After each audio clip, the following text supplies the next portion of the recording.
Seeking a place with young free, and I got what it takes to rock the mic right. Seeking a place with young free, and I got what it takes to rock the mic right. Seeking a place with young free, and I got what it takes to rock the mic right. Still watch what you say out your mouth, cause 50 shots still turn the gun down. I'm in the hood when I'm traveling. Hood when I'm traveling. Hood when I'm traveling. Hood when I'm traveling. Get that when I'm traveling. Six pack wood when I'm traveling. Hood when I'm traveling. Hood when I'm traveling. Hood when I'm traveling. Hood when I'm traveling. Get that when I'm traveling. Six pack wood when I'm traveling. Seeking a place with young free, and I got what it takes to rock the mic right. Seeking a place with young free, and I got what it takes to rock the mic right. Seeking a place with young free, and I got what it takes to rock the mic right. Still watch what you say out your mouth, cause 50 shots still turn the gun out. I'm in the hood when I'm traveling. Hood when I'm traveling. Hood when I'm traveling. Hood when I'm traveling. Get that when I'm traveling. Six pack wood when I'm traveling. Hood when I'm traveling. Hood when I'm traveling.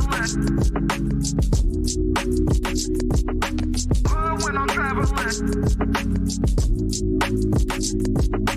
Hood when I'm traveling. Get that when I'm traveling. Six pack wood when I'm traveling.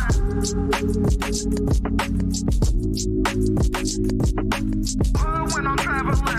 Many men wish death upon me. Blood in my heart, dog, and I can't see. I'm trying to be what I'm destined to be. And niggas trying to take my life away. I put a hole in a nigga for fucking with me. My back on the wall, now you gon' see. Better watch how you talk when you talk about me. Cause I'll come and take your life away. Many men, many men wish death upon me, Lord. I don't cry no more.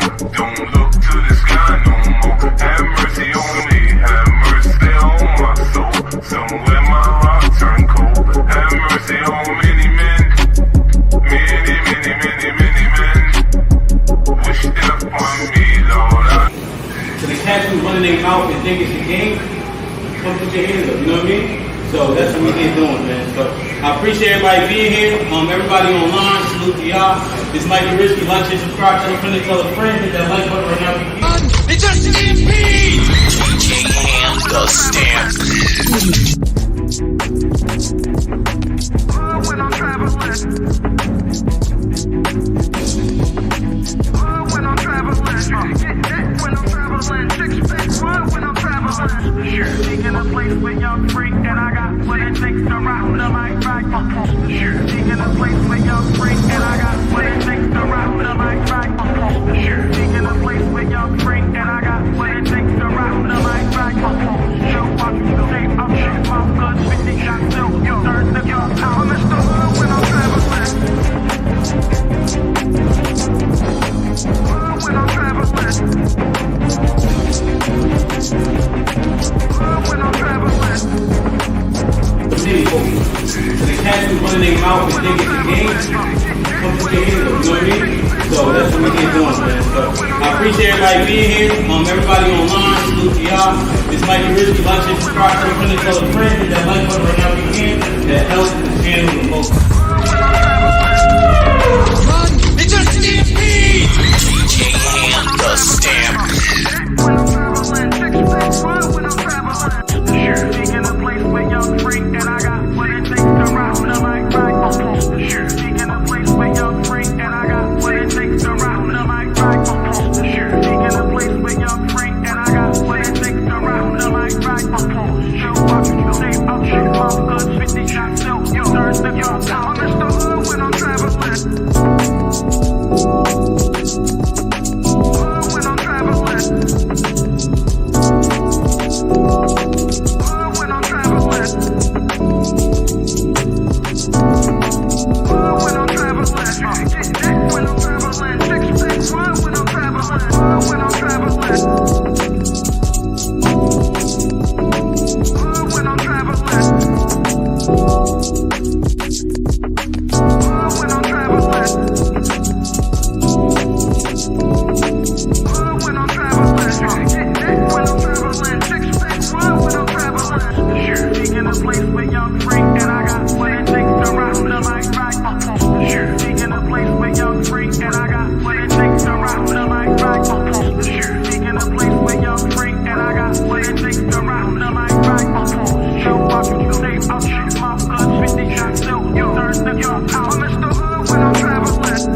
When I'm traveling. When I'm traveling. Direction, choose your own path. Don't just wear anything. Wear garments that mean something. We got hats. We got sweatshirts. We got jackets.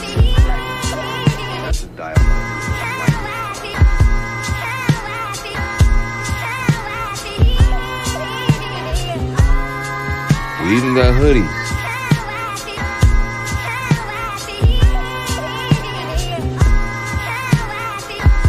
Let's not forget our classic tees.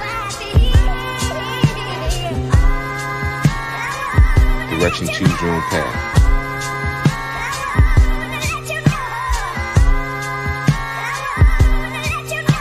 The message is always in the cloth, the colors, the designs, the fit.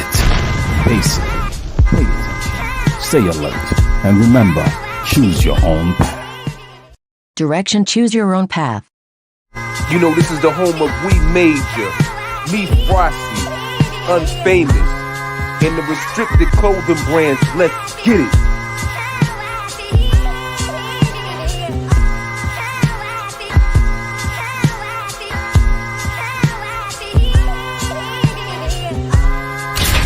The message is always in the cloth, the colors, the designs, the fit.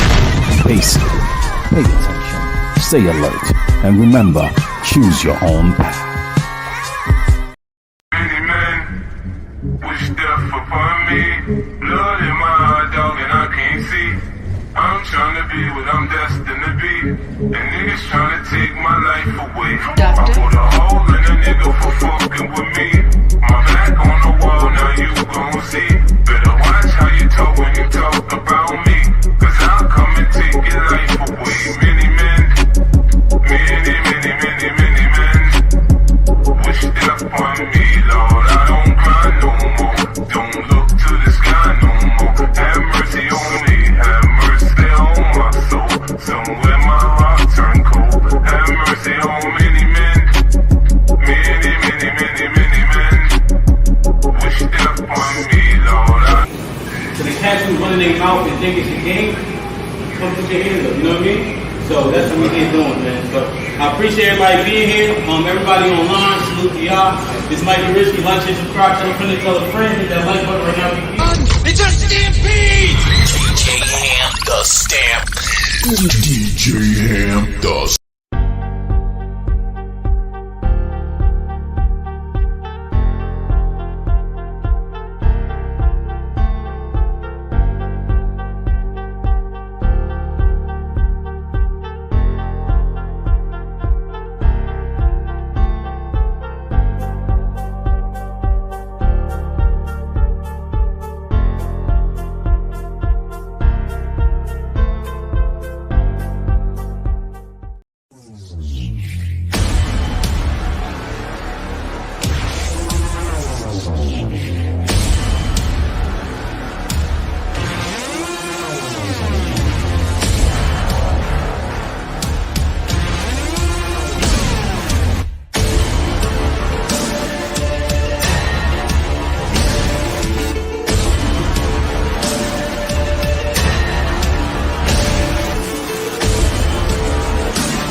Like, share, subscribe, tell a friend, tell a friend. Hit that like button right now if you can. That helps the channel the most.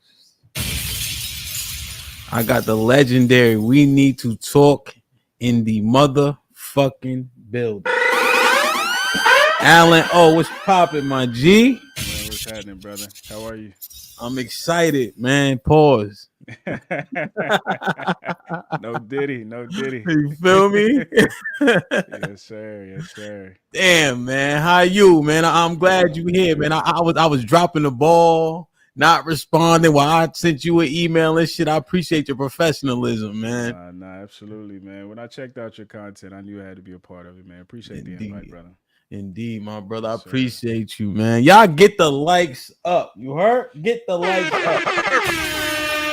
Like, share, subscribe, tell a friend, and tell a friend. Hit that like button right now if you can. That helps the channel the most. We got 120 people in the building, and we have 60 likes.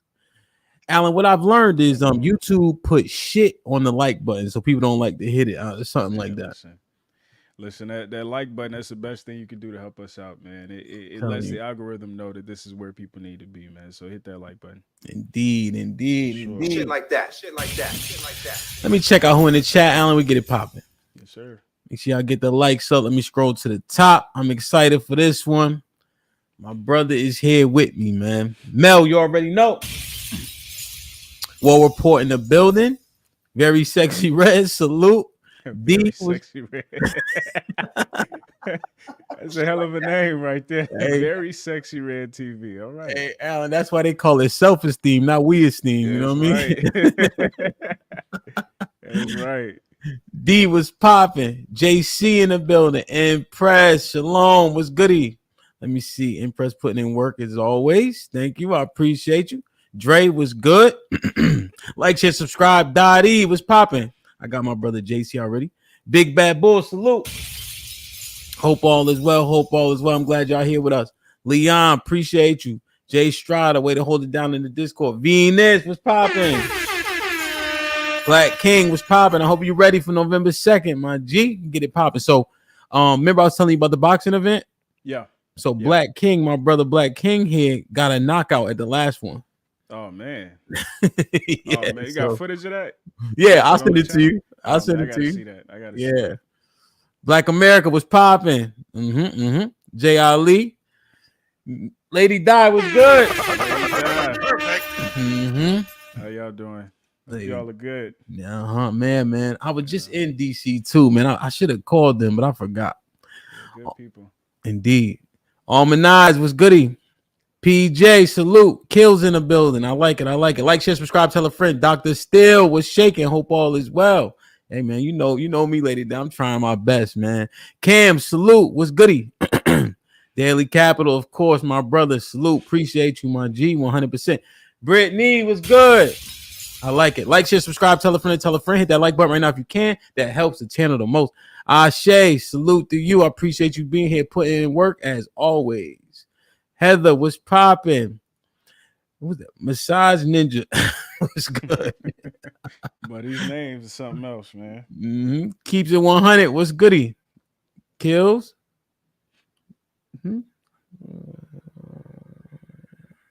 Okay, man. We're gonna lift your spirits today, man. 100%. God bless the day. You heard? To kill us. Salute. Aaron, Big Aaron was goody. Make sure y'all subscribe to the War Report, of course. TJ with the $5 says, let's get after it. Another night of greatness. Sir DJ Hamp, the Stampede. Thanos was popping. Hope all is well. Let me see. Sherelle, hey, man, y'all better get YouTube Premium. I don't want to hear nothing about them ads. I got them on slow. I got them on conservative at that. American Negro was popping. Nightbot. Okay, Nightbot not acting up today. That's always good. Let me see. CC, what's up? So solid. My brother was good, man. I missed you. I ain't seen you in a month for Sundays. Heather. We appreciate you. So solid with the $5 says, this dude is the truth, man. Exclamation point. In my Larry June voice. Good job, DJ Hamp. You doing good. Thank you, my brother. I appreciate you, man. E Black was popping. He said, what up, AO? Exclamation point. You got to get to the H, man. That's a fact. I was just telling him, Al, that's crazy. So E Black boxing in the one on November 2nd. Oh, word. Okay. Man, I wish I knew about this earlier, man. I would have booked the red eye, man. I got to see that. Yo, I'm telling you, we got some time, man. We're gonna chop, though. We're going to chop. Yeah, for sure. Marcus with the $5 says, "What's good, brother? Ham salute, my G. We got the Go Adam in the building. Let's have a great show. You know what's ill? Yeah. People Alan, be butchering my name all the time, man. in Allen. the real shit, he might have been the first one that sent me, yo, you got to get Alan on. Oh, word. Yeah, Okay. and then Shout out to you, brother. He gonna do your name dirty. Listen, to be like that. He got the message, though. That's Yeah, all he that definitely matters. got the message, man. Yes, sir. Aaron was good. Young Money was popping. Look what they do to my name, Alan. So don't feel bad. It's crazy, bro. Yeah, it's life, man. You feel me? Smitty was good. Lionheart, Josh in the building. Ken, salute my G. Tiff in the building. I like it. Holding down the Discord, of course. Lauren Mack was popping. Black Dahlia, Miss Debbie. Salute, homeboy. Shalom. Love seeing the building. I like it, man. Like, share, subscribe, tell a friend, and tell a friend. Hit that like button right now if you can. That helps the channel the most. Melly was popping. Truth, I see you. All right, man. Let's get it, man. I try to get everybody, but you know how it goes. Whose mic is low? Check. Alan, Dre said your mic is a little low. It sounds good to me, but Check. I guess you can get it. Check. Let me Oh, let me go up a little bit fix more, that maybe. gain. Yeah, give me just a 1 little bit. second. Fred was good. Nay, salute. I like it, man. How that sound? I like it. Hey guys, put a 1 in the chat if Alan's mic is good. Check. Mm-hmm. Somebody said, "Is it on?" Oh, they Drake- can't hear it at all. Damn. No, they could definitely hear it. No. Check. Yeah, okay. Dre says good. I bet. Yeah, I'm gonna leave it at that. yeah. I got we got a little bit of controls on my side, but it sounds good to me. But I got my computer and I'm on the computer, so they be on the phone and all that. Got you. Okay, they said you good. They said you I good. bet. Like, share, subscribe, tell a friend, and tell a friend. Hit that like button right now if you can. That helps the channel the most. Alan, once again, man, I'm humbled by your presence, your graciousness, your willingness to be here. It's an honor. Appreciate you, brother. Appreciate you. Yes, sir. 100%, man. First and foremost, it does say, you've been doing this since 2013, but how did you get started? Yes, sir. So it started off as an offshoot of NAACP.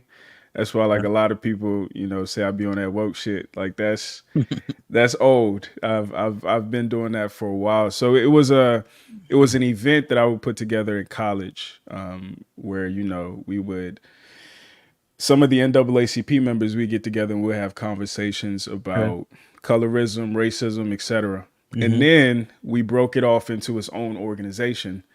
And then after I graduated, it kind of like snowballed. It grew on different campuses. Okay. And then COVID hit, and then it moved to YouTube. So that's why I'm here now. Okay. Yeah. Shit like that. I like it, man. We certainly glad that you here. You decided to do it, man, and we proud of you first and foremost. Appreciate you, brother. I want to set the baseline just with the mindset, and I was watching a lot of your beautiful content, so I had some questions based on that. This is a baseline thing that I kind of asked the majority of the people in which I interviewed. So I want to get your thoughts on this picture right here, if you don't mind. Like, share, subscribe, tell a friend, and tell a friend. Hit that like button right now if you can. That helps the channel the most. What's your sentiments on this? Man is not supposed to cook, wash dishes, or wash his clothes if he got a woman.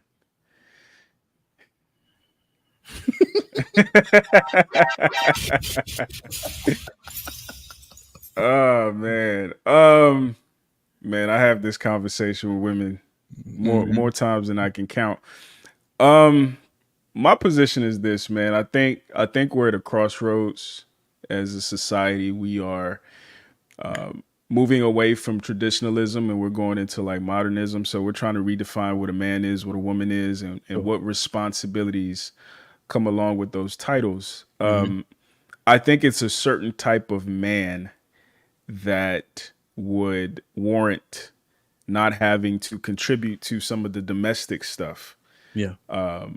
And I think it would also be a certain type of woman who is capable, because I think what we don't talk about often is like we kind of were taught to assume that women are good at womanly duties, but some women don't know how to cook. Some women don't know how to clean, right? So part of their aversion to cooking and cleaning is sometimes it's incompetence. It's that they're not good at it, so they're not confident doing it. So if it's a man who is capable of taking care of everything else, I think he absolutely deserves to have a woman who takes care of everything else. But if it's a man who, you know, his woman also has to work 40, 50, 60 hours a week, I think it's only fair that the domestic stuff is also split 50-50. Got you. Now, question.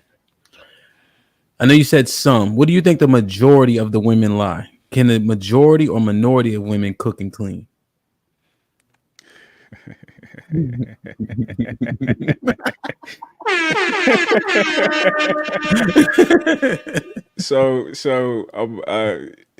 I would say the majority cannot.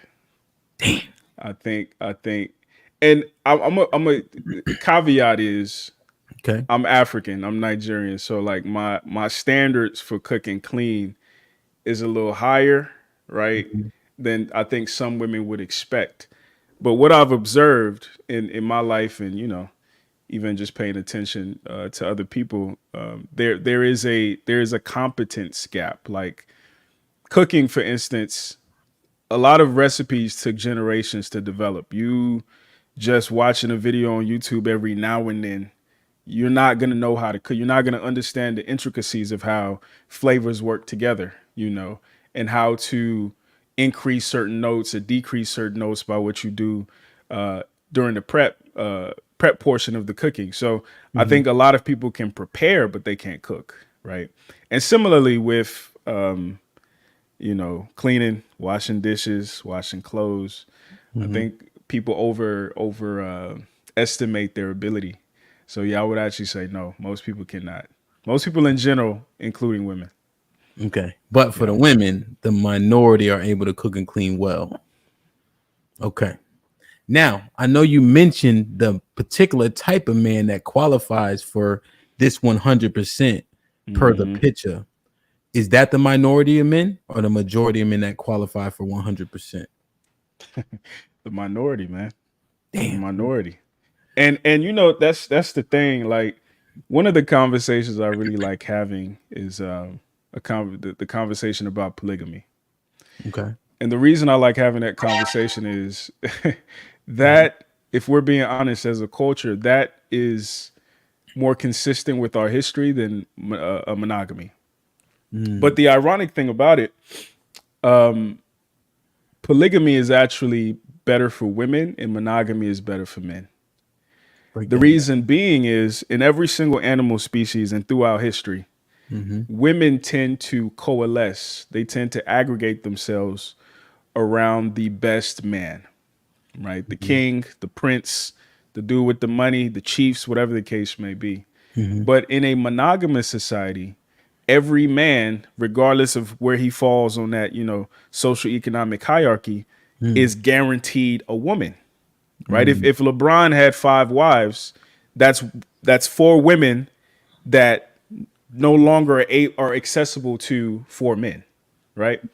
So the thing about it is, I think there is still a minority of men who are the top guys. Right. That's just the reality of how things shake out. And part of being those top guys is earning a certain amount of money, is being able to have a certain social status, a certain level of charisma, a certain level of intelligence. And when you look at standard deviation, like most people are average. And the people that women are going for, the exceptional people who are the minority, but the majority of women are going after that minority. So no, I don't think most men qualify for that, but I think that's why we have to start redefining, okay, what is it going to look like moving into 2025, 2026, when most people are average and you're no longer allowed as a woman to take your average to an exceptional man and share him with other average or semi-exceptional women. Wow. Okay. That puts quite a spin on it. It leads me there's a couple different paths I had. There was a conversation that we were having in the Discord today. If anybody's not in the Discord, I definitely recommend you join, regarding rest in peace to Kevin Samuels. And I remember one of your clips that was one of the best ones I saw that probably had the most interaction, so to speak, was that series that you did. Kevin Samuel started this conversation. And so it seems like, you definitely did your due diligence regarding him, watched and, consumed the information. A lot of people often just see the clips and make the summation off of that. When we're talking about high value, I know you just said it. Is that what that is in terms of the man that would qualify for 100% her cooking, cleaning, etc.? Or does a lesser man also qualify if he's not, doesn't check all those boxes? So, the high value conversation, as far as Kevin Samuels facilitated, Sure. He was talking specifically about economic high value, right? So he wasn't including character. He wasn't including, spirituality necessarily or intelligence necessarily. He was just rank, right? How high is he on the depth chart? So I don't think it's relegated to just dudes who are CEOs or dudes who are lawyers or whatever the case may be. I think those dudes, there are different conversations to be had as far as, what comes with being with those type of men. No, I'm just talking about a man who is still traditional in his in the way that he carries out his roles and responsibilities as a man. And money is not the only thing that a man brings to a household or to a woman's life. So if he is carrying himself or carrying out his role in a traditional manner, the things on that list were traditional aspects of the woman's role in the house. Yeah. So all I was saying is, like, to have a traditional man, you have to be a traditional woman and vice versa. And if there is a discrepancy there, then the only alternative is both parties being modern. Okay. Like, share, subscribe, tell a friend and tell a friend. Hit that like button right now if you can. That helps the channel the most. Hey, every time you say something, I got a bunch of questions. I also have these ones written down, but it's good. Listen, take it there, man. Yeah, we're gonna go. So the drizzle, you remember? Yeah. Just off of, like you said, the modern relationship. Yeah. So we have a legendary young man that I met on YouTube. His name is Cheeky Banter. You should definitely check him out. He does music that's as my well. guy. That's my guy. Yeah. Awesome, man. Yeah. Like he like one of the first people. I'm like, damn, he almost as smart as I am. No, he's solid. He's solid, right? Yeah, he's solid. And so I credit him with the drizzle, but he used the terminology of house husband. Where reversing the roles will get both roles to see how important and how difficult each role is. And then oftentimes people may convert back to, traditionalism when they figure out what the other side has to do. Right. Do you think that modern relationships won't be successful and go back to traditionalism, and the house husband sentiment is more realistic for most of us? I don't think either side is necessarily realistic, because I think that, if you're a dude who makes over a certain amount of money, then you can probably replicate a more traditional scenario, right? But for the majority of people, we're going to need two incomes to survive. That's just the reality of the economy. That's the reality of where we are as a country. So I think, for the majority of people, they're going to have to craft and kind of tailor make their own version of what that middle ground is between traditionalism and modernism. Because, to your point, the more modern, just purely modern, it's not sustainable, because the women are left feeling unfulfilled. The men are left feeling disrespected. And it's a recipe for disaster. Now we have more options than we've ever had. We have more access to people, to opportunities, etc. So if you're trying to maintain marriage, which is a very traditional institution, monogamy, which is a very traditional institution, it's going to be difficult. So I think for most people, they're going to have to figure out what's going to work for them. And maybe it's not something that's going to be accepted by the mainstream. Maybe her girlfriends might have something to say about it. but it's going to have to work for those two individuals in the relationship. But I think traditionalism, just pure traditionalism, for most people, I don't think it's going to work moving forward, man. Damn. Yeah, And I don't so, think it's going to work. so we have so many conversations, right, Alan? And I know you had a million. Does a man lose ground if he has to go 50-50? Does he lose the mantle of leadership? 100%. 100%. And so does he have to forego submission as we understand it? 100%. 100%. I mean, even if we take it out of the context of romantic relationship, Okay. the reason why we as a species, we as a society follow the leadership of anybody is because we think on some level that individual is better. Right. When we were, warring tribes or whatever the case may be, the leader might have been the best warrior or a descendant of the best warrior. The leader might be somebody who we believe was appointed by God, like European, the monarchy. The lineage is, it comes from God appointed this person, and we're going to make sure that their lineage is still in power. So there's a sense of they are better than me. Even like, you look at American presidents. And supposedly, like the vast majority of American presidents have been over the average height of their time.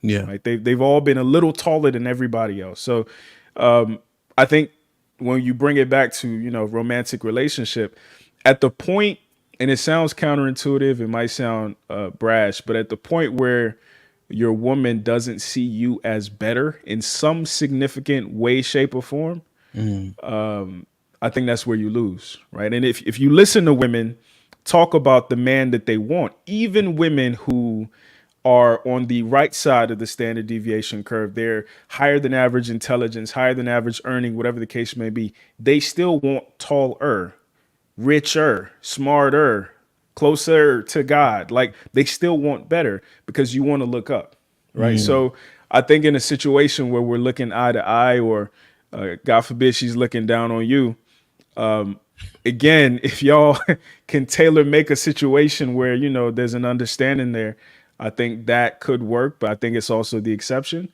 But I think for most people, there has to be that certain dynamic where she sees you as knowing or being something that she doesn't know or can't be. Damn, man. It's harsh, man. It's harsh. It's harsh.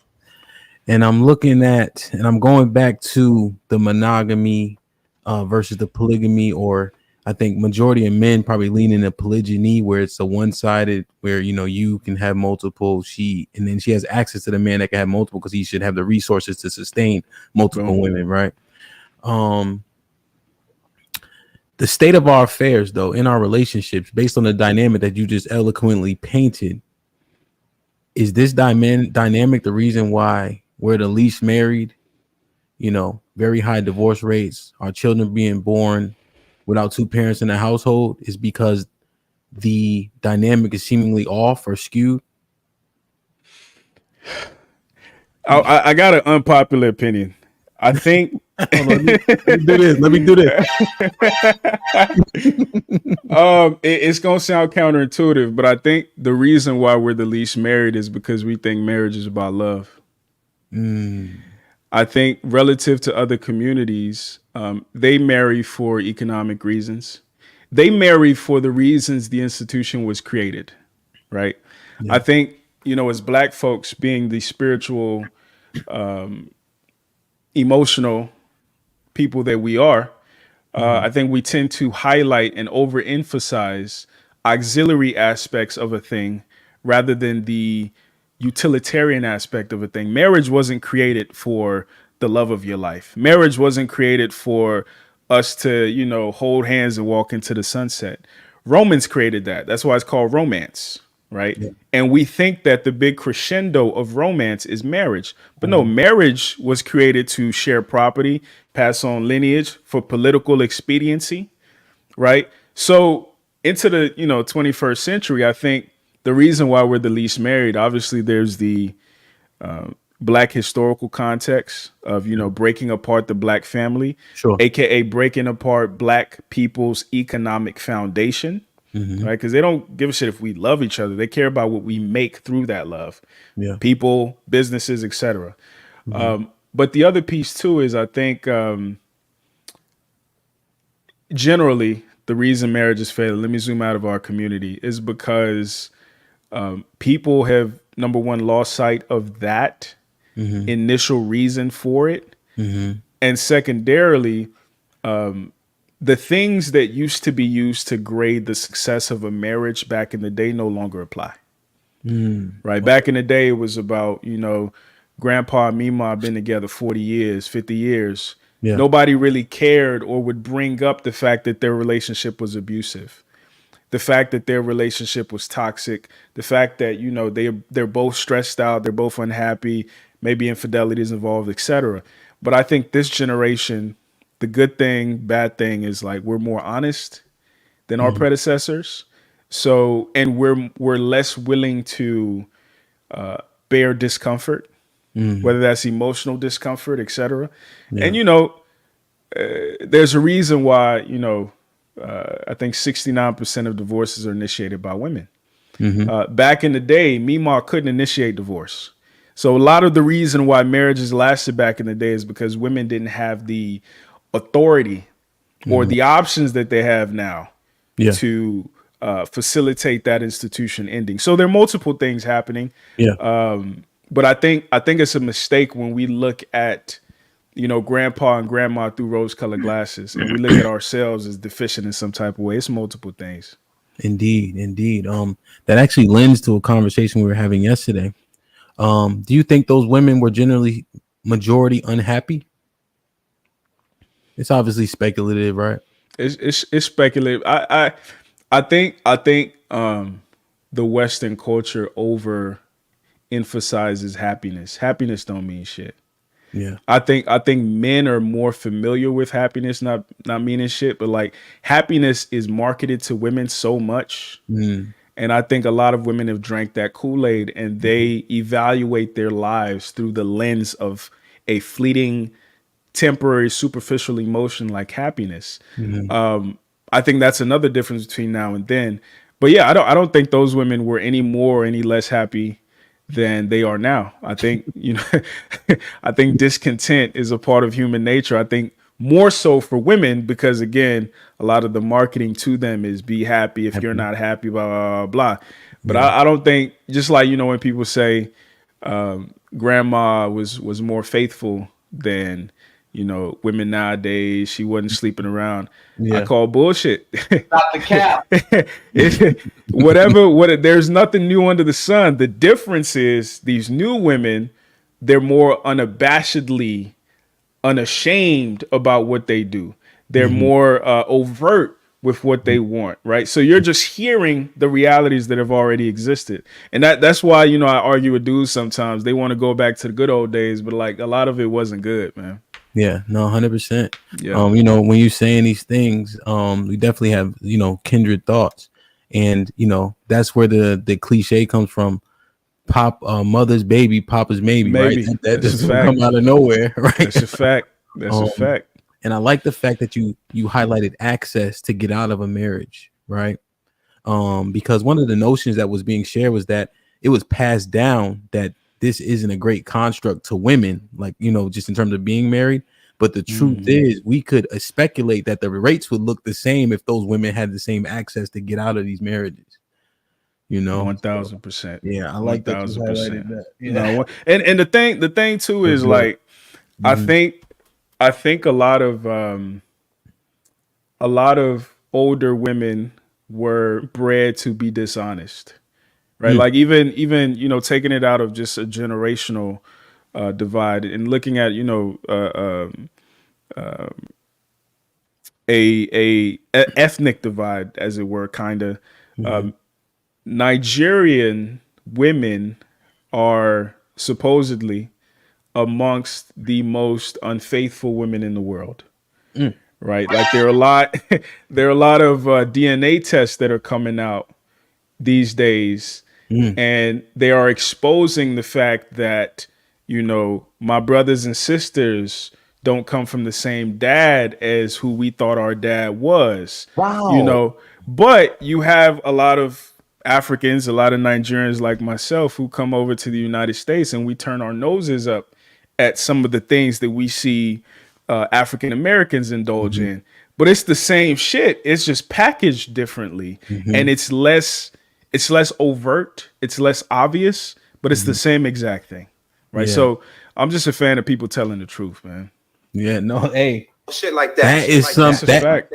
Alan, that is a sentiment that is not often shared or admitted, fact. right? That That's turn a up the fact. nose is super, and that is what creates a level of divide, right? People come with 100%. presuppositions and stereotypes, but the truth is, like you said, how niggas is niggas everywhere. You Man, know, listen. And so interesting, right? In terms of the infidelity there, you know, there's a statistic, correct me if I'm wrong. I'm trying to recall it because we had a conversation a few months back, but it was upwards of 30% of women in Nigeria get married before the age of 18 or right around that age, while it's like less than 2% of the young boys. And so and they're marrying older men, you know, maybe by proxy of being put together. And then is that why you may see infidelity be so, I don't want to say rampant, but you catch my drift. I'm suspicious of those statistics only because Nigeria is split up into three main ethnic groups.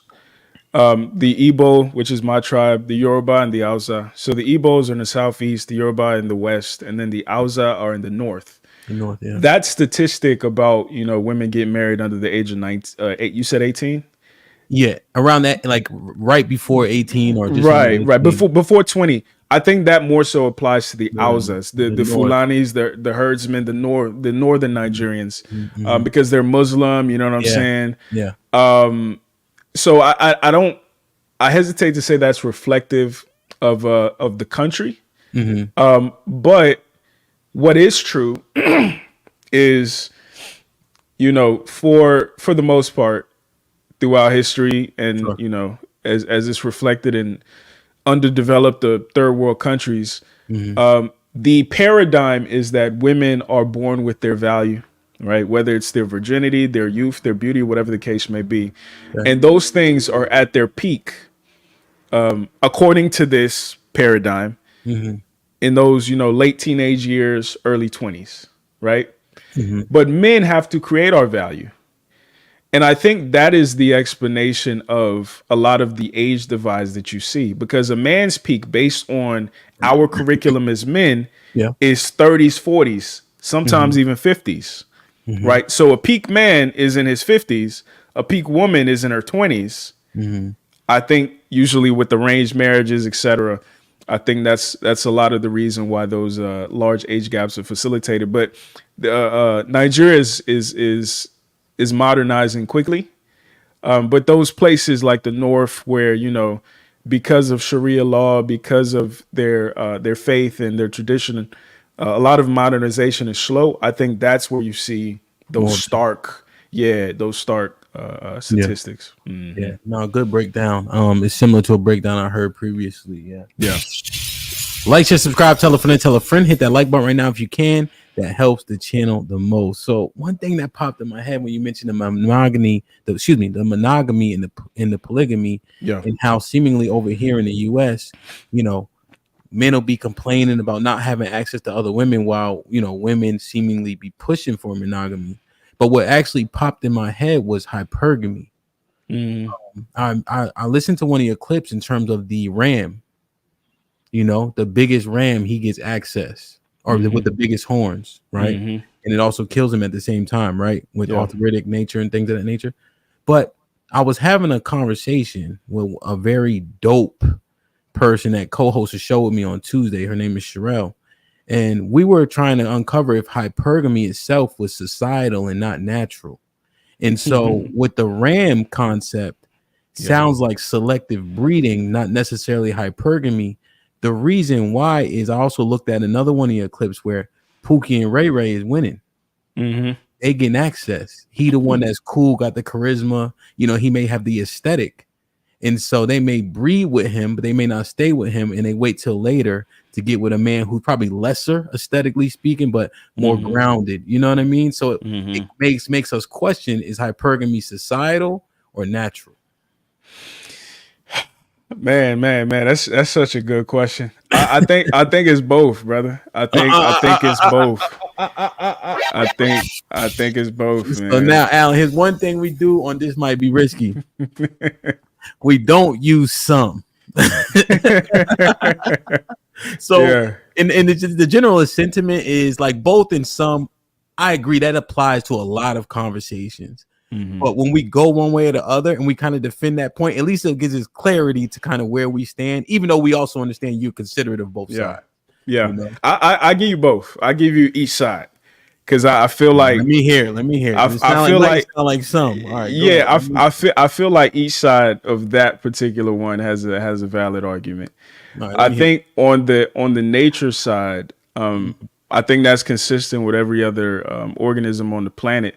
Just like, you know, the analogy I gave with the bucks, for that species, what signals to the females that this male is virile, this male is strong, this male is going to help me produce strong and virile offspring is, you know, the aesthetic, right? The biology of him, you know, the stature and everything.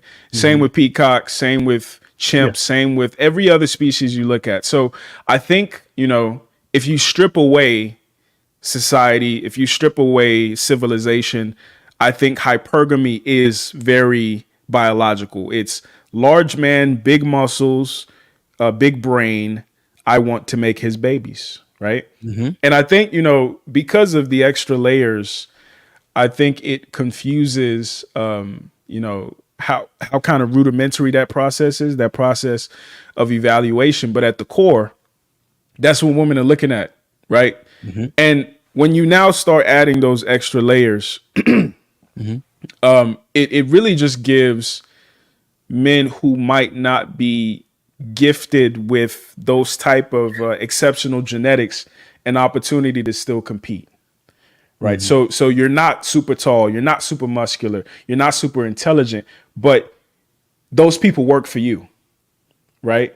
Because the other thing, too, is like, you know, I know people talk about alpha this, alpha that, but I think alpha is very circumstantial. There are certain rooms where because of your competence, you are the guy in that room. But there's another room you ain't shit. Yeah. Right. So I think civilization adds those extra layers. So I think, you know, with the both thing, I think I would probably lean more so biological, natural. Right. I think that's the team I would fight for. But on the other side, you know, because of all these extra layers, because, you know, if you the king, it don't matter if you tall or not. It just don't. Alan, that point, right, is actually what makes it more compounded and interesting.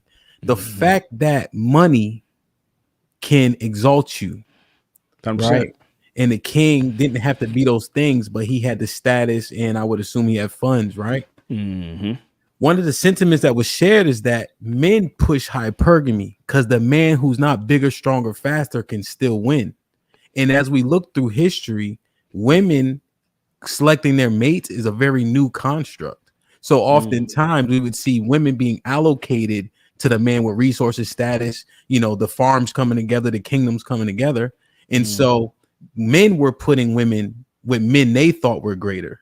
Oh, I see your point. Yeah. You see, so the hypergamy seems more societal because men would push it. And now that women have a choice, they kind of align with it, but that's how they've been conditioned. What do you think about that sentiment? No, I mean that and I think it kind of validates the initial point of natural to who, I guess would be the question. What's natural to women is selecting a male that will give her offspring or hypothetical offspring the best chance of survival. Yeah. Right. In the Serengeti, that was big, strong, fast. Yeah. In New York City, that's status, money, whatever the case may be. But at the core, it's who's going to give my offspring or potential offspring the best chance of survival. I think, you know, to your point, when civilization came in and society and men are selecting men of caliber, we just prioritize the caliber over the natural stuff, but the natural stuff is still there. And I think left to women's devices and left to empowered women's devices, right? Because that's the caveat, because that's another thing that wasn't there before. They weren't empowered to make their own choices, not only to make their own choices, but empowered enough to be able to walk away, right? Now we're seeing what women actually want. And that's why every YouTube video you see now is about looks maxing. You know, people breaking their knees in Turkey to grow 2 inches taller. Like that stuff matters way more than people realize. Yeah. But at the same time, right, you can offset, you can maximize some of the shortcomings that your genetics didn't give you based on what you can do with what you have. Yeah, no, real shit. Good. I like it, good brother. Like, share, subscribe, tell a friend to tell a friend. Hit that like button right now if you can. That helps the channel the most. Organically, Alan, you've been in these YouTube streets, Instagram streets, social media streets. You've been out in the real world, out in the earth, traveling and etc. Yes, sir. What talking point have you heard that needs to die in 2024? Talking point that needs to die. Man, that's a good one. I got to think about that. We can come back to it if you want. But what talking point needs to die in 2024? Personally, I hate conversations about alpha this, alpha that. I can't. The concept of an alpha male, I think, is misunderstood. I think this new kind of, you know, embrace or celebration of this alpha female archetype, I think that needs to die too, because, you know, to the point I made earlier, and this is a quote that I came up with, but skill is knowing what you can do and knowing how to do things and knowing how to trust yourself. Wisdom is knowing when you shouldn't. Right. So, you know, if somebody sees themselves as this alpha personality, they tend to be that individual who wants to be seen, who wants to put themselves in the forefront at all times, who wants to raise their hand at all times. That's not necessarily always the wise thing to do. Right. Sometimes you have to move in silence. Sometimes you have to be cerebral. Right. And I think this push or this trivial celebration of that version of masculinity, especially for Black men, Black boys, I think is dangerous, and I think it's a mistake.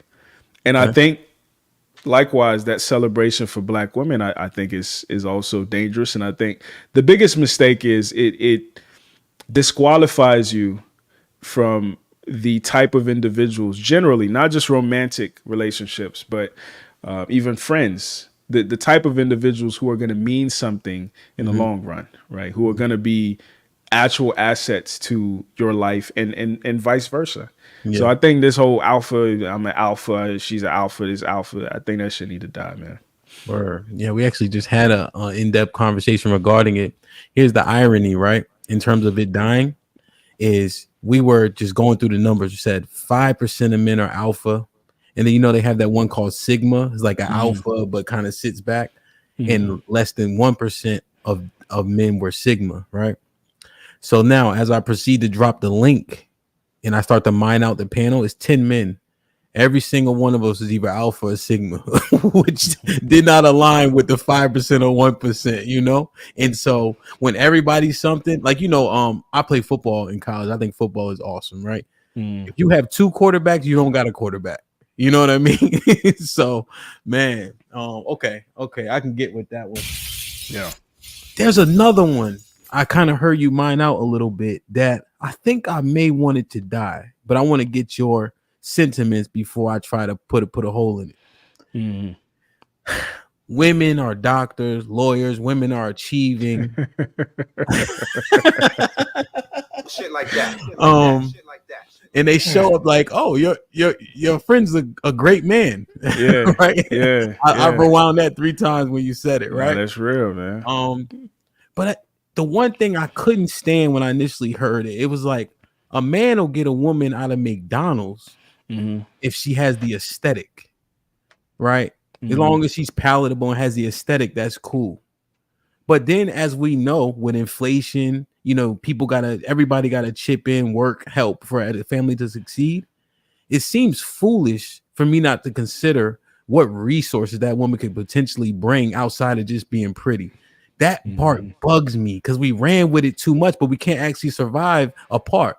So that talking point, I feel like, and I'm saying feel, because I want to get your sentiments before I make a absolute. That shit gotta die. What you think? No, that's a fact, man. The last, not the last live stream I did, but the one before that, I talked about the difference between a Ferrari and a Toyota, right? And you know, and a thing that you're going to acquire that's going to simply be a liability is simply going to cost you, right? You know, a while back, T-Pain was talking about why he returned his Bugatti. He said his radiator went out and it was going to be $200,000. Yeah, I remember that. Right. And then when you really start thinking about it, and I think, you know, this is the mistake a lot of people make. Like, we have these ideas, but we don't actually think about the reality. You can't drive a Bugatti on an American road. You just can't. Yeah. Right. Based on what it's for, 260 miles per hour. Where are you going to drive that? You're going to have to take it to Germany. There's a process. Exactly. Right. And similarly, you know, but if you get like a Toyota truck, not only could it be an asset to your life, your business, if you're moving, it's going to be reliable. That shit is going to run till the wheels fall off, damn near 500,000 miles even. Right. Like, that is something that it has utility. It has purpose. It actually helps make your life easier. But unfortunately, and like I said during the stream, a lot of men, we are still adolescent in our evaluation of women, right? So we think that her beauty is going to raise our children, right? We think that we're going to be happy just knowing that our daughter is pretty. That shit ain't going to do shit for you, right? But even, I mean, and that's the caveat I wish people would add to that. Like, yeah, we will take a woman out of McDonald's if she has an education, right? If she has a bachelor's in early childhood education, if she's working on a business on the side, if she has some brains, if she's teachable, if she's coachable, if she pairs well, you know, even using a football analogy, if she works well on my team, right? Based on the system you're running, you might need a running back, you might need a wide receiver, you might need a lineman, right? So a lot of dudes, we're not evaluating our. Come on now, Colorado don't need no more receivers. They need linemen. They need a lot of linemen. They need a lineman. So if the next Antonio Brown wants to go to Colorado, they might need to pass him up and try to get the next Jordan Seaton. Right. So similarly, like, as men, you're supposed to be able to evaluate what is your system, what is your vision, and what are the pieces that are going to be necessary to execute that. A pretty girl from McDonald's isn't necessarily going to be a piece for you to execute whatever it is that you're building. Indeed. And, you know, I just want to make sure I cover it. You know, she pretty. And what I meant by palatable was, you know, she got a good attitude, right? Right. But an airhead ain't going to do it, right? That Toyota Tundra got, I mean, it's so much you could tow, you could load, you could haul, it got 4 seats. Utility, man. Yeah. Utility. This girl, she told me, like, when she goes to the furniture store, she likes buying things that are pretty and functional. I think that's what we miss out on. We look at the pretty, but we don't think about the functional. Yeah. Right. Is it gonna last? Is it durable? Yeah. Does it have utility? It's gotta be functional. Indeed. Yeah. Damn, man. We can kill both of them joints. That's what's up, baby boy. That's a fact, man. Damn. Like, share, subscribe, tell a friend. Hit that like button right now if you can. That helps the channel the most. So you and I conduct so many conversations, good brother, right? And I found when watching your content is you get an open ear, right? The ladies listen when you talk, you know? I've been pretty blessed to have a similar sentiment happen. Like, when I'm saying something, generally speaking, they try to hear what I'm saying. Right. But I was looking at one great clip. I wanted you to expound on it, if you don't mind, for the people. For sure. women are terrible listeners. I think I may have added terrible in there, but just for shock value. Yeah. Break that down for me, because we do often see it where it's like, hold on, do you have headphones on? So tell me what you meant by that specifically in the crowd as well.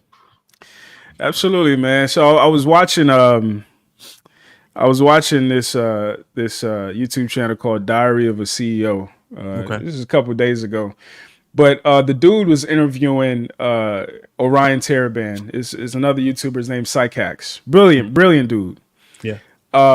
But basically what he was saying was, and I think this speaks to the point that I was making, women care more so about communicating how something makes them feel rather than how they think about a thing. Right. So when you're having a conversation with your girl and, she's talking about the conversation from her point of view, she's trying to get you to understand how she felt in that moment, how she felt when you said X, Y, and Z, or when you did X, Y, and Z.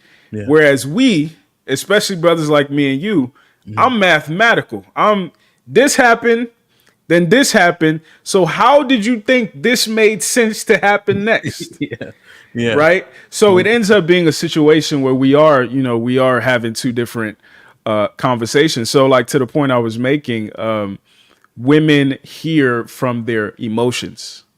I think it's when that's left unchecked, I think it's a very dangerous negative thing, as we're seeing in our community. But I think it could potentially be a powerful thing as well. It's just that a lot of women don't have that male check for that female chaos. But yeah, men relative to women are more so regimented and sequential in our delivery of information, where they're more so like, I want to share the feeling of this communication with you, as opposed to the information or the detail of the communication. Indeed, I like it. Let me show you this, right? Because I want to illustrate it. Now, people say that this video isn't used for the purpose in which I use it for, but I think it still works. Let me just show you this, because I clearly understand what you're saying.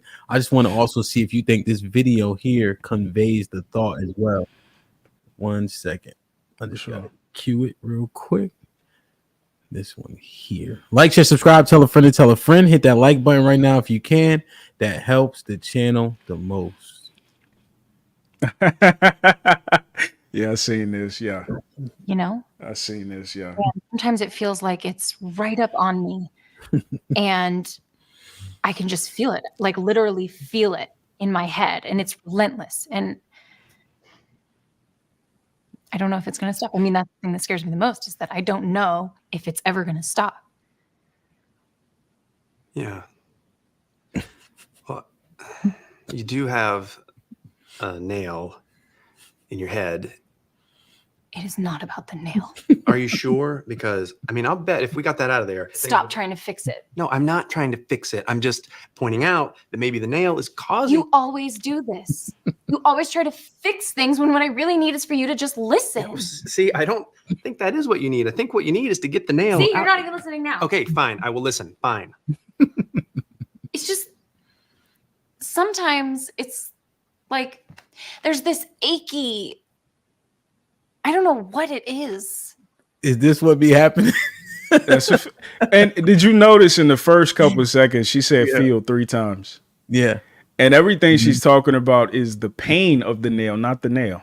Yeah. Right. Yeah. The pain, the discomfort, and I think, women relative to men, they are chaotic. I say this: women are the embodiment of chaos, and I mean that in the best way and in the worst way at the same time.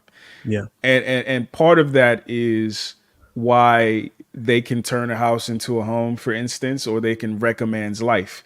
Like that dichotomy goes both ways. And the mistake, though, I think there's we make a lot of concessions for how women are. And I don't think the female delegation makes enough concessions for how we are to try to meet us in the middle. Right. Okay. That's a big thing that I talk about in these conversations that I'm having. It's like, yes, I think men need to do a better job at understanding their woman's menstrual cycle. I think we need to do a better job at understanding that, she's speaking from a feelings place first and foremost. Women, y'all need to do a better job at understanding that a man is more logical.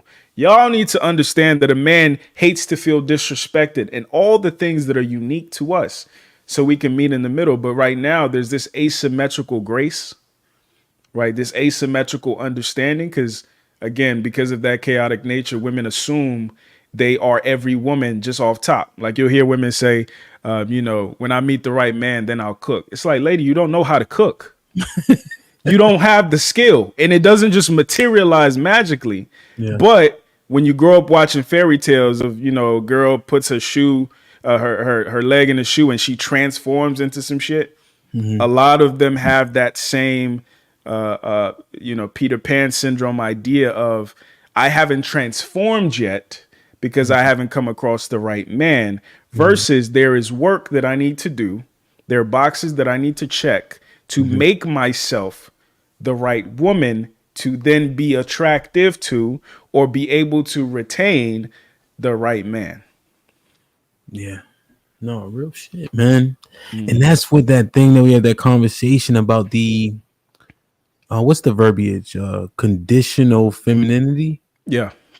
It's like, how do you turn a thing on and off like that? Everything is not like riding a bike. Nah.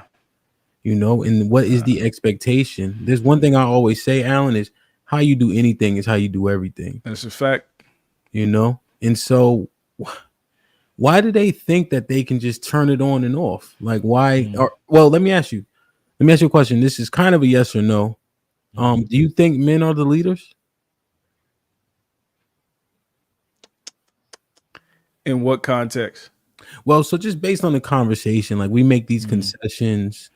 Do we do so for the reason like we're trying to get them to understand or get them further, or why are we doing these things, right? Is it on us to make sure that the vibrations change during our conversation, or you know what I mean? But I just want to understand, do you come from a premise that we're the leaders, so now the responsibility lies with us?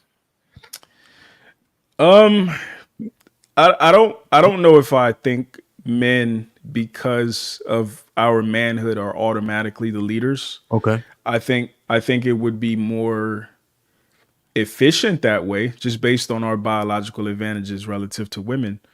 And I think that in a relationship dynamic, particularly, with a man and a woman, it's more productive. It's more likely to be successful if you are the leader. Because whenever women have to be in charge of a male-female dynamic, it usually doesn't go well. And I think part of leadership in general is being able to identify and strategize around the needs and the shortcomings of your constituents generally. And, in a one-on-one scenario, it is, that grace. But similarly, I think the constituents or the people that you're leading should also be cognizant of how heavy the crown is, right? Yeah. How precarious that perch is that you're sitting on. Yeah. And show grace in the inverse. Indeed. I agree there. Man, that's man. Like, share, subscribe, tell a friend, hit that like button right now if you can. That helps the channel the most. Now, here's what I'm gonna do. I know you got a few minutes. I want to drop the link if you don't mind, see if people have any questions, comments, or let's do it. Smoke. Let's do it. But the last question I want to ask you, I'm gonna ask you the question, give your thoughts. I'm gonna read the super chats, drop the link, have the conversation with others if they like to come up. What is your main goal for doing what you do?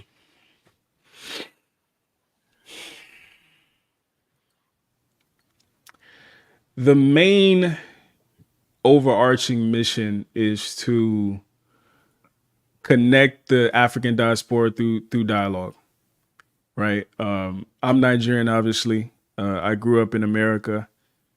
Through what this channel has become.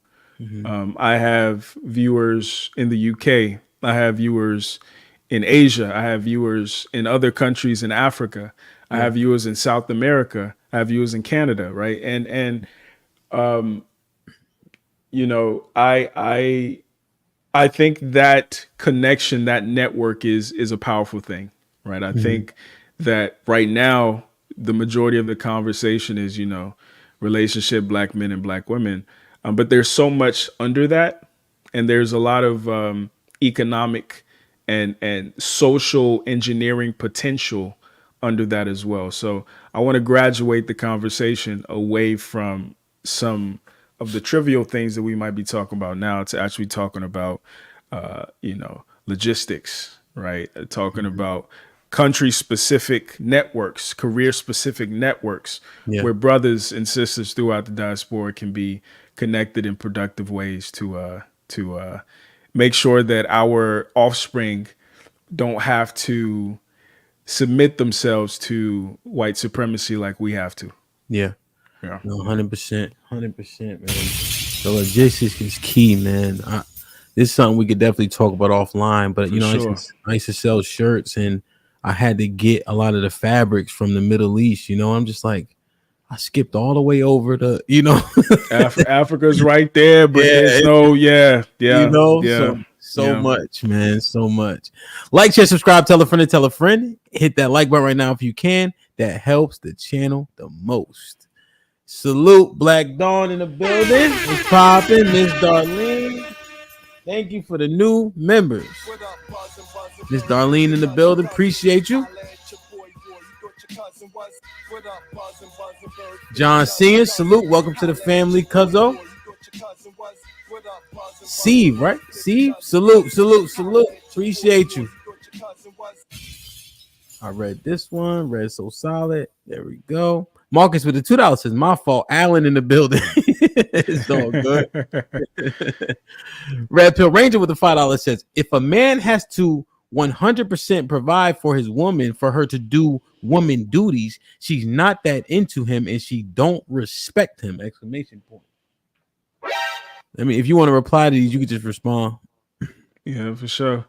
If a man has to 100% provide for his woman for her to do women duties, again, I think it depends on what you think of women duties, and it depends on, you know, both of y'all's idea of the traditional household. I think a lot of times dudes make the mistake of comparing what their woman should be to what their grandma was. And those were different circumstances. She didn't have as many options. She didn't have as many opportunities. She wasn't empowered, right, the way women are today. So unfortunately, right, it is closer to 100%, or at least like a significant percent, maybe not 100, but a significant, where she needs you in a way for it to work out that traditional way. But also, I always encourage men to go after women where these things, this nurturing, comes more naturally to her. So it's not a bargain, right? So if you are a natural provider, like before y'all even met, she be cooking normally, and she does stuff like that. So you're not forcing a square peg into a round hole. So that's the biggest thing for me. Indeed.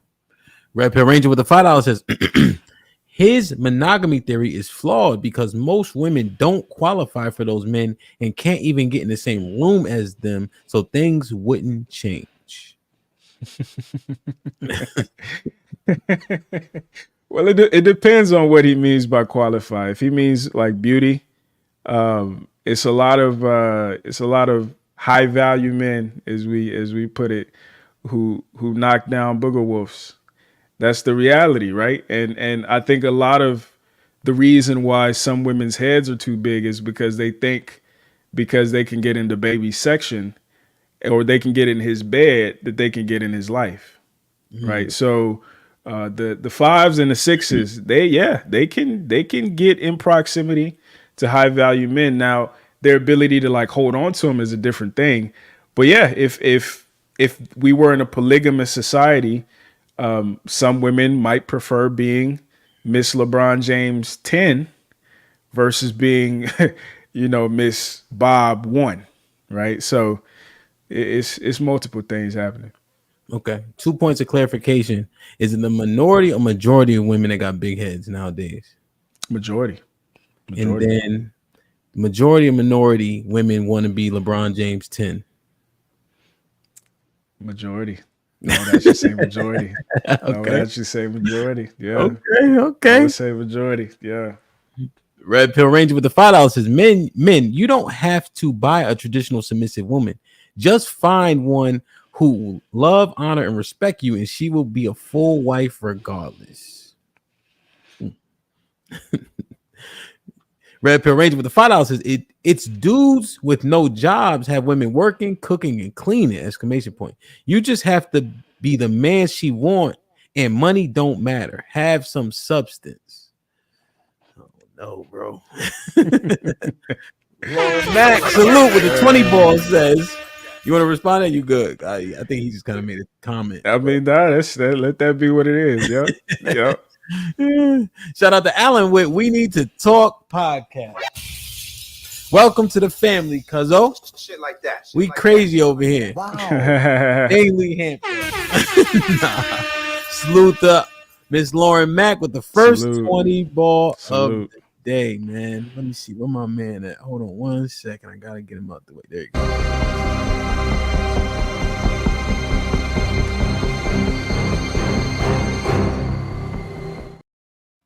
Didn't fit.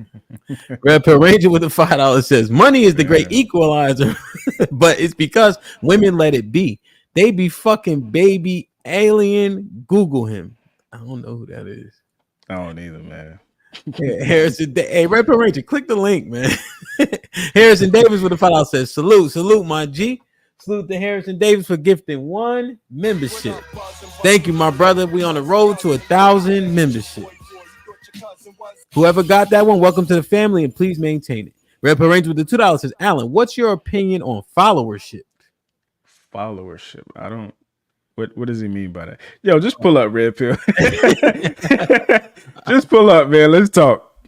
Well, let's talk. I don't know what followership is. Yeah, I guess essentially leadership, followership. So the person who are in line with the leaders.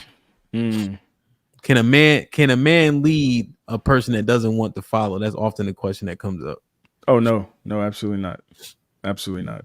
And I think a mistake that we make, and I'm guilty of it too, is we try and a lot of time, I think in our community in particular, like we got it into our heads that if we are that dude, we can break any woman down.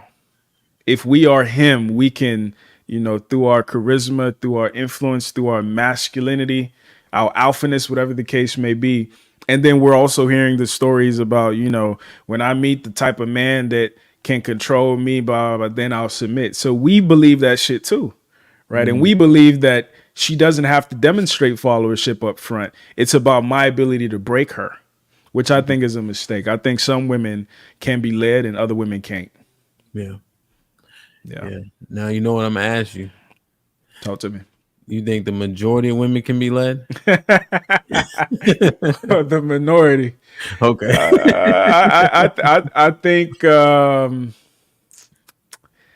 I think the majority of women can be led, but not by the majority of men. Damn. Okay. Yeah, not by the majority of men. Yeah. Harrison with the $5 says, I appreciate the connections these brothers make when deciphering the situations men and women deal with. Much respect, gentlemen. Thank you, Salute. my brother. We appreciate you. Salute to Harrison once again. Whoever getting blessed with these free memberships, please maintain it. Thank you, my G. Demetrius with the $5. What's poppin', Demetrius? Said, what does Alan think about the guys dating or marrying single mothers?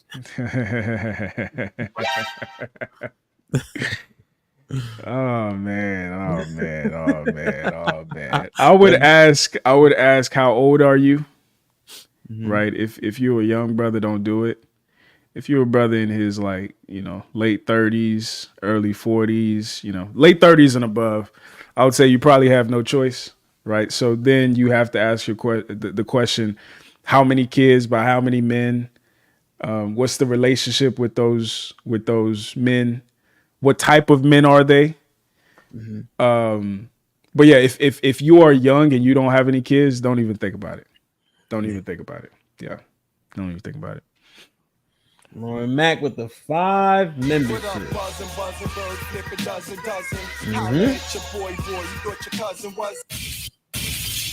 Thank you. Whoever got one of those 5, please maintain it. Red Pill Ranger with the $5 says, I'm at the gym, but now knowing what followership is a major problem in the game and on these channels. Google it, Hamp and Baby Alien. All right, I'm gonna Google it, bro. I think we understand it. Like, share, subscribe, tell a friend to tell a friend. Yeah, I gotta look that up. I gotta see what this You gonna look it up? Yeah, I'm gonna do that right now. Like, share, subscribe, tell a friend to tell a friend. Hit that like button right now if you can. That helps the channel the most. CJ, what's popping? What's the deal? What's goody? How you? I'm good. How are y'all? We trying to do what's the going right on, thing. brother? What's going on? So I'm at work, so I got to be quick. But I just wanted to say, I agree. I think I agree with everything my guy said.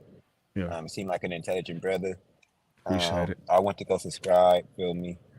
I'm gonna check you out a little more. And yeah, I think I agree with everything you said. Appreciate you, man. Appreciate you. Yeah, my guy is smart right here, man. He seems smart. You just want to give him. You just want to give him his flowers. I appreciate straight love, man. I appreciate it. it. Yeah, I appreciate it, brother. Yes, what you doing at the gas station, man? You got I'm a lot at of work. customers? I'm at work, motherfucker. I thought you pumped. Well, never mind. What's good? You still have, bro? What's the deal? Hey, man, I'm just here with my, you know what I mean?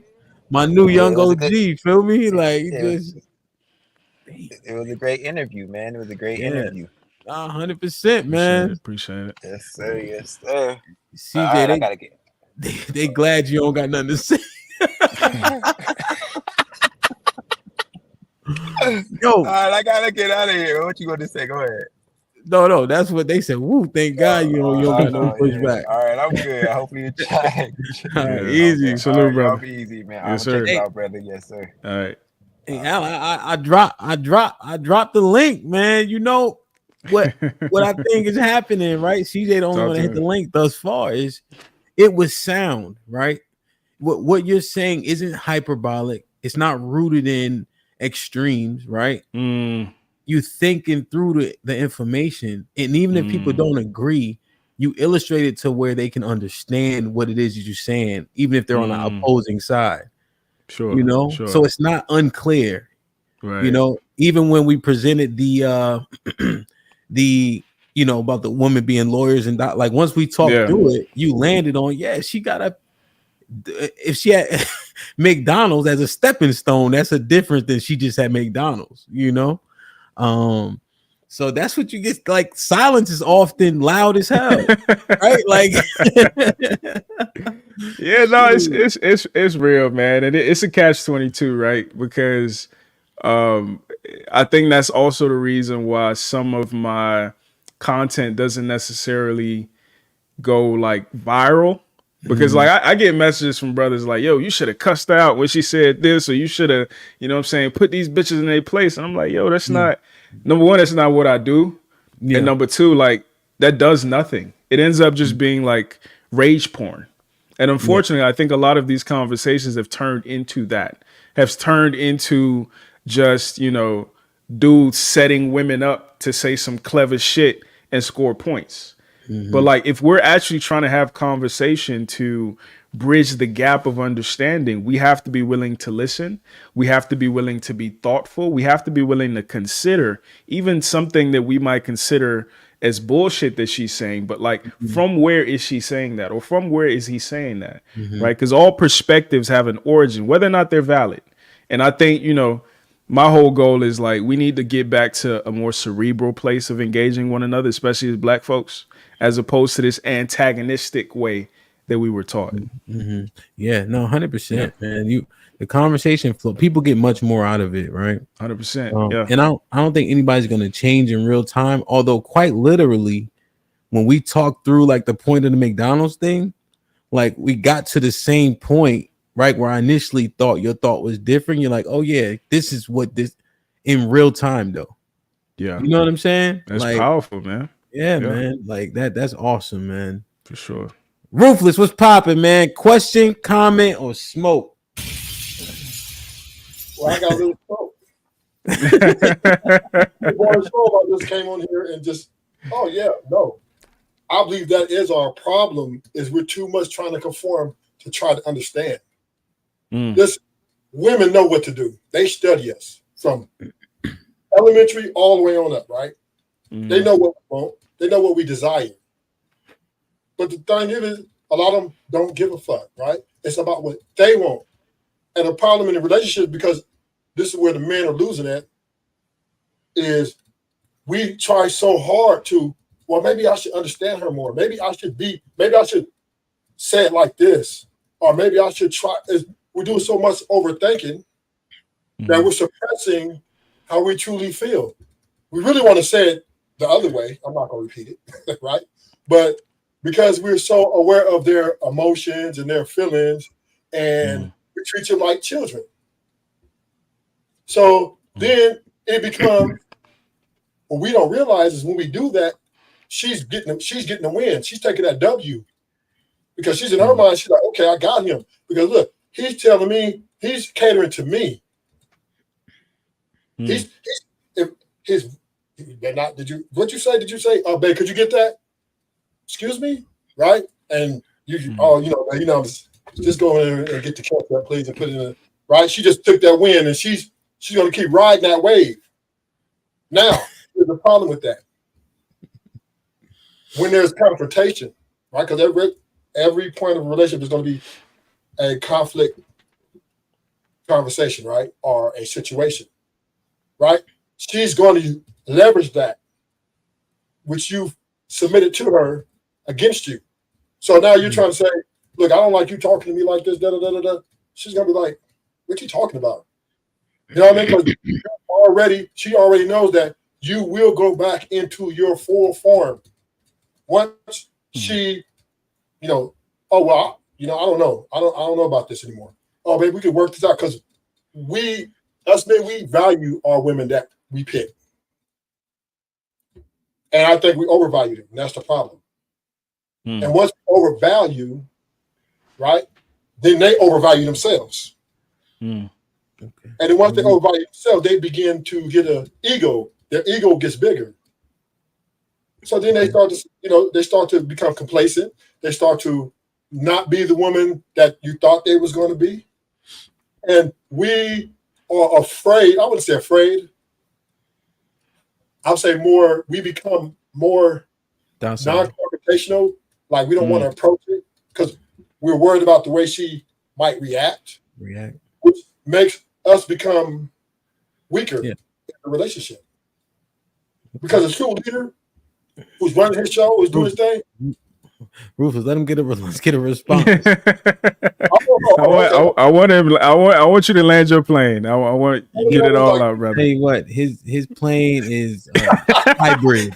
He got a 747. 30 more seconds, Al. 30 more seconds. So I'm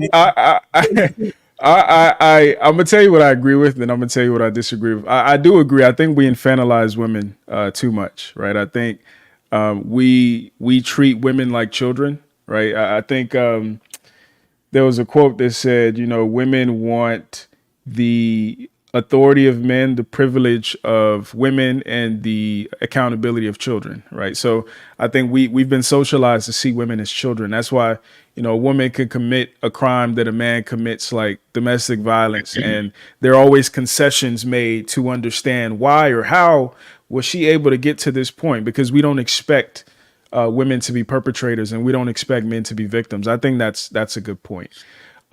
However, I would challenge you on the point that you made about winning, right? I think that's a mistake, right? They say that, intelligence is being able to hit a target that nobody else can hit, but brilliance, genius is about being able to hit a target that nobody else can see, right? So I think that if you try to engage a woman on her terms, you're going to lose. Right. If it's just going to be about, let's play her game and outwit her at the dialogue game, I think you're going to lose. But I think if you're having a higher conversation, and that's why, you know, regardless of how much like a preacher might make or a gangster might make or a teacher might make, they always have a fairly easier time with women because they have a higher calling outside of the woman. Right. So I think that instead of thinking about if you can win with her, I think it's about how well can you get her acculturized to your way of viewing the world. And that's not necessarily doable for every woman. And I think that's the mistake. Like I said before, I think that's the mistake men make. We try to shove a square hole into a round peg or square peg into a round hole.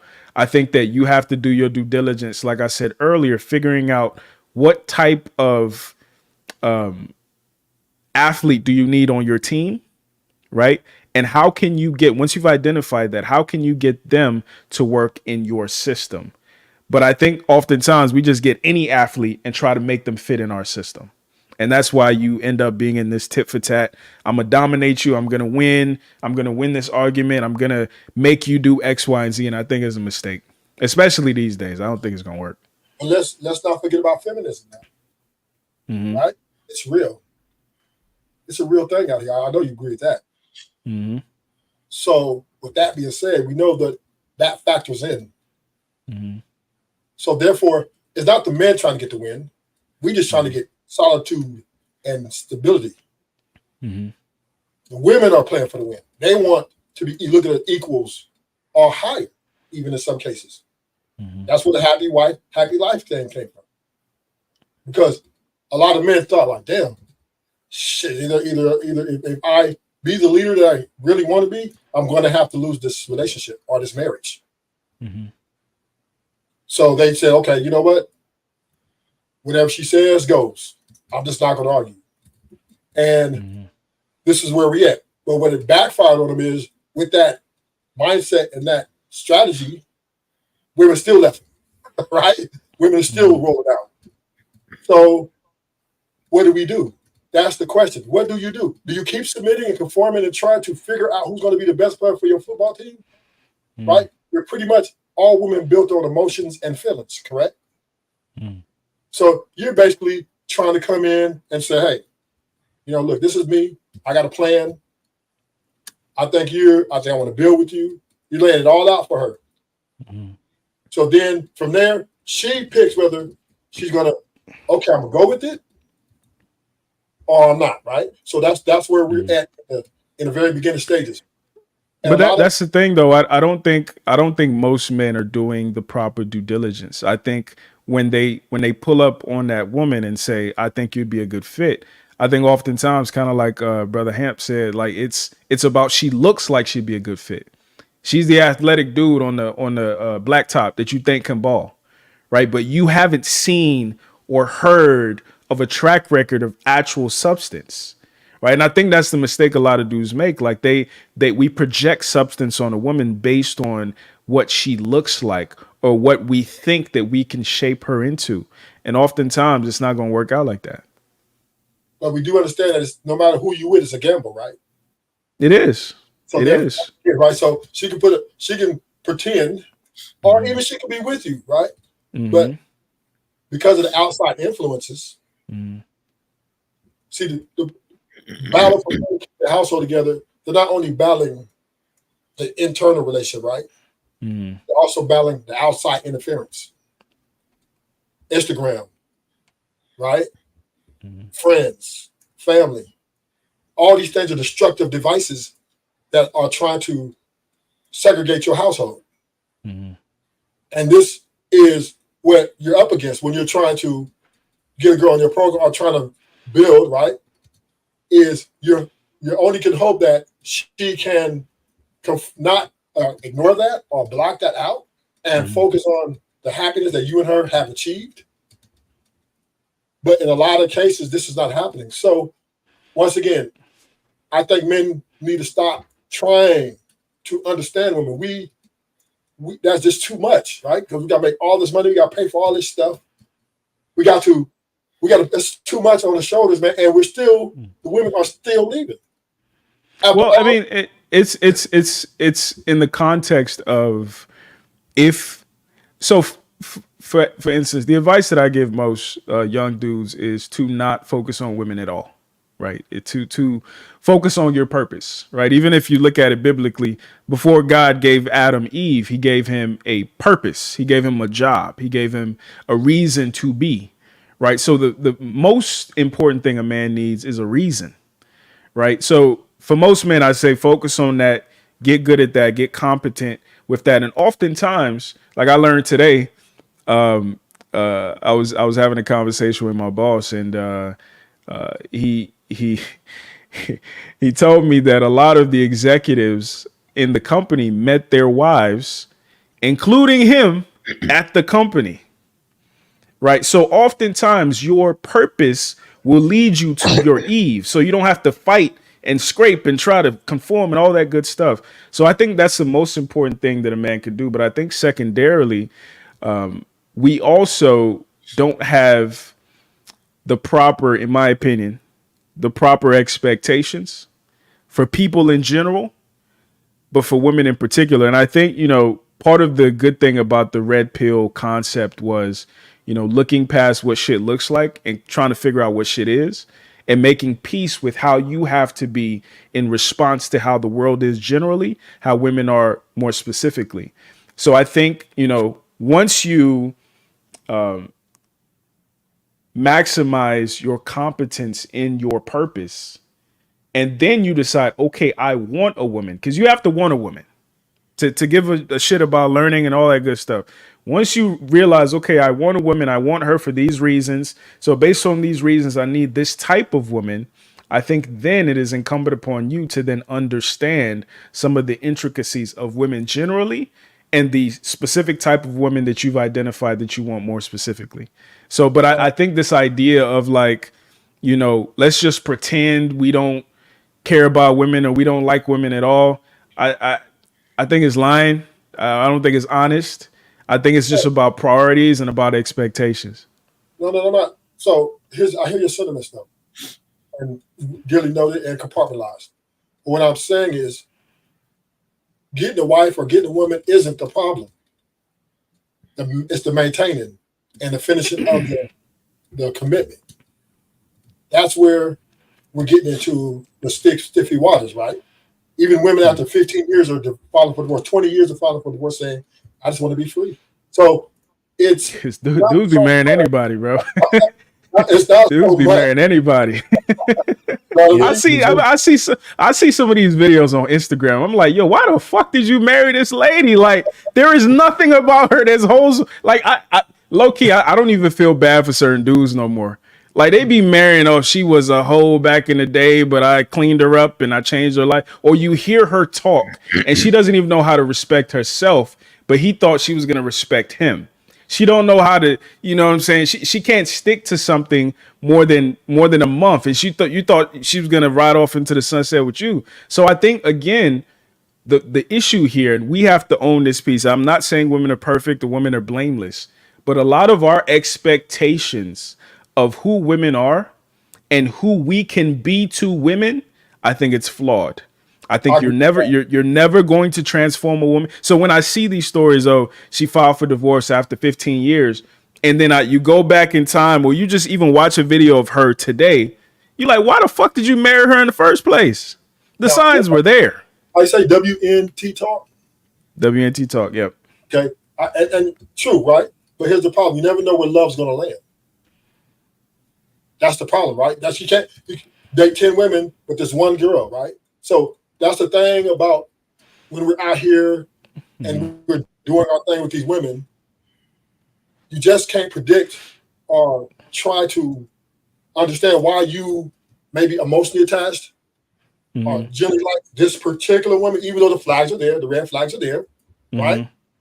But to turn love on and off is a whole nother conversation. Right? No, I don't think you should turn love on and off. I just think as a man, and that's where it goes back to the figuring out what your garden is.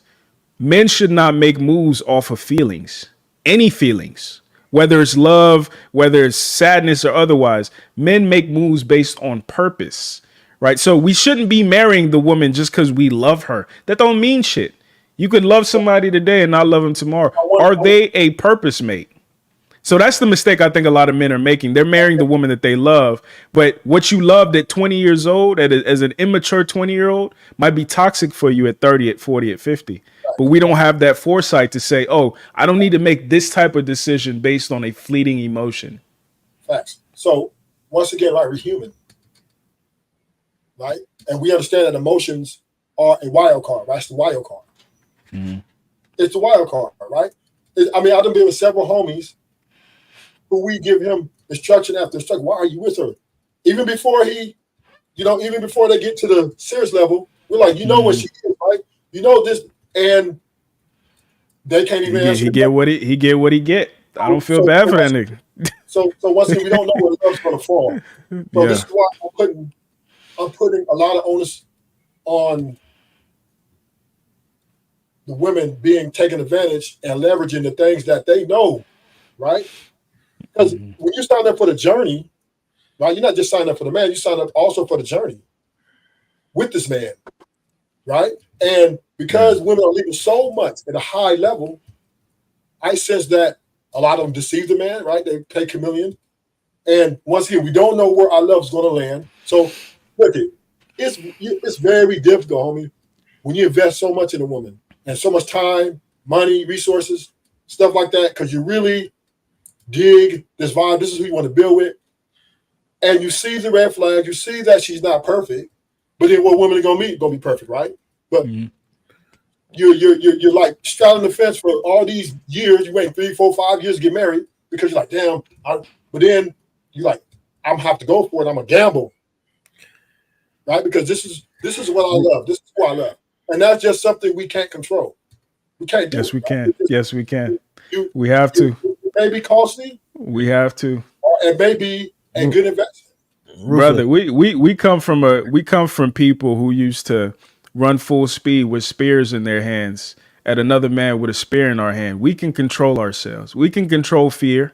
We can control anxiety. You can as a man in particular, right? I think what sets us apart from just being another human being is the fact that we are able to put some of our primitive feelings aside to execute. So similarly, if we can do that when it's, fight or flight time, we can do that when it's love time as well. It goes both ways. So if in the position of your homeboy who knew the woman was no good, but still chose to tether himself in that way, I have no sympathy. He made a big boy decision, has to suffer the big boy consequence. And I think it's a mistake to constantly put the onus on the women.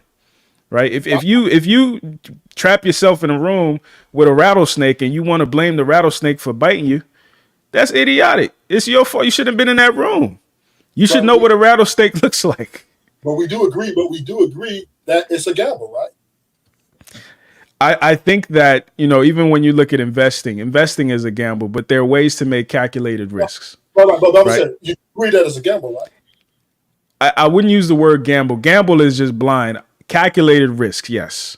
And I think that I think a lot of men overemphasize the risk part and they underemphasize the calculated part. Like we're not making those calculations. We're not doing that comparative analysis. What was I before I met her? What am I currently? And what am I after 3 months of knowing her? And what is that path that I'm on with her? We don't do that because we're so enamored with her pussy good or she look good or whatever the case may be, which is why I said a lot of men are adolescent in our evaluation of women.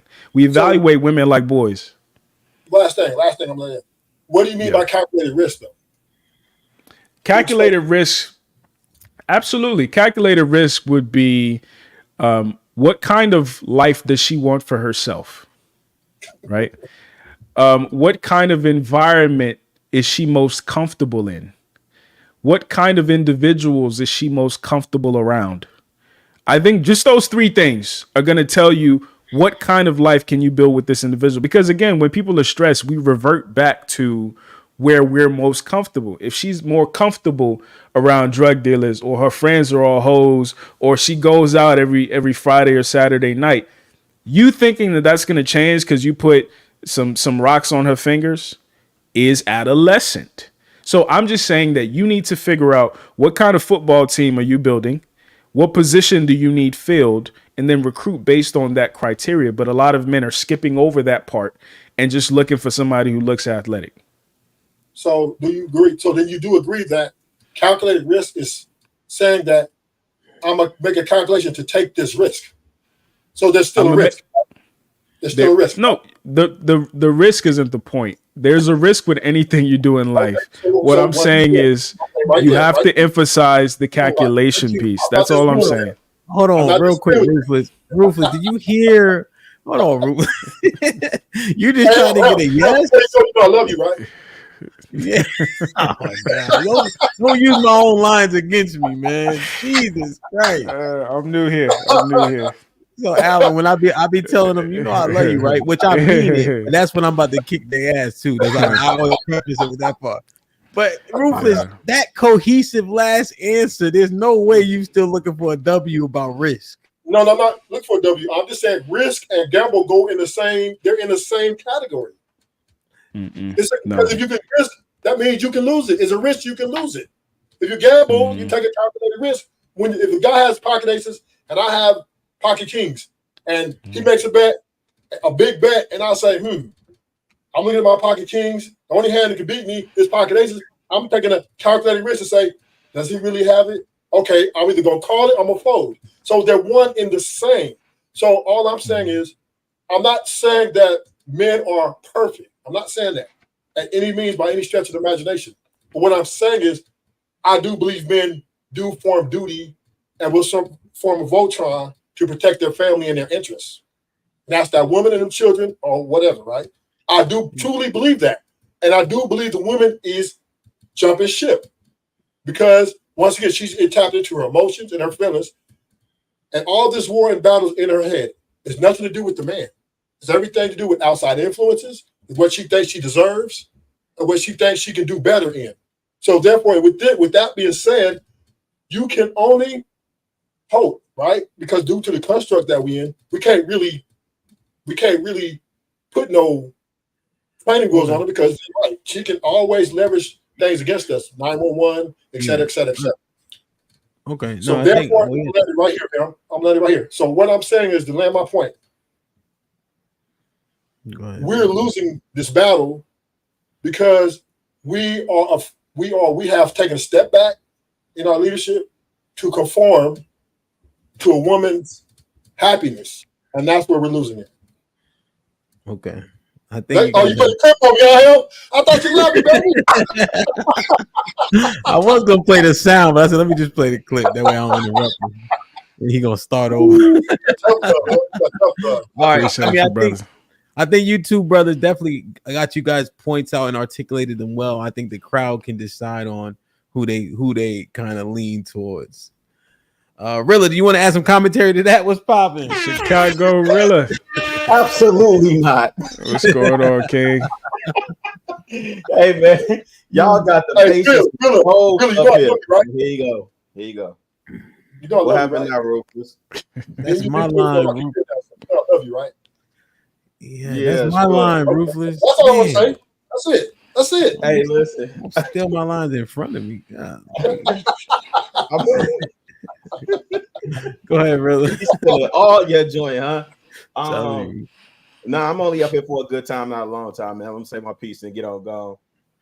Two of my favorite good brothers up here dialoguing, man. I said in the chat that this is gonna be super cerebral. So Dr. Obi, it's definitely good to see you on this side, having the conversation. Hamp for just incredible work. I saw this pop up last night. I was too geeked. I hit that notify me. I want to hear what these brothers is gonna say, right? It did not disappoint, not one bit. Yeah. Pastor Allen, though, listen. Look, you've been in the space for a minute, man. You just seen the conversations. I think for the most part, you're very straight down the middle with your assessments, right? If you had to give like almost like an assessment or a State of the Union address in terms of where Black relationships are headed now, because you listen to Ruthless and it's still all doom and gloom. Even after I've been in the space 4 years, even after all the brothers airing their grievances, these hookers ain't nothing, these heifers won't get in line. The sisters coming back saying what they say, don't have their babies, da da da da da. What is your assessment ultimately? Is what we seeing online real, or is this just the same movie running itself over and over again, or are we moving the needle? What's going on in these streets, man? Yeah, man, that's a very good question. I think, and I've always said this, even when people were critical of, people like Kevin Samuels, I think the online world is just a reflection of people's repressed thoughts and feelings. And I think that, we should take it seriously, right? And we shouldn't just settle for superficial progress. I think that the good news is a lot of women are starting to hear men's grievances that they've never heard before, right? Like that's one of the things that I'm really proud of is some of the videos that I've done where men are telling their stories about, how their mom affected them growing up, and that led to the trauma that led to their relationships with women, etc. Stories that we typically just hear from women, right? So it's allowing people in general, women in particular, to start humanizing men. Because I think that's something that's missing from the conversation. A lot of times it's just, how can you tap dance for me as a woman versus how can we meet and actually have some kind of dialogue? So I think we're moving the needle in that sense.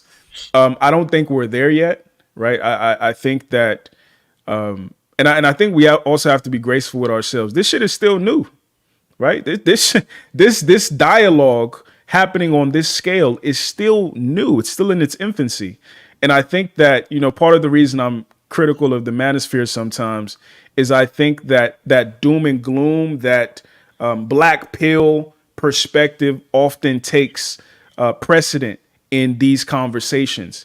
And there's nothing productive about just saying shit is fucked up and it's not going to get better no matter what, or these people have to change for things to change. Versus if we're actually having conversation about like, okay, here are the nuances of what's going on that side. How can we strategize on our side to conquer what's going on that side? And I think that over time, at least I hope over time, that's where the conversation is going to go. Yeah, I don't want to add too much more to it. I'm really enjoying this. Hamp, I'm hoping you go over there for conversation and y'all pull up. I'm hoping y'all continue this back and forth, man. This is a really, really productive build, man. So salute to both of y'all. Ham, thanks for normalizing telling brothers like I love you in this space, man. I love you, boy. I love you. Doing, man. Salute. I'll holler at y'all. I got you. I appreciate that, Rilla. All the love and support is consistent, B. Solid Salute brother, man. Chicago for sure, man. Damn, man.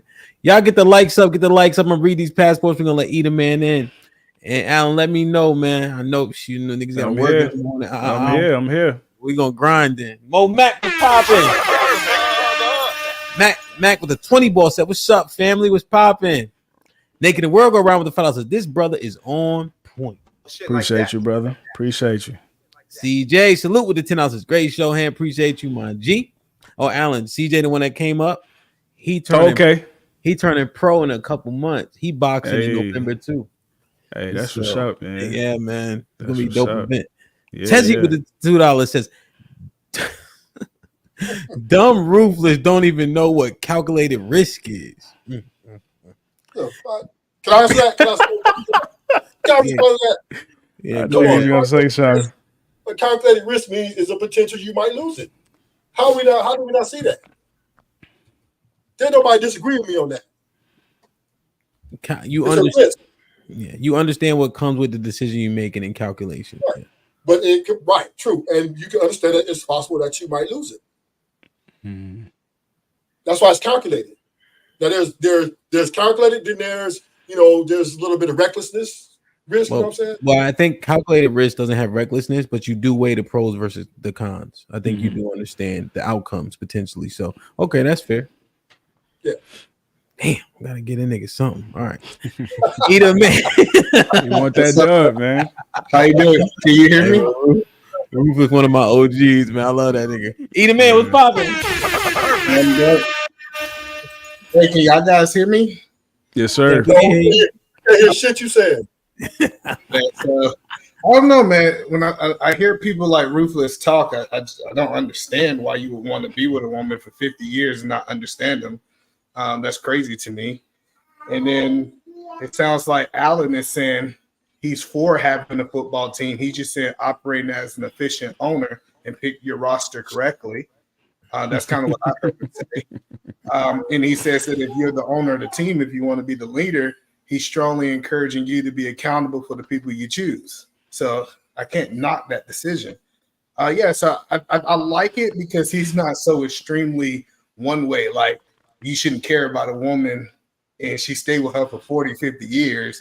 He's like more down the middle, kind of be more calculated as a man, because I know in business it's on me if I make bad decisions and invest in bad companies. So it makes sense that I will be held accountable for those things.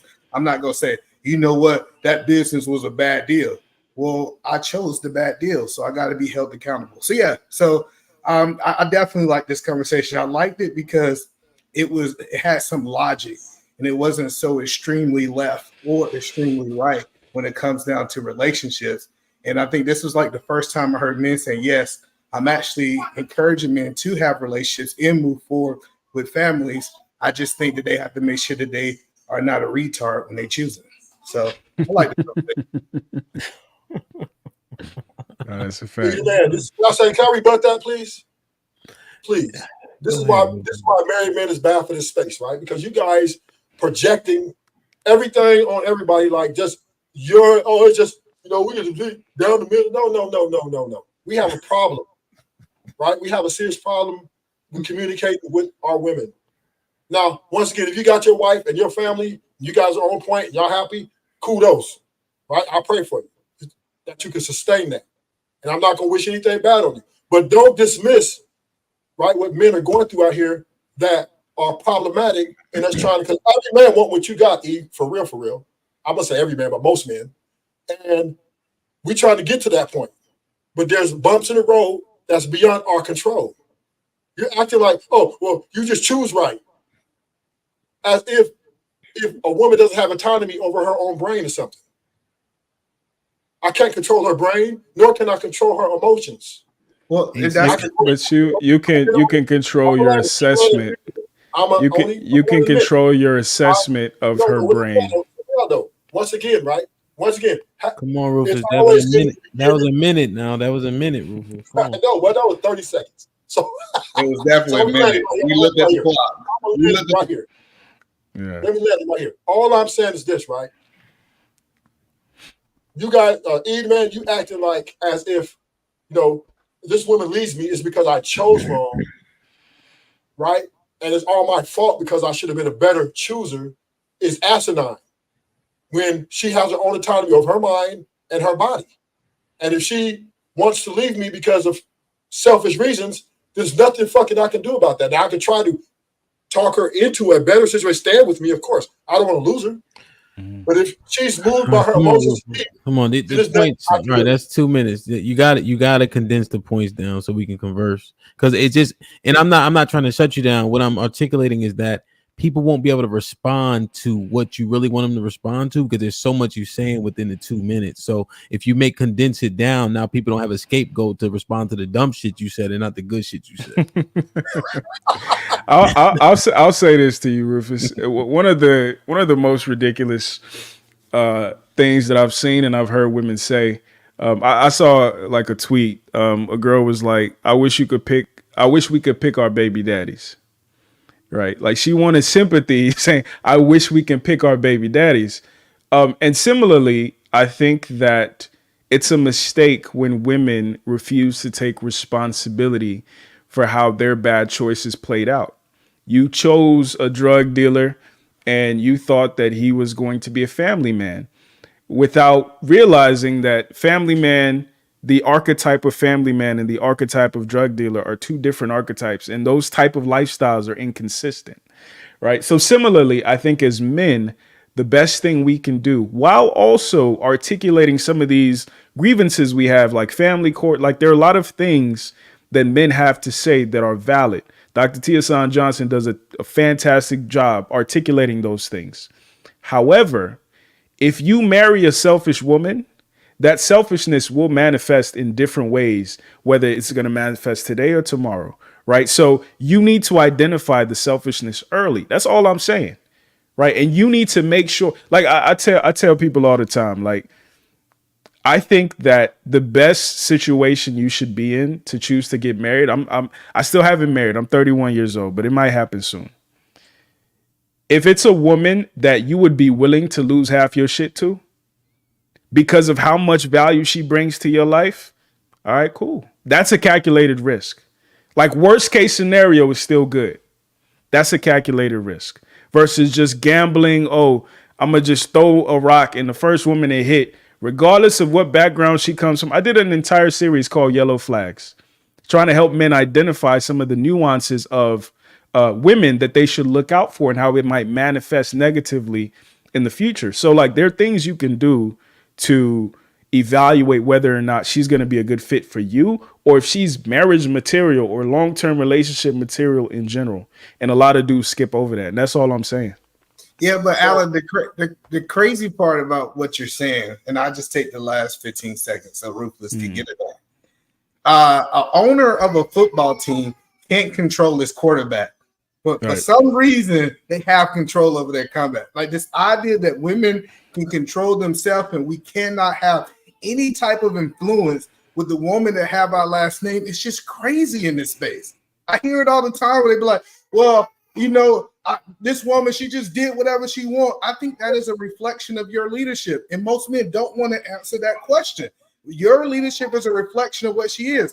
I wouldn't be with no woman who a little bit toxic. I hear people a little bit toxic, a little bit catty, or a little bit this, that, and third. That little bit can be a lot of bit later. And when it comes out, you said you needed a little bit of that spice. And now that spice is coming out of the way against your favor. So men do got to hold accountable, especially if they want to be married. But the problem that we're going to run in is real simple. They want to point the finger and not hold themselves accountable. And that's the reality to it. Absolutely. So, and I think to your point, it starts with having appropriate expectations of women, right? I think that what happened was a lot of men, including myself, we were socialized to have these Puritan expectations of women. Right. We were socialized to think women are sugar, spice, and everything nice. And then at some point, we call it red pilling. You become devastated when you find out that that's not the case. And a lot of dudes, what they end up doing is doing a complete 180. They go from women are angels to women are the devil. The reality is somewhere in the middle. Right. And that somewhere in the middle, it includes how you show up to her. It includes what woman you show up to. And I think the only productive thing you can do as an individual, whether you're a man or a woman, is emphasize analyzing your role in the dysfunction you find yourself in. That's all I'm saying. So to rebut both of you guys, I understand what both of you guys are saying. But all I'm saying is this, right? Men are out here not just trying to build and marry just strange and wild women, right? That's just not common, right? Most men who are in that mindset are looking for the most suitable options available. It's not true. Yes, in the grand scheme of things, most men who are looking for a wife, in the most cases, are looking for women who's suitable, right, for the job. Now, that's not true. Once again, there are women who, in the beginning, are suitable for the job, but then in the end, they take a different approach. They take a different way out. And then the man is devastated. A lot of these men are devastated because these women are breaking their hearts. Don't act like a man can't be hurt. That's what y'all understand. You don't act like that's not the point. We can't be deceived. That's the not the thing point. About the point I'm making is women are switching up the game plan. They're not in the middle of the game, and they're checking out. They're not though. They're not though. They're not, and that's the problem that I have a lot of times with the manosphere. Like, unfortunately, there are a lot of the dudes who are leading the conversation or the analysis of women are not people who are familiar with women for real. And that's why I keep coming back to expectations, right? Because what the untrained man is calling a switch up, a pimp could have seen that from a mile away.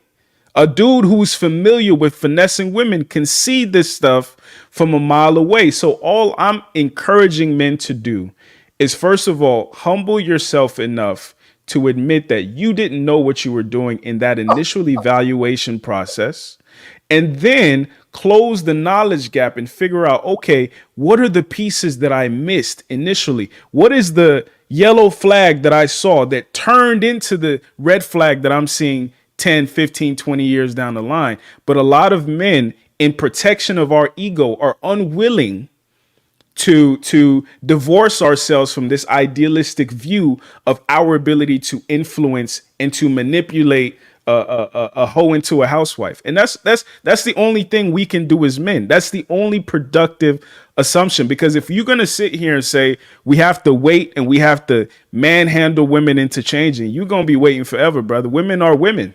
All you can do is pick better. Go ahead, Mr. Fantastic was popping. Yo, what up, man? Oh, Bro, wow. I'm Your gonna mic see my low. big pull on Oh yeah, Your mic, your mic low. great convo between you fellas, man. Shout out to my man. We need to talk. He wanted Appreciate it, brother. Not the niggas, but the niggas. One of the niggas. Appreciate you, brother. Saying.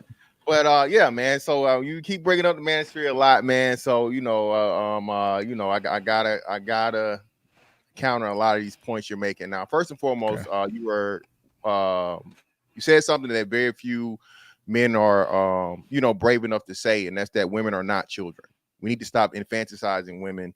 You know what I'm saying? Treating them as if they don't know better, they don't have accountability, they don't they don't have a choice. Like you said, the prime example is I wish I could choose my baby daddy, those type of things, right?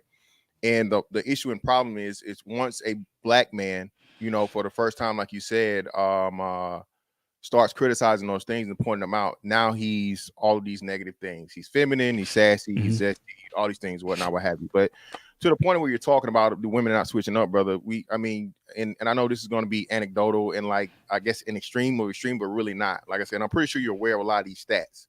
The stats say black men are not the problem, okay? Black women are the only demographic, be it race, be it gender, that has a higher divorce rate than a higher marriage rate. So who's the problem there? I'm asking you a question. Oh, okay. I thought it was rhetorical. I think that the answer you want me to give is women, but I don't think it's that simple. Okay, I genuinely don't think it's that simple. Okay, so if it's not that simple, why are they the only demographic, male or female, regardless of race, to where that's the case? How can you say regardless of race if they're a demographic? It's race.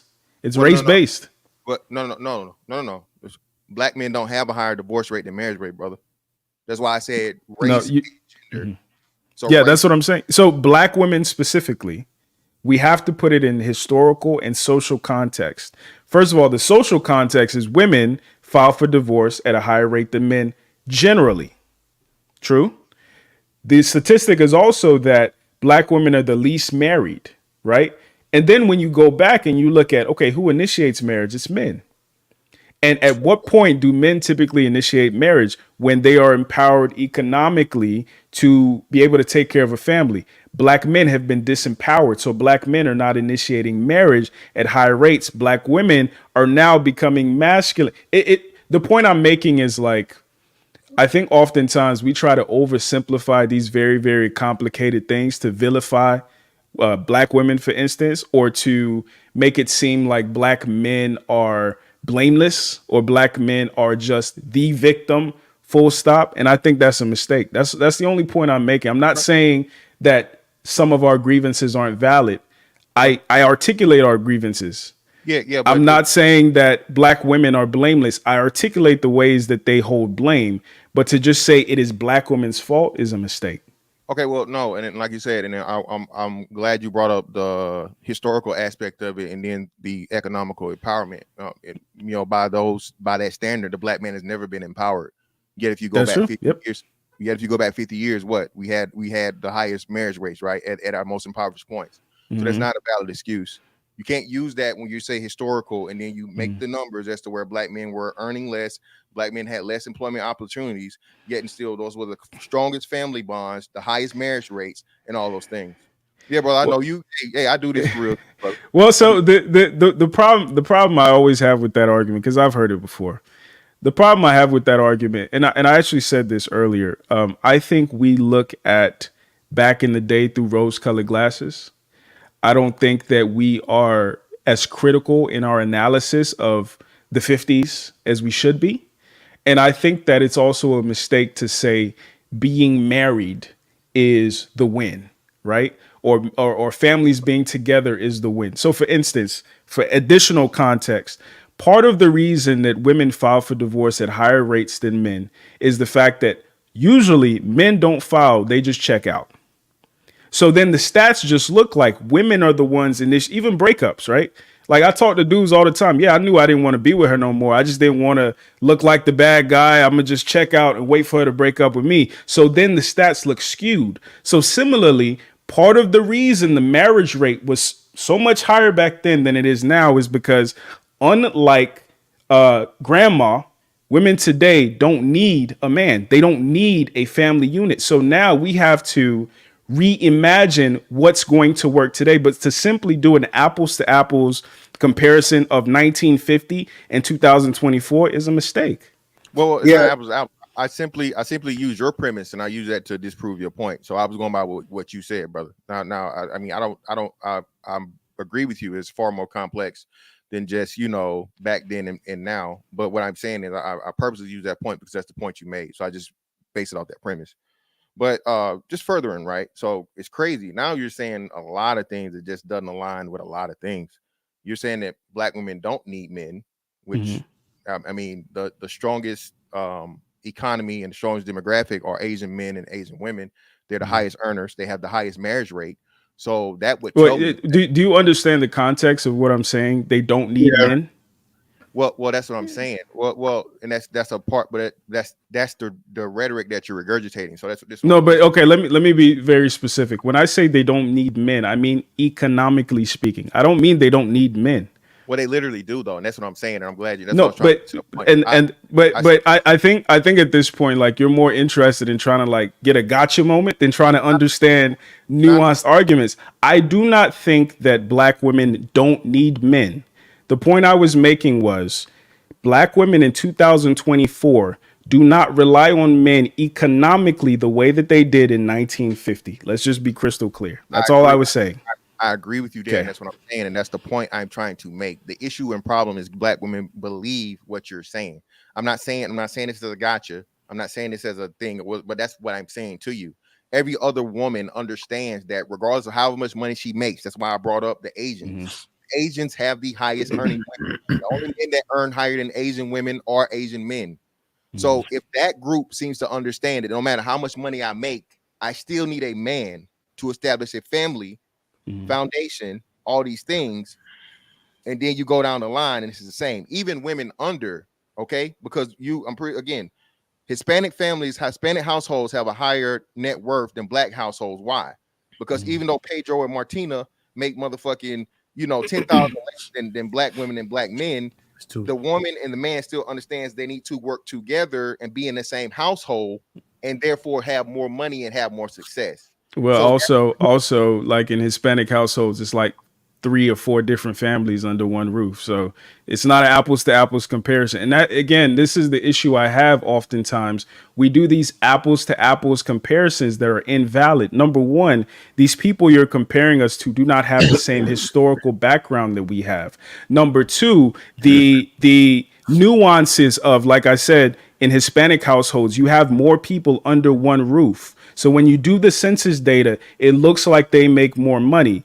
Another thing they don't have is the black tax, where as a black man, sometimes you're paying grandma's bills, right? So you can't accumulate wealth at the same rate. So all I'm saying is, instead of trying to come up with these overly simple, trivial answers to complex, centuries-old questions, I think it's important we understand and we take our time to consider the nuanced aspects of why our situation don't look like theirs. That's the only point I'm making.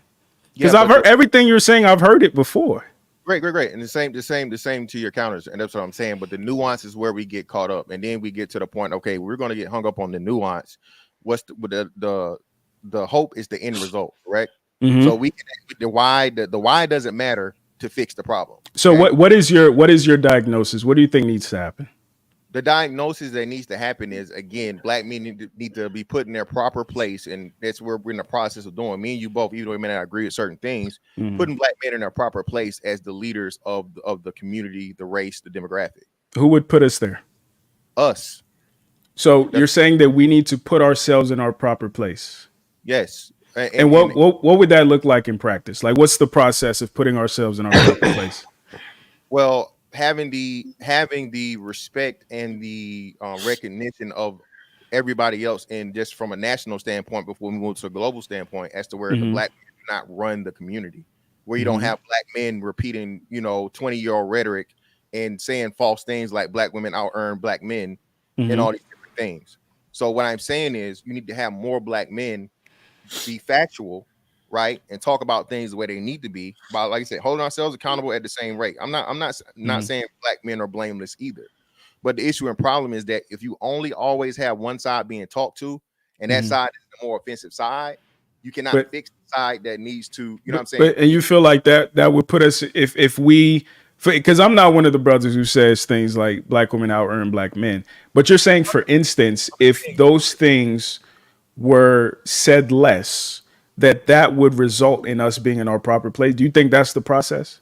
No, like you said, that's part of the nuance, brother. So okay, that's what I'm trying to understand. I'm trying to understand, like, because, and that was my issue with Ruthless Truth, because a lot of men that I talk to in the manosphere, this is why I have an issue with the manosphere, is they have this mindset of women have to do this thing before things change.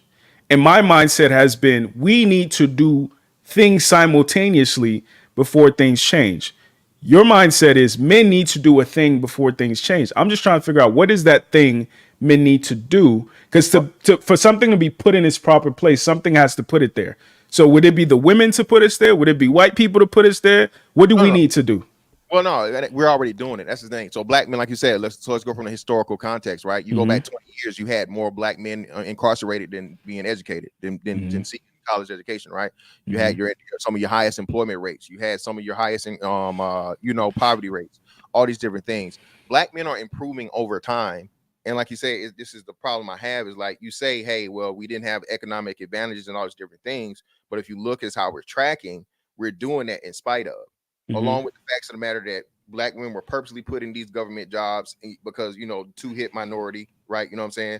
All these different things, so on and so forth, to purposely elevate the black woman over the black man, and then encourage her too, also with the whole welfare aspect of it, and so on and so forth, replace the man with the government. And then now the child is the breadwinner versus the man being the breadwinner. I mean, it's just a lot of things. Again, I don't think that we're going to live to see this, this change and this turnaround. I'm just saying we're in the infantile stages of getting it started, because again, we're the first group of men to actually speak out about it, and not only speak out about it, but like you said, it's brothers out here, certifications, CDLs, own businesses, hell, these platforms, right? Yeah. Just that itself, and educating brothers and bringing them out of this deep propaganda of where everything is the black man's fault. I think you have. I agree with that. I agree with that. We have to have that recognition of who and what we are first, and not just the narratives and the negative stereotypes and things, and build on it upon that. At the same time, between time, the black woman has to have responsibility, like you say. We keep blaming black men for not being good leaders. How do you know what a good leader is when you don't know what leadership is? You never had a man in your life growing up at all. So now when you see a man that's the quote unquote leader, now he has to constantly prove himself to you over and over and over again, and you don't even know what it is. So you have a person that doesn't know the definition of something, constantly telling you that when you show and prove and do this, you a 9-to-5 nigga, you broke, you're boring, you ain't got no swag, you ain't got no this, you ain't got no that. And it's just like, it's my brothers are starting to broaden out their horizons. I mean, black men's interracial marriage rate, I think, went up somewhere between 5 and 7% over the last couple years, right? So, go ahead. I get what you're saying, and I've been listening.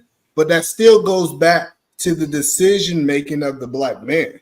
Because if I have to convince you that I make enough money that you need to come under my covering, you're not for my team. And this is kind of where the conversation started.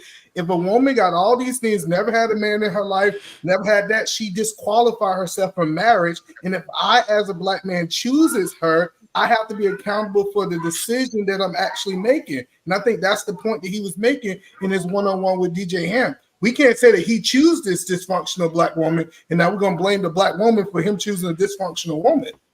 Okay, so now, Edie Man. So this is the question, Edie Man, and this I'm glad you brought it. This is the question I wanted to really ask. We need to talk.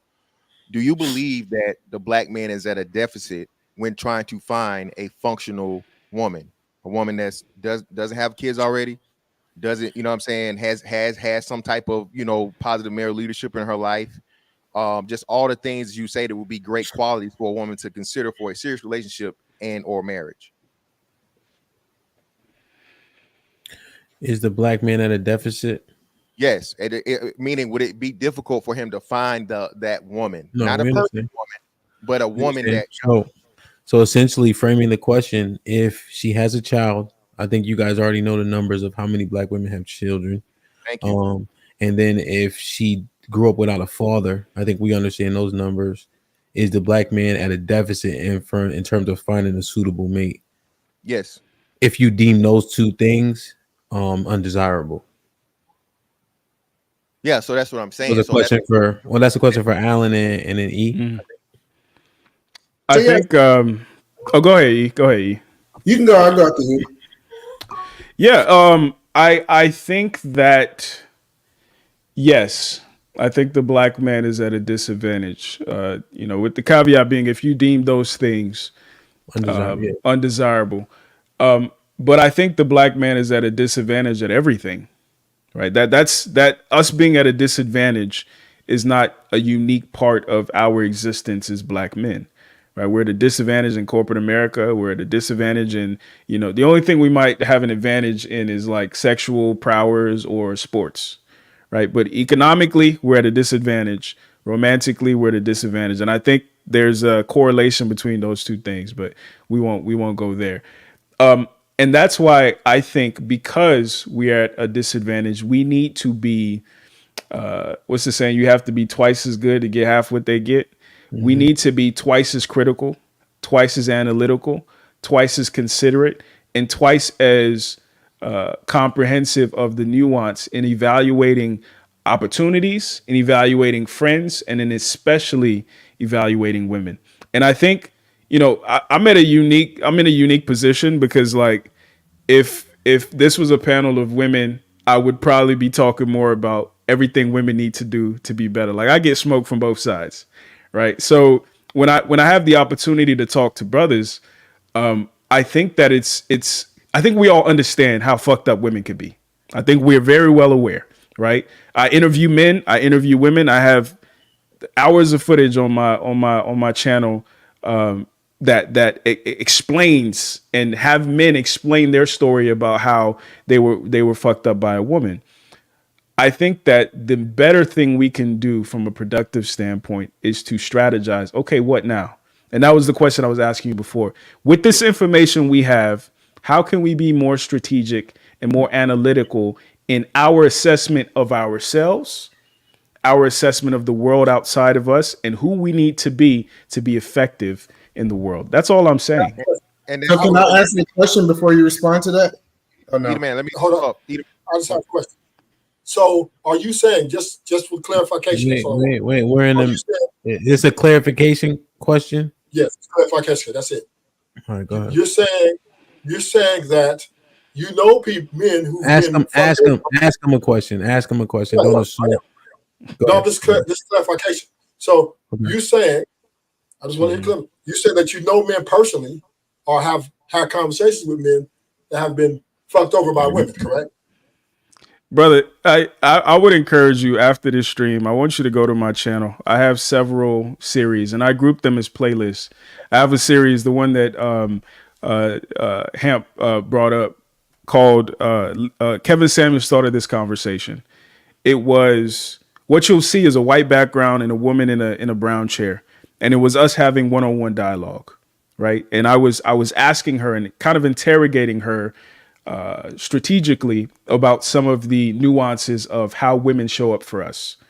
I have another series called Listen to Black Men.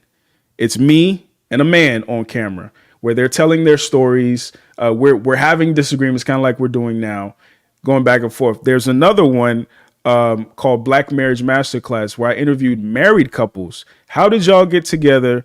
How does this work? Why does it work? Right. So I'm having these conversations with people. And the point that I'm making is part of the reason why women, for instance, don't think that we're human is because there isn't a large reservoir of examples of men telling their stories, right? It's not a common, like one of the clips on Instagram now that's doing some numbers. I said, we talk a lot about how grandpa had 2 or 3 kids around the block, but we don't talk about when grandpa came back from Vietnam and he found somebody else's kid that he had to raise, right? When he left, she wasn't pregnant, but when he came back, she was pregnant, right? So there is an overindulgence of women's horror stories and there's not enough of men's horror stories. And I've been trying to balance that scale. With that being said, when men are talking, we have to focus on how can we be better at evaluating and seeing and having some of this foresight to see these bad things before they happen. That's the only point I've been trying to make tonight is like a lot of times we get so lost in this. I've never been able to be the victim. So let me like revel in this victimhood as long as I can and just show women why they're fucked up, why they're fucked up, why they're fucked up. But it ends up just being like catharsis. It doesn't do anything. It makes you feel good. You find community, other brothers who've been cheated on, other brothers who've been divorced and done dirty. But at the end of the day, you never take the time to actually turn at yourself and say, oh, wow, that thing that she did to me, I actually saw a little bit of that like 2 months after we met. But I thought, oh, no, it'll be all right. Once I put a ring on it, you know what I'm saying, then she'll be for me. Not realizing that all you can do is validate who a person already is. You don't change them by leveling them up in who they are in your life. That's the thing. So hold on, before we move it, hold on, because we're about to go. We don't need to move it. We don't need to move it. I want either man to answer the question that Mr. Fantastic initially asked, and then Mr. Fantastic can rebut if hopefully he can remember all the information. All right. So I want to go back to the question that I believe you asked Mr. Fantastic. If I'm wrong, tell me. I believe that black men are at a deficit when it comes down to dating in the market today. Correct? Black women specifically, not just women in general, black women, from choosing black women. Yes. So black women, I do black women to answer your question. And my answer to that answer is no. I don't think so. I think men actually, black men actually think that they're supposed to get more than what they actually qualify for. It's almost like when I hear men actually go to the market and say, I'm worth $125,000 a year, and they don't get a job because they don't really qualify for it. They just look good on paper. And I think we had a whole conversation about this. So no, I don't think that it's a deficit that men are actually going and they can't find it, because I feel like if they was qualified to get that, they will get that, in my opinion. Okay, so first, let me address Edaman first. So first, Edaman, brother, again, you yourself couldn't find a black woman that fit the situation. You married out, okay? Not only did you marry out a woman that already had multiple kids by another man, okay? So this is why I hate when you brothers do this, when, again, your lifestyle points to the fact of the matter of my point, okay? That isn't a shot or a jab. It's just stating the point, okay? But the reason it's a bad. I thought we was. Oh, go ahead. I didn't interrupt you, Edaman, brother. I thought we was having a back and forth. My bad. Go ahead. I didn't even. We are, but I didn't interrupt you. So what I'm saying is, when you look at all of these things, single mother rate, obesity rate, poverty rate, then not just single mother rate, the number of children by multiple men rate. You guys are actually trying to tell me that there's not a damn deficit when the numbers tell you that. It's more black men that are childless, okay, than black women. So we just even did a 1-for-1 for that. All right. Black men are losing out. If you only tried to match up fucking childless black men and childless black women, you have like damn near 15% of black men that's out in the cold. And out of those women that don't have children, don't know if they're crazy as hell. Some of them definitely gonna be obese. Okay, some of them definitely gonna be impoverished. So that's what I'm saying. You guys saying I'm not looking at the nuance, and it's not the nuance, it's the totality of it. And this is what I'm saying. This is the thing. Now we're getting to what we need to talk. So, brother, this is what I'm talking about. You talk about the nuance. The nuance is never as important as the cold hard facts. The cold hard facts is why black men are indeed at a deficit, which you did agree with, okay? But to push the thing home, it's nothing about victimhood. It's nothing about this. It's what I was talking about earlier about bringing the actual reality to it and having brothers see. It's not you, it's not me. It's that women are not out here for you to get. They're not. No other demographic has this issue and this problem that we have. Well, you say, oh, Hispanics, they got more kids than yeah, but like you said, those Hispanics are living with Pedro and Juan and Alejandro. But when you gotta let us respond.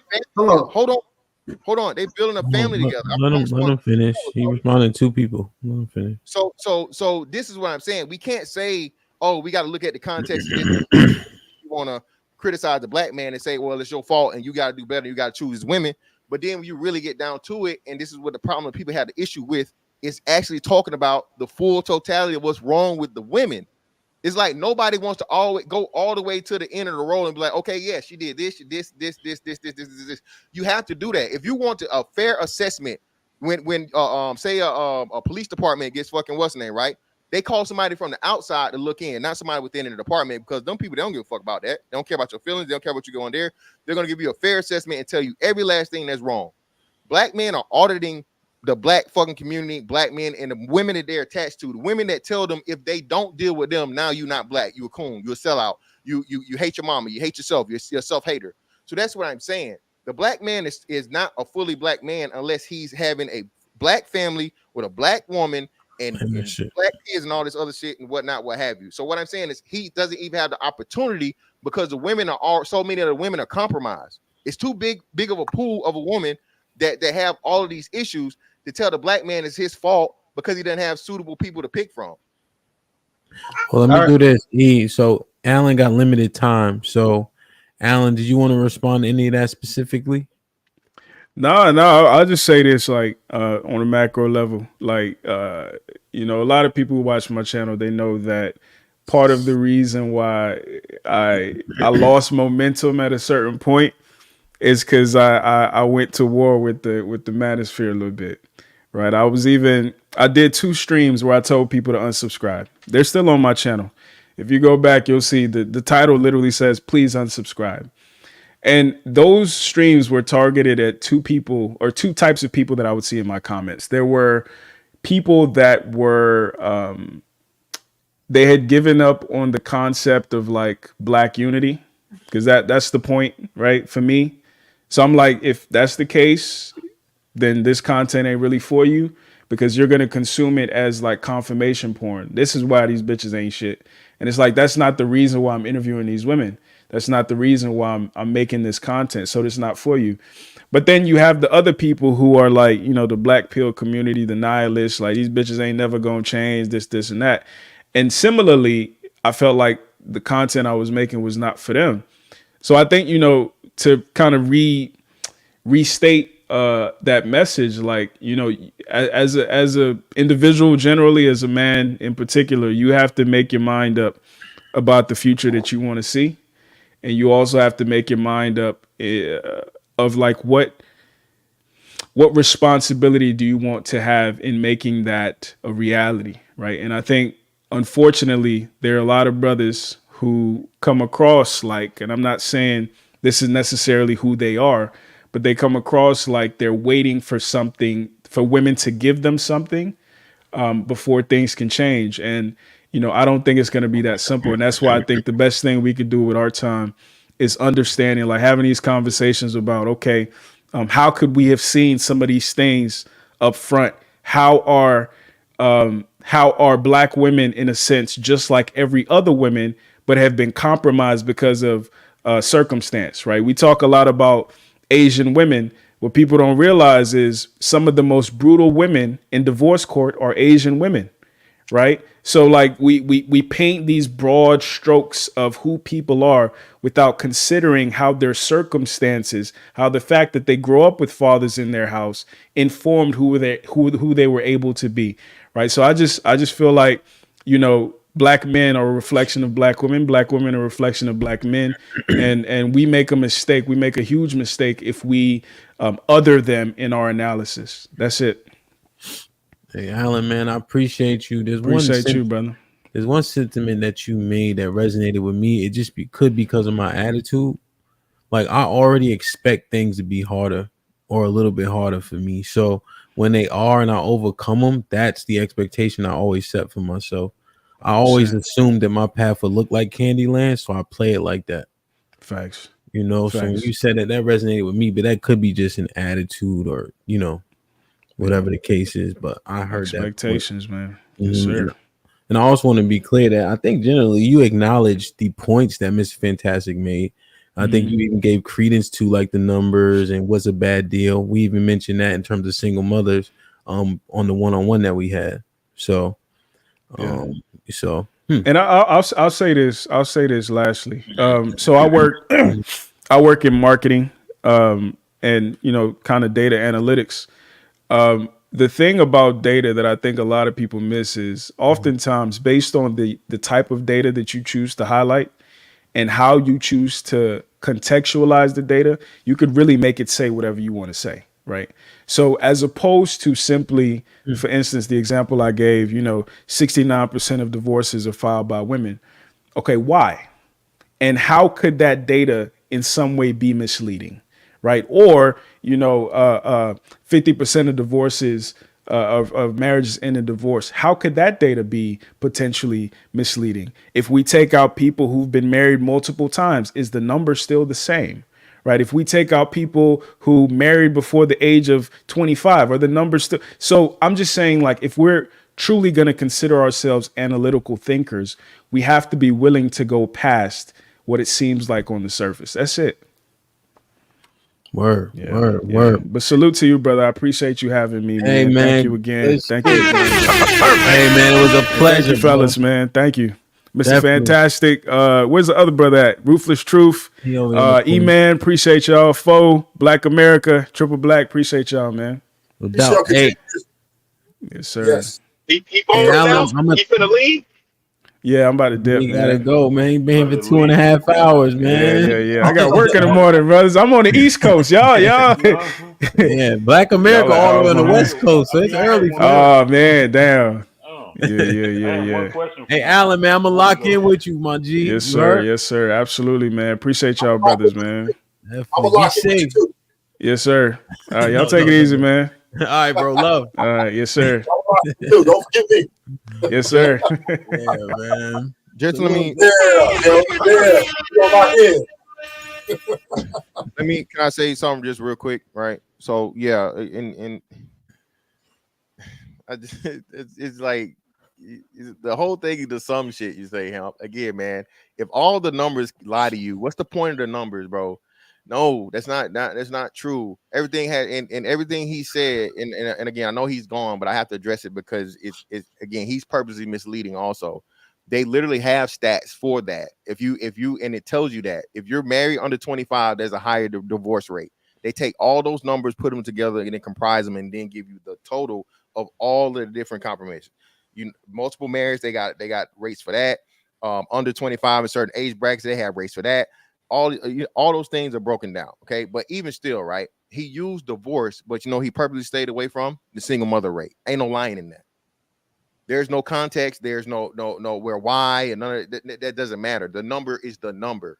So we're talking about what really, really matters, and one of the things that offset the whole thing and put this shit like to the point of where I'm saying black men are already starting off at a huge deficit. And then I'm confused with that too. Y'all just said a man shouldn't have to overcome for a woman. And this is where the main thing we're talking about here is trying to set everything straight in the black community through the family. So if he has to overcome from a woman that's already got kids by another man, or she used to be a hoe, or she don't know how to handle men, well, he's gonna lose because now he's choosing a woman. No matter how much he supposedly overcame her, she's still who she is, right? So that's what I'm saying. No. Everyone talks about Oh. nuance. My bad. Go ahead. Well, no, I thought the point of that was that the difficulty level to finding a suitable black woman is going to be more difficult because of the things you mentioned put us at a deficit.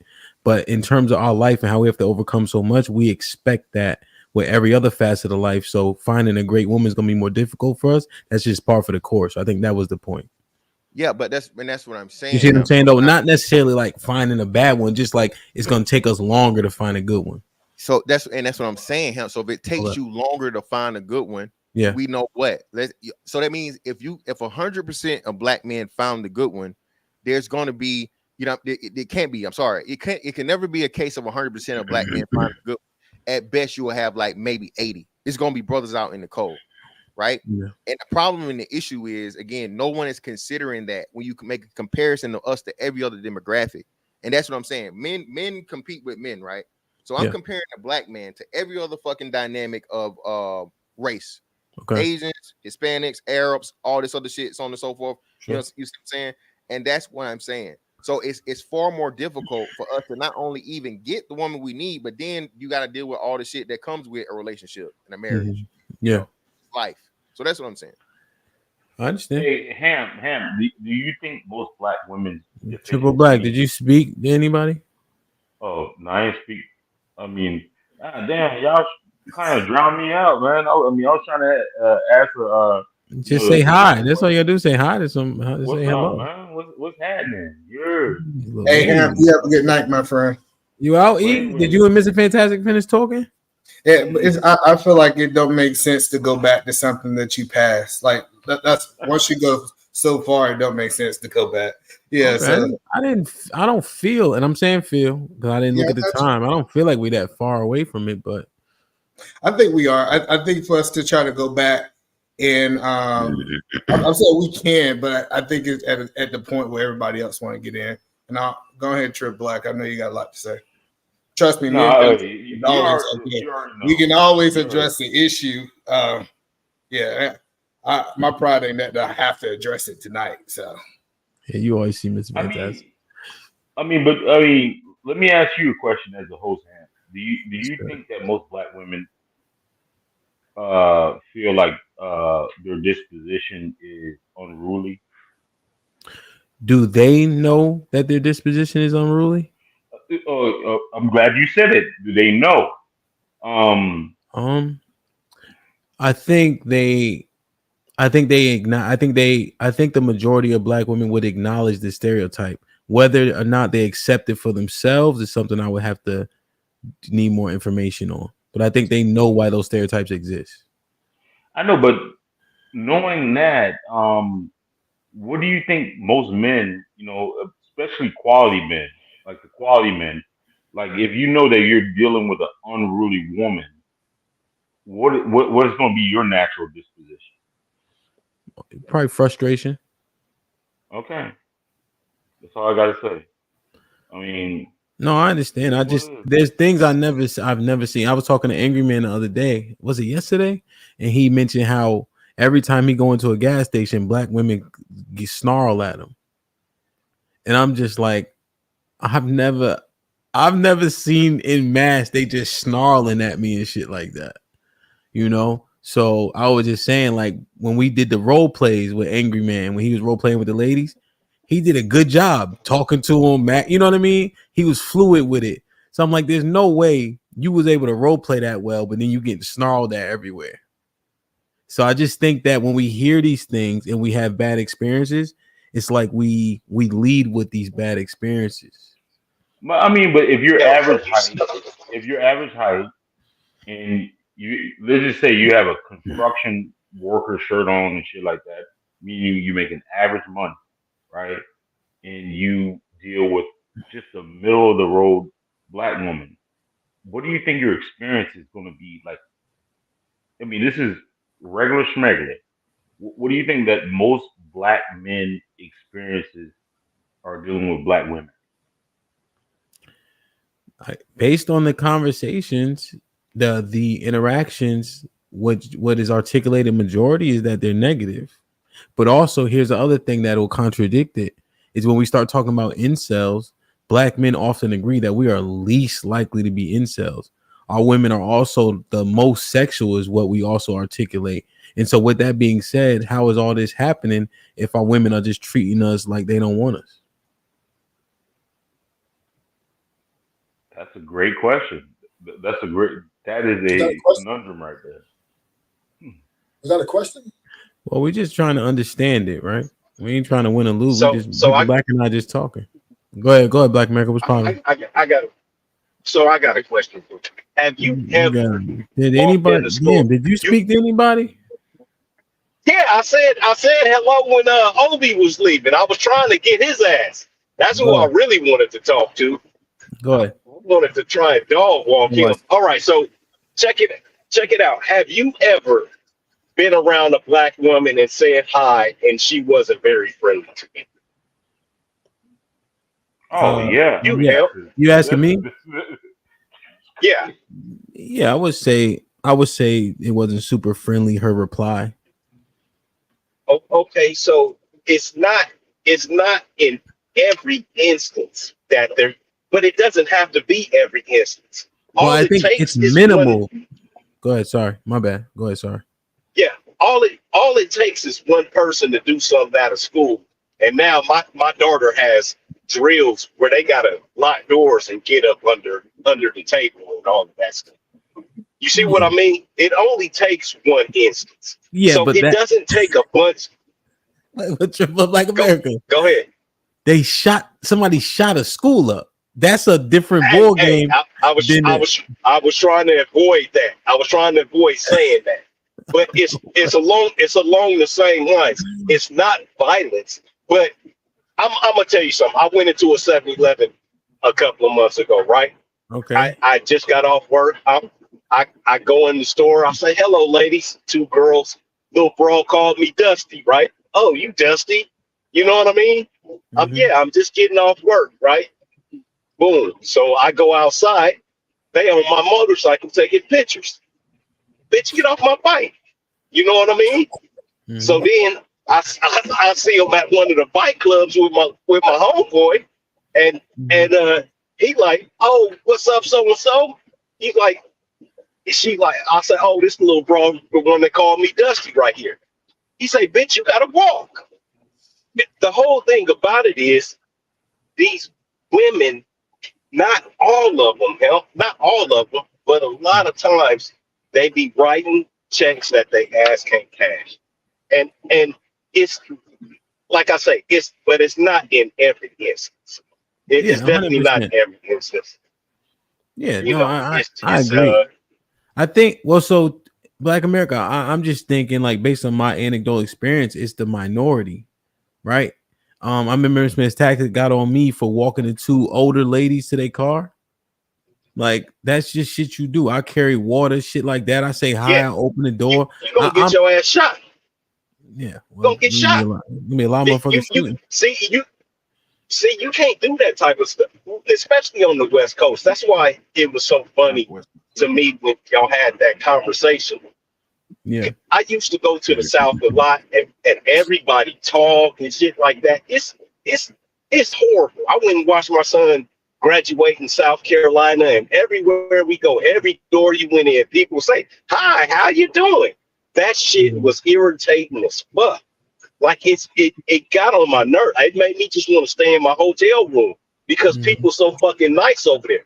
LA, you don't get that, bro. Well, but then, if they ask you where you, well, back in I was in Washington. Ask you where you from. I was in Washington D.C. Hold on. Okay. I'm just saying. So if they ask you where you from, you're getting banged on. It's not how you doing, where you from. They ask you where you from, you getting banged on. These people, hi, where you from? All of that. It's not a good feeling. It's an uneasy feeling. It's just completely different. No, I got you. I understand it. I'm just looking at it, right? And then I'm in a predominantly black city, or is Houston predominantly black? I don't know the number. I don't know the stats. But in DC, and I'm just not seeing a bunch of women snarling and shit. Like I DJ at 20 places, 8 of them only got one security guard, and he's sitting outside at the door. It's natural hair, like everybody just vibing, like that shit. Not fucking niggas not getting their teeth kicked in every time you turn around. You can't do that on the West Coast. Come to the West Coast and do that. I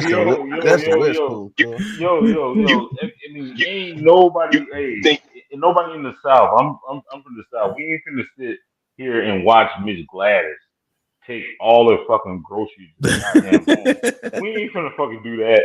Come on, man. That shit crazy, man. That shit, it don't look right. Especially like some healthy niggas, man. Nah, hell nah. We ain't finna do that. This is the problem I have now. Go ahead. This conversation. I just think that men have been asked to be inhuman. Like we can't, like, I just believe a lot of men is brainwashed. Women have brainwashed a lot of men to think that, you know, it's me. I'm not the problem. She's not the problem. I'm the problem. And this is problematic because we would never get to any solution. If we constantly try to appease women's happiness, we need to be aware of how she's feeling, or what she, you know, if she wears a dress that we don't approve of, how do we deal with that? It's just we got to sit there and game plan on how we're going to approach her. That is problematic. Would you agree? Nobody's saying. And so even in these situations, right, the 2 old ladies, I'm just got finished DJing. It's 3:00 in the morning, right? I go to Wawa. I don't know if y'all niggas got Wawa, right? So I went to get something. They walking, one of them walking kind of limp. Like, how far y'all gotta go? They're like, oh, we parked up here. I said, I'll walk with y'all. Oh, no, we okay. Whatever. Right. I just walked them to the car, right? They, oh, thank you so much. You know what I'm saying? That's all I'm saying. I'm not saying if my wife wearing something I don't like, I gotta say, babe, what you think about it? And I'm saying, hey, I mean, come on. You already understand that. I understand that. We understand that that's not the outfit we would wear, especially if I'm not with you. It don't even take that much, right? You set those standards and boundaries. Not saying you tiptoeing. I'm just saying, like, we be acting like this shit is like a war zone talking to these women. So you don't believe that women are under the feminist mindset of equality? Yes. So then if they've been deceived in their own minds that they're equal or better, you don't think they're going to take a stance on the way they feel? Here's what the women also say, right, on the panel all the time. They don't even want to lead, right? So there's things that they're trying to process, right? But then as a man, when you impact her in a different way, you'd be surprised how they start to play the role that they want to play. Now you see what you just said? It's all about me. She has no accountability. I'm just saying, when you make an impact, motherfuckers can tell. I ain't as tall as Mr. Fantastic, but when I get in the room, goddamn niggas know I'm there. So I'm just saying, like, that don't halt at other men. That go past with women too. I have to disagree. Okay. Now, maybe with your woman, that's fine. I can give you that. But once again, this is why I think a lot of dudes project their situation with on a lot of men who out here are experiencing different situations. This is why we having these conversations. And I've heard you on panel, if I'm not mistaken, when the women were talking about, if I'm not mistaken, how they are. I think you had a show on accountability, on how to talk to men and stuff like that, and they plainly admitted that they just be dog. What's her name? Sherelle said she dog walk men, and women dog walk these men. Those are the words I heard. So women are coming out saying that this is what they're doing, and we're sitting here saying that, oh, well, you men need to be better. We need to have more stoicism. We need to understand her happiness. We need to no. So if you use Sherelle, right, who is more aggressive when it comes to these conversations than Mr. Fantastic? Nobody. But every time Sherelle get around Mr. Fantastic, they both be giggling and smiling and all this other shit. Yeah, well, you know what I'm saying? Hey, like, she weak in the knees for that nigga. She weak in the knees for that nigga though. Black America, but that's what I'm not nobody else. Niggas that make an impact, nigga, they both all this other shit. Like when he make an impact on her, all that Sherelle tough guy, New Orleans dumbass accent shit come right down. He starts saying baby and shit like that. He start talking about crawfish and shit. Like, come on, man. Like, that's actually a perk. Thank you for putting that out I ain't saying all that, there. He had to tell her, Ruthless. He had to tell her the other day. He said, "Oh, she was showing him love, right?" He said, "Oh, Sherelle, I'm 6'5", not 6'9".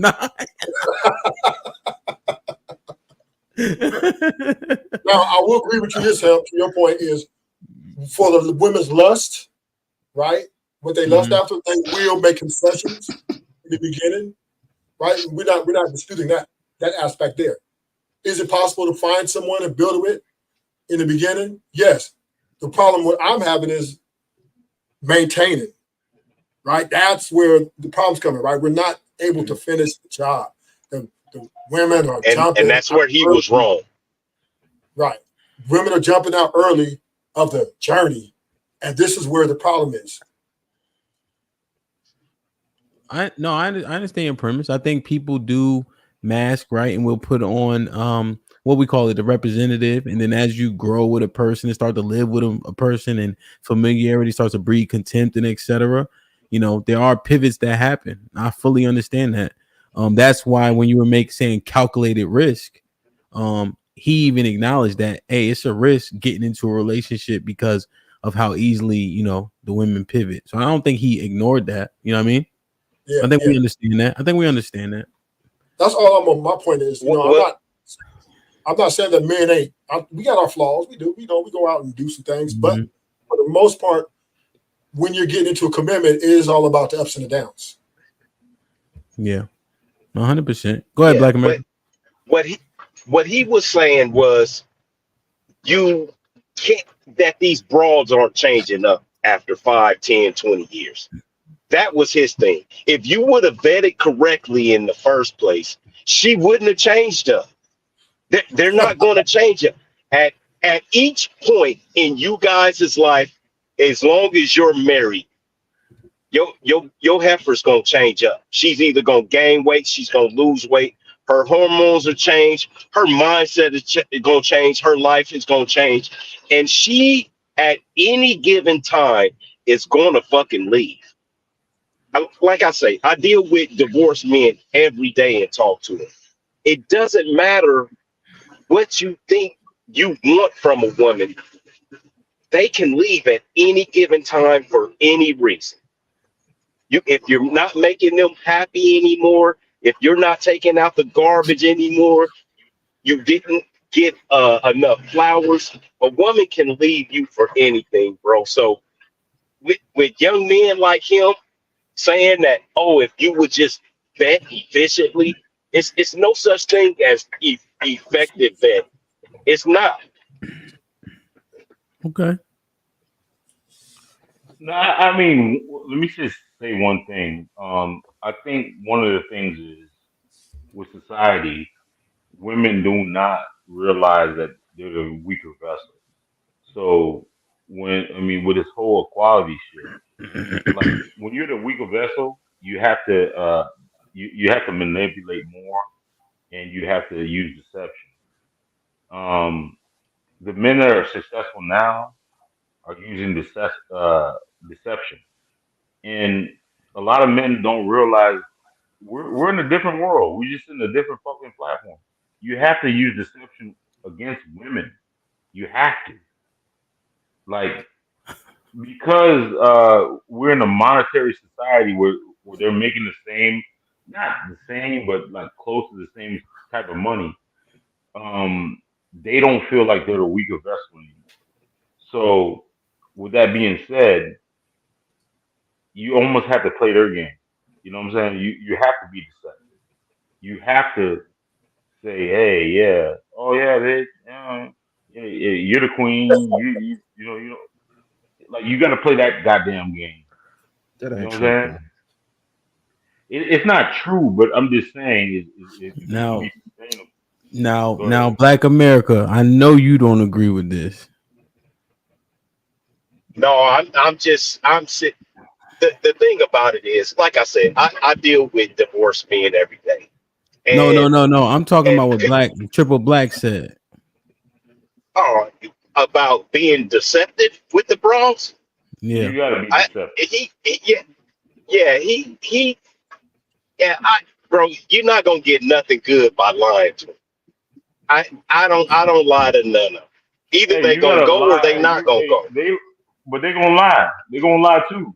That either they gonna go or they not gonna go. It But they doesn't gonna matter lie. whether but it doesn't matter what they do. It matters how you control your own situation.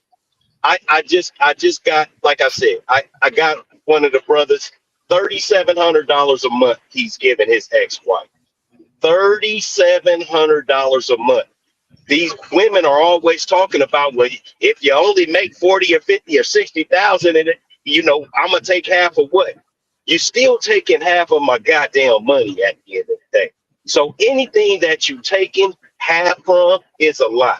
So if you lie about it, it just makes it all that much worse when they get all this ammunition to shoot towards you.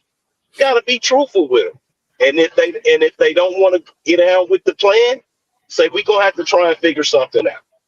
And you're probably gonna have to leave. Let me ask you a basic premise. Right. When you fight fire with fire, what happens? Triple Black. I do believe transparency is currency. No, I'm just saying when you fight fire with fire, what happens? Yeah, everything burns down, man. Everything burns down, brother. But this is the thing. Listen, man. I think the most important shit. Shout out to Black America. That men are being held accountable for some shit that you cannot control. Okay. Again, the perfect woman today can be the worst woman tomorrow. Can become an all right woman next week, and the worst woman you ever seen, and not your woman at all in 5 years. Okay, or like I said, we seen Judge Mathis, and what I'm saying. I know that's an extreme or so on, but Judge Mathis put a woman in the best situation any woman could ask for. Okay, married her, gave her a luxurious lifestyle. She ain't had to work, had to do nothing. Whatever, and 39 years in, bro, she said, you know what, I'm out. And not only am I out, I want half of the shit. So you done took care of me for all of these 39 years. Okay. Your ambition, your talent, your whatever, right? Your connections, your networking put you in a position to where now we're beyond all means. You get to live the lap of luxury for the past, 20 some odd years. We just count the years that he was on TV, not even the times he was judged before. Let's count for 20 years. She's had a careless life, and his reward at 39, right before the 40th anniversary, is I'm divorcing you, and I want half of the shit, include, but you know what I'm saying, not to count all the shit you already paid for.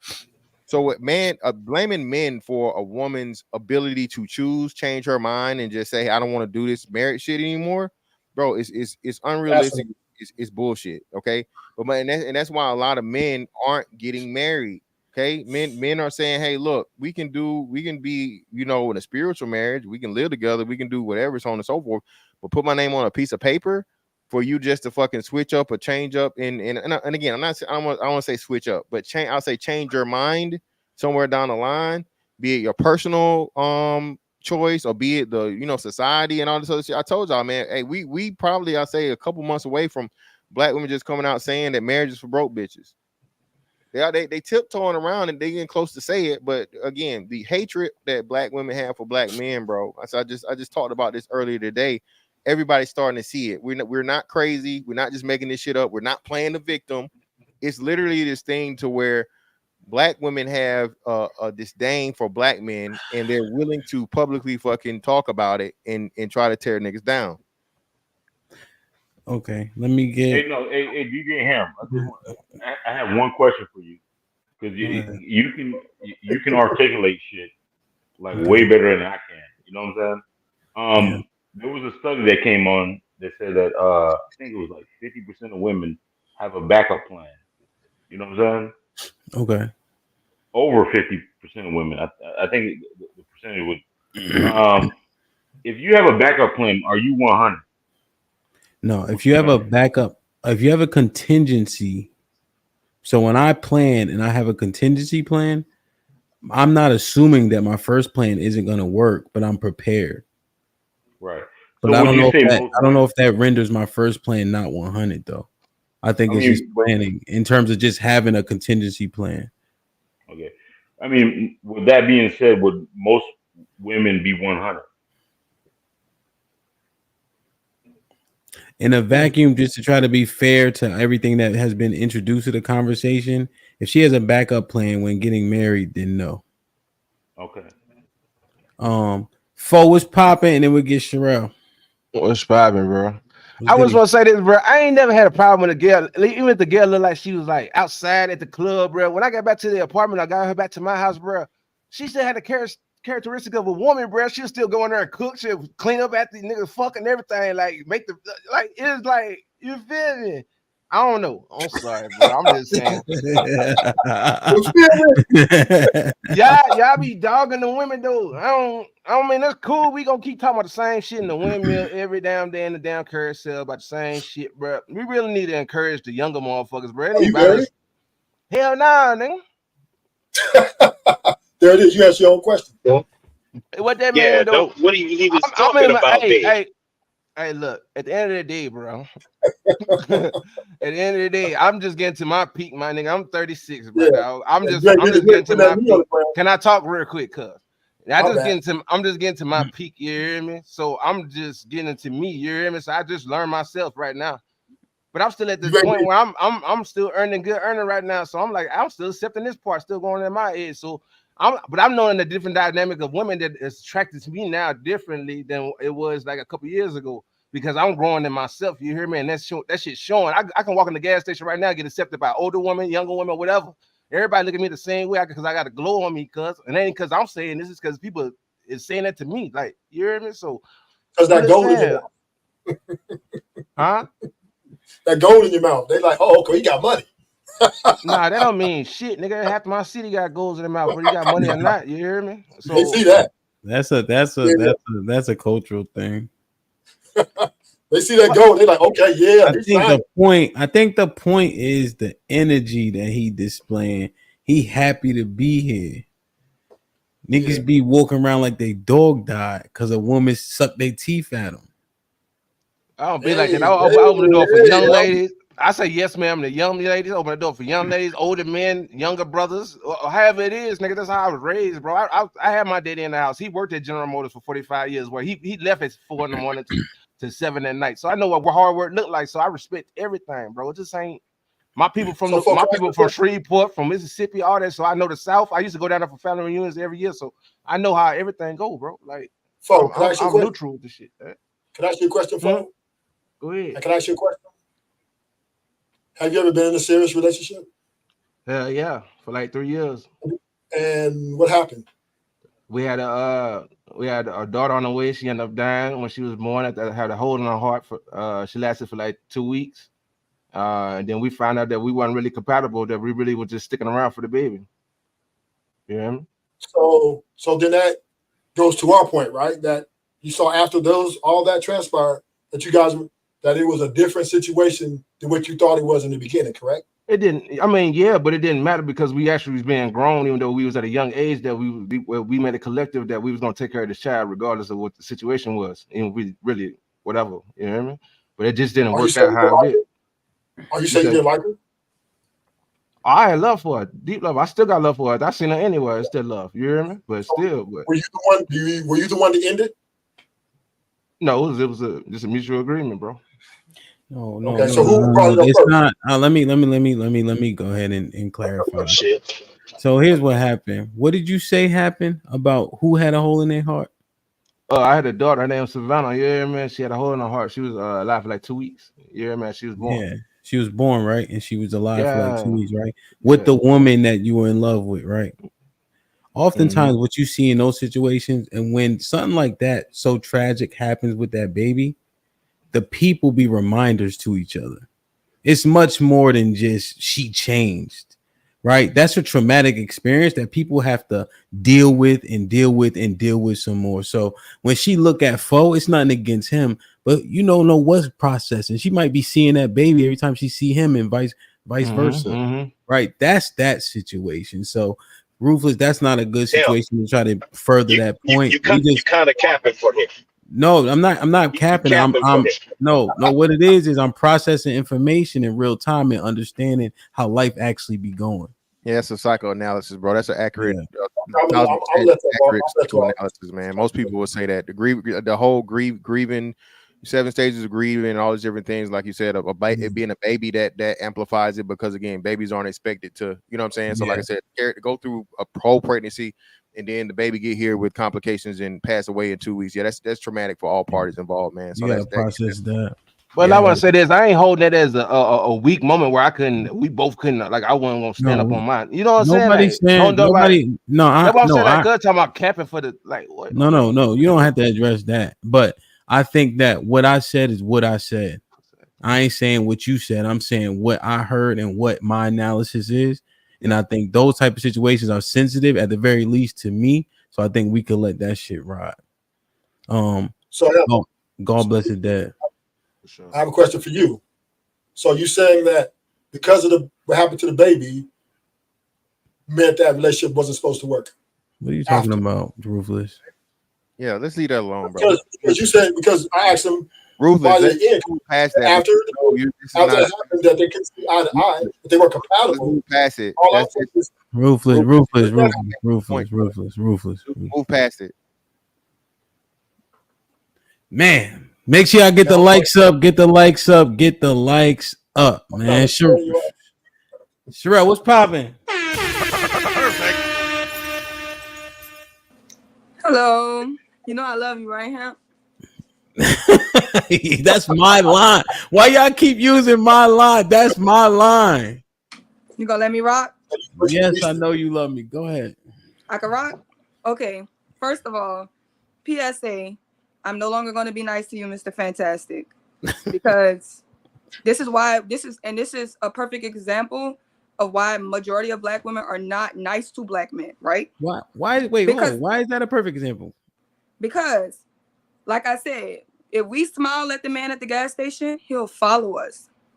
The majority of them are undesirable, and when you give too much attention to an undesirable man, they will automatically go to the point that they think you want them or want to be in a relationship with them or want to have sex with them.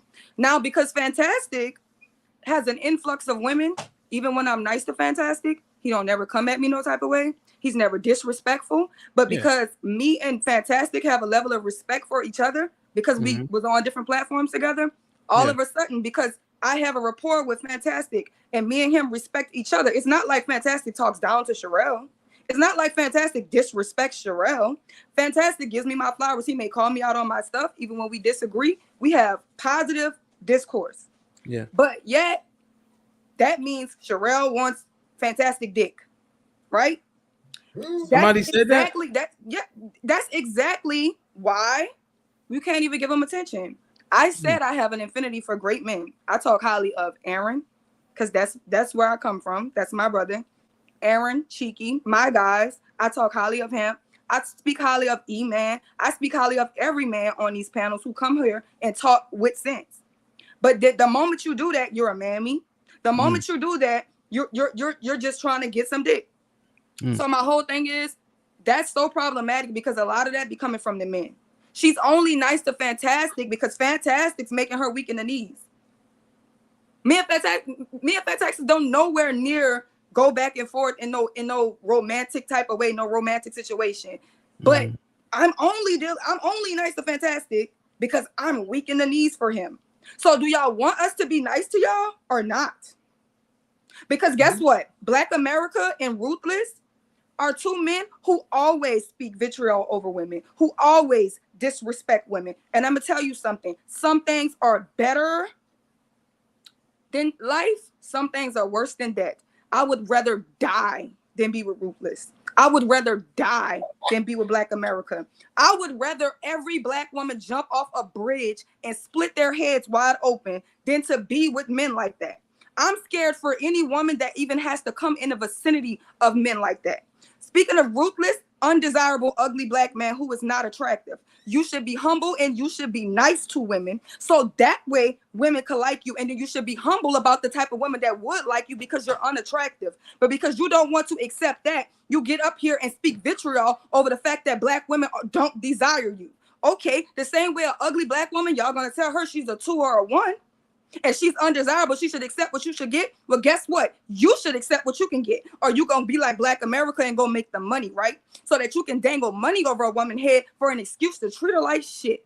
And that's why women are out there going to get their own bags. Y'all are a perfect example of why shit is how it is. Because guess what? Every woman in this space speaks highly of hemp. But hemp is very far in between. We're sorry, we can't clone hemp, and all of us will be submissive wives if y'all can clone hemp.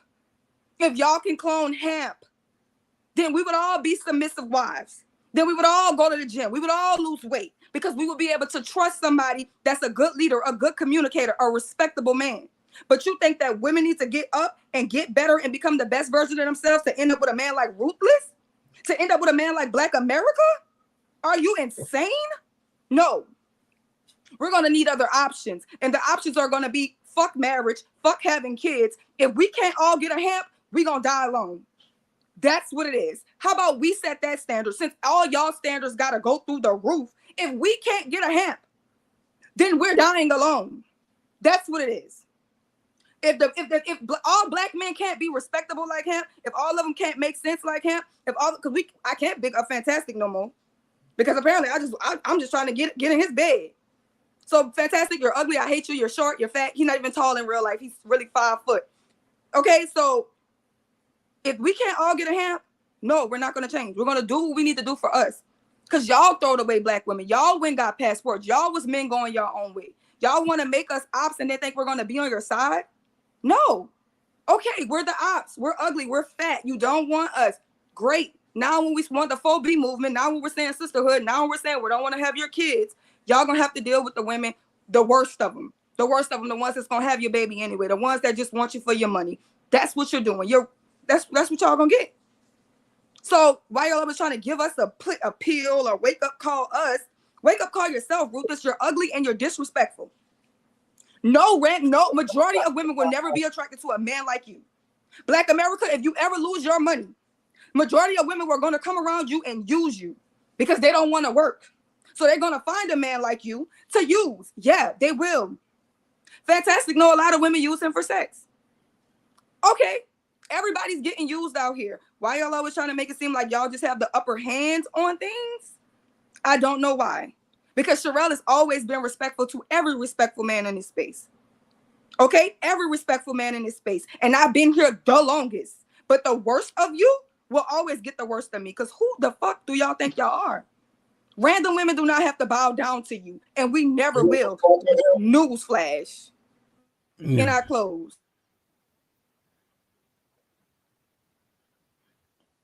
And Can I say something now? Yeah, she said you got her fucked up. That was what she said. What she You can reply. You guys can reply, Ruthless or. But hemp. Okay, Let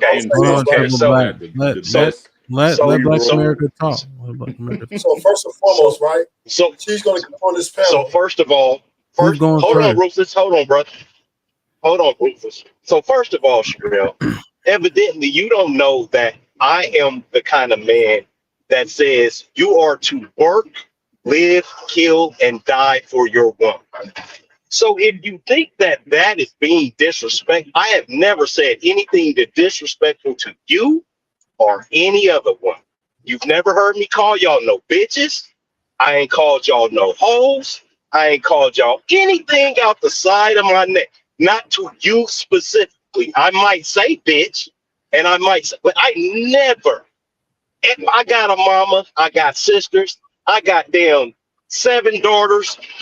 God damn it, I don't speak to women like that.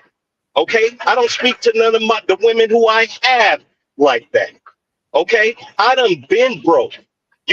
I done been broke. I done been down and out. It don't have anything to do with that. You don't want to get on a man's program? That's fine. You can be single. You don't have to have any kids. Who's going to feed your ass Jell-O when you get old? Who's going to wipe your ass? That's what you need to worry about. I'm a man. I am perfectly fine with dying alone in a goddamn truck or in one of my cars or in a motorcycle accident or anything else. I'm fine with that. I don't give a shit about my life. My life goes to my loved ones. My life goes to my kids and the people who are underneath my cover. You've never heard me say anything of vitriol to anyone. So you need to back on off of it. All right, there you go, Rufus. So I'm gonna make mine quick. I mean, I thought Sherelle was taking an intellectual route. Now she's talking about unattractive, like you're attacking people's looks and what you want. I mean, that is not a rebuttal, right? If you don't agree with the point, attack the point, not the person. So obviously you can maintain your frame that you was triggered by some disagreement you had, which is fine. We all welcome pushback, right? From our perspective, what we see out here, I have no problem with that. I don't need you to be like, oh, I need to agree with you. No. But when you get to using my looks on why you wouldn't want to be with me, all this shit, that's something that has nothing to do with the argument we're presenting up here. And you need to be clear and based about what you're attacking about my argument. So therefore, all that charade you was playing up here for him, I'm just as intellectual. I'm just going to attack the argument and not the man. Then you lose all respect and come up here and just start dissecting people's lives and telling them they don't look good and women don't want them. That is what you call unladylike. That's disrespectful. And I never disrespected you or any woman. I don't agree with your behavior. I admit it. I think you guys are double talking. I believe you guys are bad investments. You guys are liabilities, right? And there are some cool women out here. Ram got a wife who's great value. So there are some women who are making it work. But for the rest of you guys, there's problems that we are trying to have the conversation about. And I'll end it.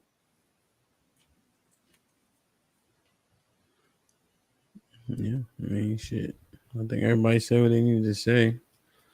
I think it's interesting the dynamic, Sherelle, when you're saying, "Damn, y'all can't even be nice," because it always leads the men think you want to sleep with them. That's the general sentiment.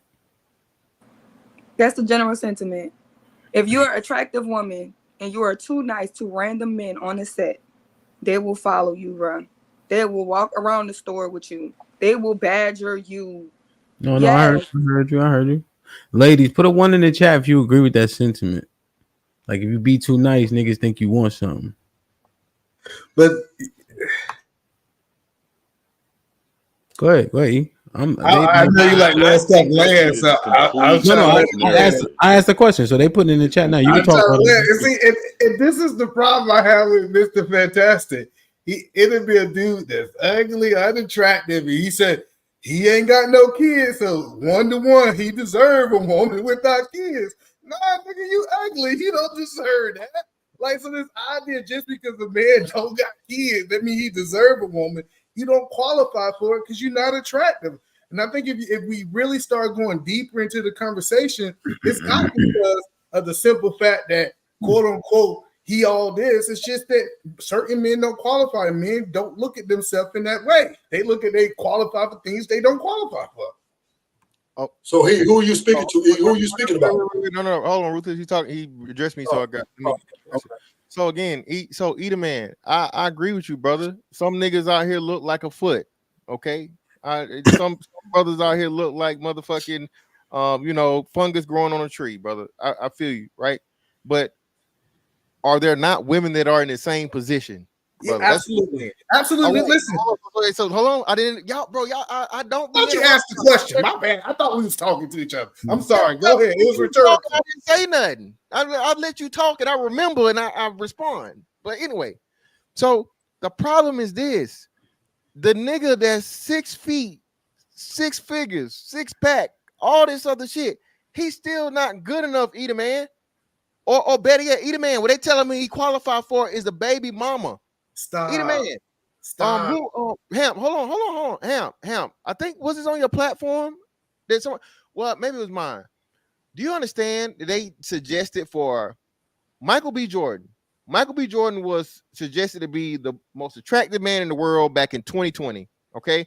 Yeah. Young, mid to early 30s now, highly successful, no kids, no scandals, no nothing.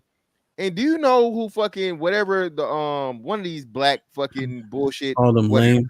Yeah. They suggested everybody they suggested for fucking Michael B. Jordan was older than him, over the hill, unattractive, had kids, left over from somebody else. Tia Mowry, the black British girl that was married to the white dude just threw her away, and then some other like baby mama. I forget who it was. Okay. What I'm telling you, Edie Man, is the black man is actually overqualified for a lot of these women, bruh.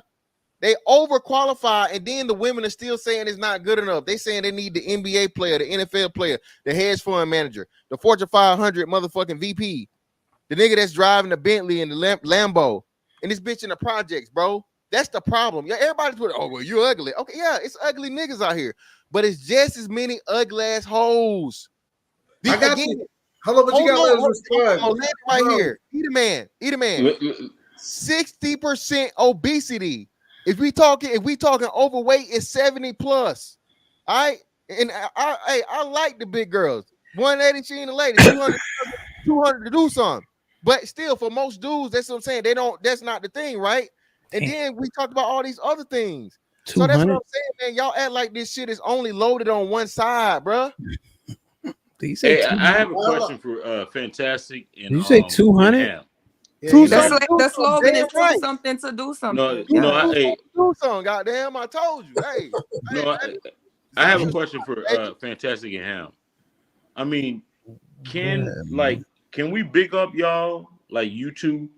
Because y'all like YouTube content creators and y'all highly successful in it without sounding like we dick riding. How can we do that shit? Yeah, they do it all the time. People show love all the time. Yeah, they do that all the time. But I know, but I mean, but what she just displayed is like, because like, you know, she had, I don't want to say she has an affinity for Fantastic, but because she respects Fantastic, everybody takes it like as something different. You know what I'm saying? Like she has an affinity for you, everybody takes it as something different. I mean, is there a way that we can respect y'all to where those motherfuckers don't take that shit in that sort of way? No. Well, I mean, I don't know. Because when I was joking about it, I was saying they both be acting all nice to each other and shit like that. That's what I was saying. I don't know who was talking about sex or something like that. I know, but I mean, but I think her sentiment isn't lost. But I'm saying in that particular instance, Sherelle, did you hear sex? Like, somebody took it too far, man. People in the chat were saying it, and Black America said it. Like, oh yeah, because that's the only time they're gonna be nice, when they want it. This the first time I ever was even introduced to Black America. He come on a panel talking about how I did not. I never mentioned sex. I never mentioned the type of woman that I would fuck her. She's not nobody. You better hurry up and find anybody, anything. Like you come up on there like a straight shooter, disrespecting random women you don't know. That's what's my introduction to you. So where I met you at is where you're gonna keep it. What exactly did I say? I said, don't derail my conversation. Hold on a second. Hold on a second. My question. Hold on a second. Hold on a second. I said I would have sex with you. I'm not attracted to you. So there's a difference, Miss Sherelle. I was, and that whole conversation was different. We weren't talking about something like this. I just said that you like Mr. Fantastic. It was really elementary. I said I would have sex with you. I would knock you down. You are not the type of woman that I would go for. There's nothing wrong with that. But it was to illustrate a point that any man would have sex with you. Any man. E Black, Triple Black, Big E, any man would have sex with you, even if you are not their cup of tea. That's all that was. Question. I'm That's sorry. Not the question. I asked. All right. I So asked Triple PK Black. a specific question is how can women give you guys your flowers without sounding like they want to fuck you? They can't. Well, no. So I disagree. When Sherelle is giving us flowers, that is not a thought that crossed my mind, nor does it cross Mr. Fantastic mind. Right. But why do? So that's what the thing. I don't But you still gotta understand. account for the audience. That's the whole point that I'm saying. Well. So no, that we don't, because Triple Black's question is for me and Mr. Fantastic specifically. How do women give us our flowers without it getting to that point? I've never seen it characterized whenever she. Only thing we be doing is hating in the fact that she keeps saying how tall the nigga is, but it don't be no sexual innuendo or nothing like that. So, And I'll answer. So I'll give you my answer, Triple Black. Like you said, bro, I never play into that aspect of it. And like I said, I know Sherelle is playing. Clearly she's joking to me. She's being hyperbolic and whatever. And Sherelle got jokes. So it's just her having fun with, you know what I'm saying, brothers that she respects. Most importantly, like I said, Sherelle let it be known, man, that pussy is closed. Okay. And y'all know how I get down. So hey, that's not even like I wouldn't even be stupid enough to think that. So that's why I don't even, look at it that way. I respect Sherelle. Like I said, hey, she's accomplished, bro. This is and just a step outside. So give her flowers. Sherelle's not even 30 years old. She owned her own company, got her money, high earner. She's retired before 30. So, like I said, man, I don't, you know what I'm saying? I wish her the best on whatever her path, and for her to have admiration for myself, brothers like him, anybody who says that says a lot. Like I said, that's why I have issues and problems with black women or in real life. Yeah, from time to time. Yeah, and it's frustrating at the time.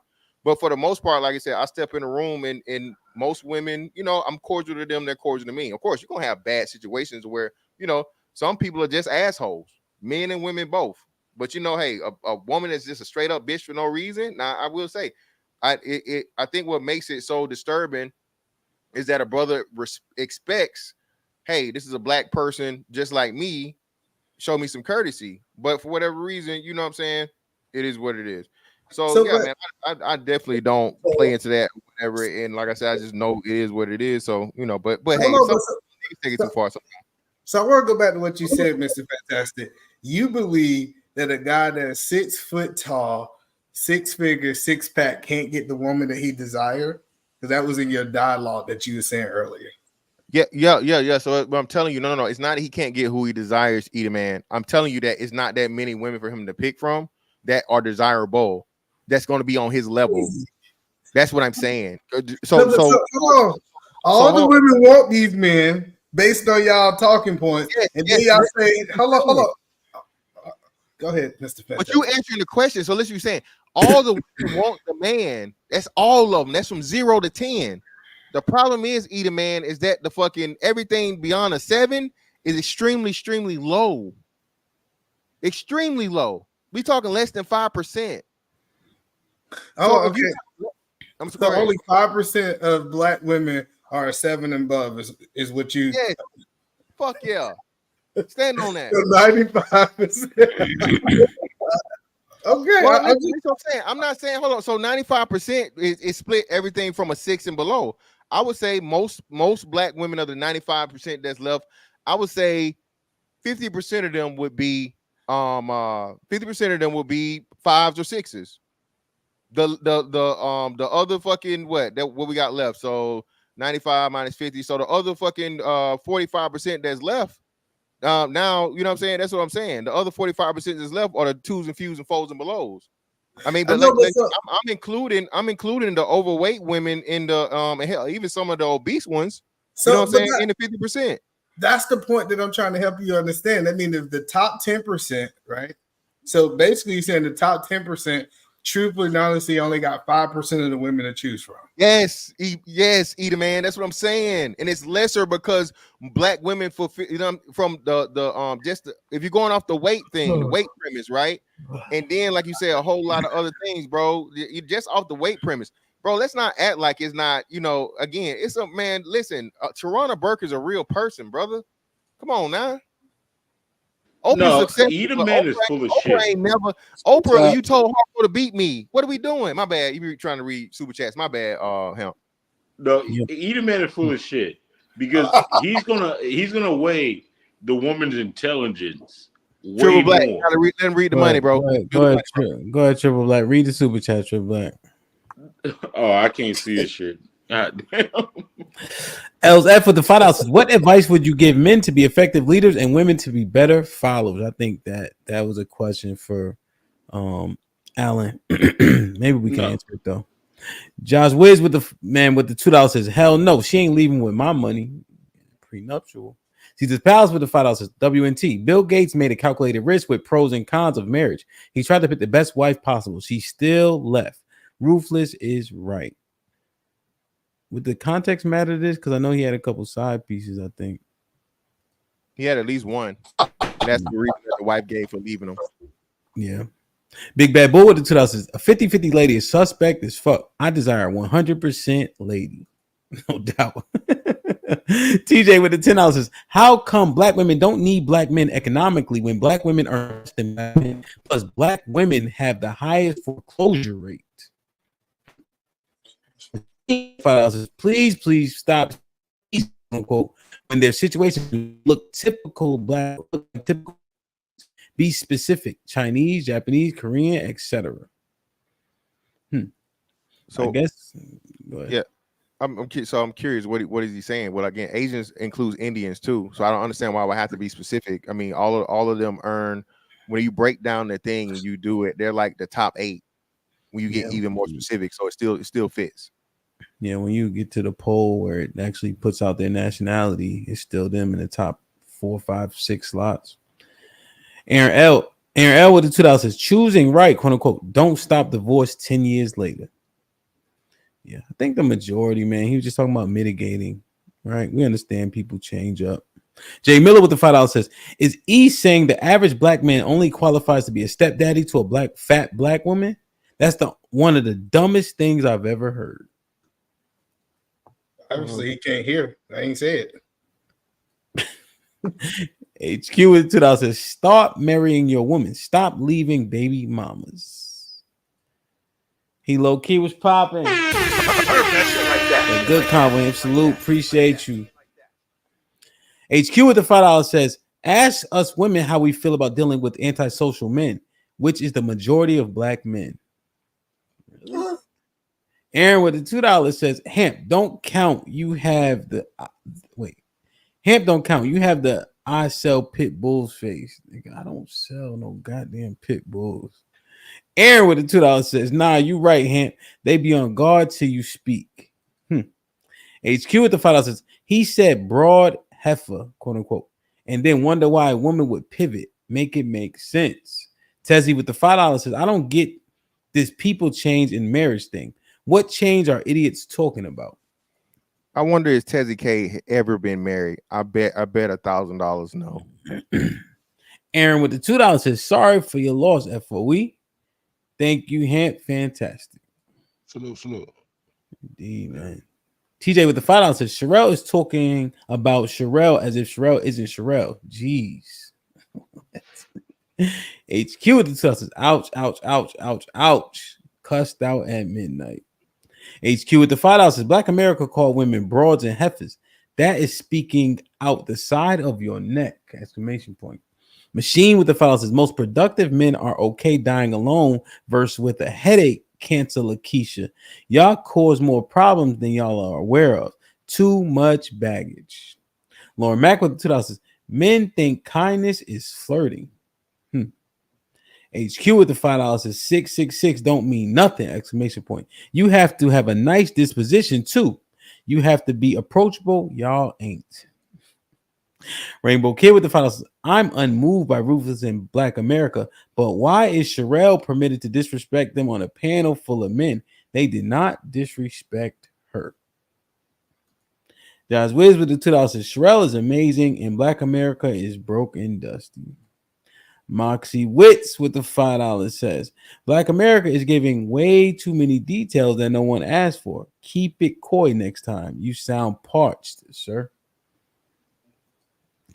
HQ with the $5 says, Black women buy more houses than black men. Of course we would have higher foreclosures. That stat means nothing. Stop saying it. Like, share, subscribe, tell a friend, hit that like button right now if you can. That helps the channel the most. Black America, you want to respond to any of that commentary? And Mr. Fantastic sound like you want to respond to the statistic. Yeah. Oh man, HQ was old and aged out, bro. Ain't nobody. Listen, I'm in my 50s, and I don't even date 50-year-olds. Like I dig what she's saying, and her voice. She got a voice in this space, bro. I don't. And saying broad is a whole lot better than calling a lady a bitch. Like that's not my get down. That's not how I come up here. I don't call women bitches and hoes and shit like that.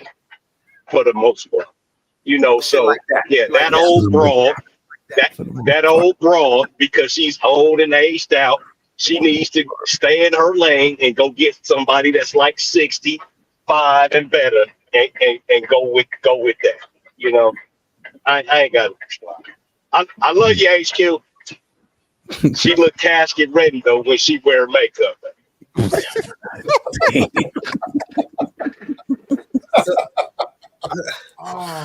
So DJ, well, maybe the question is more for Fantastic. Fantastic. In the black community, what men do you think are 6 foot tall, six figures, and six pack? You saying percentage? Yeah. Probably about 5.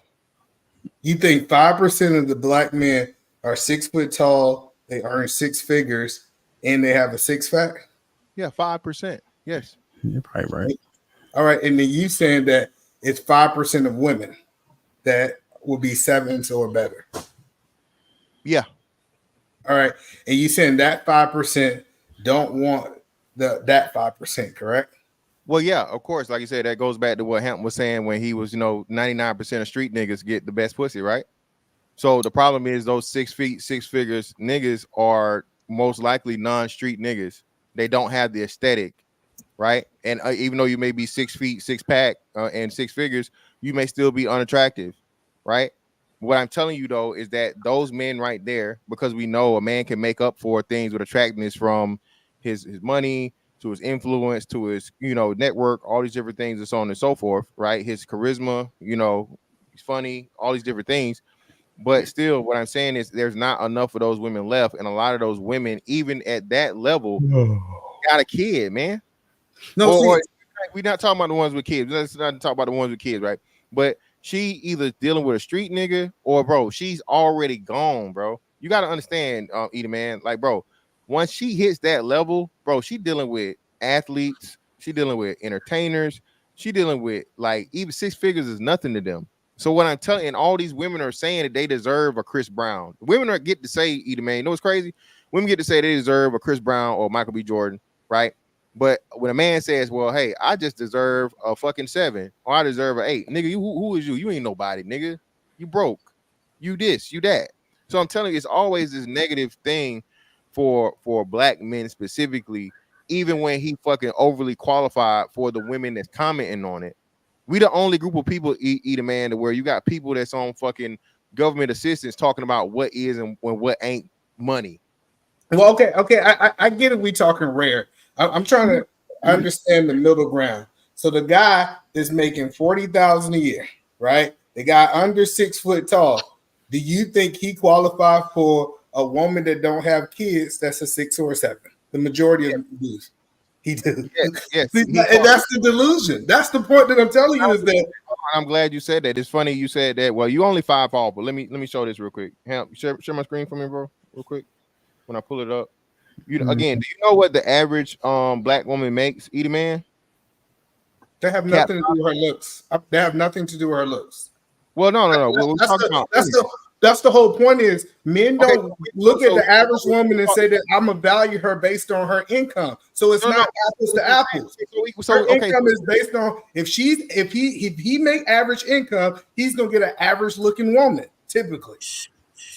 That's the two things are comparable, not dollars to dollars. Again, now that's not true. Again, you can't say that. It's not true. These women are. If he's an average earner, it don't matter as long as if he's getting the money illegally. That the shit don't matter. It only matters if he's getting average money and he's getting it legally. But I thought you just said is the average man making, I think the average 48 grand or something. He's under 6 feet.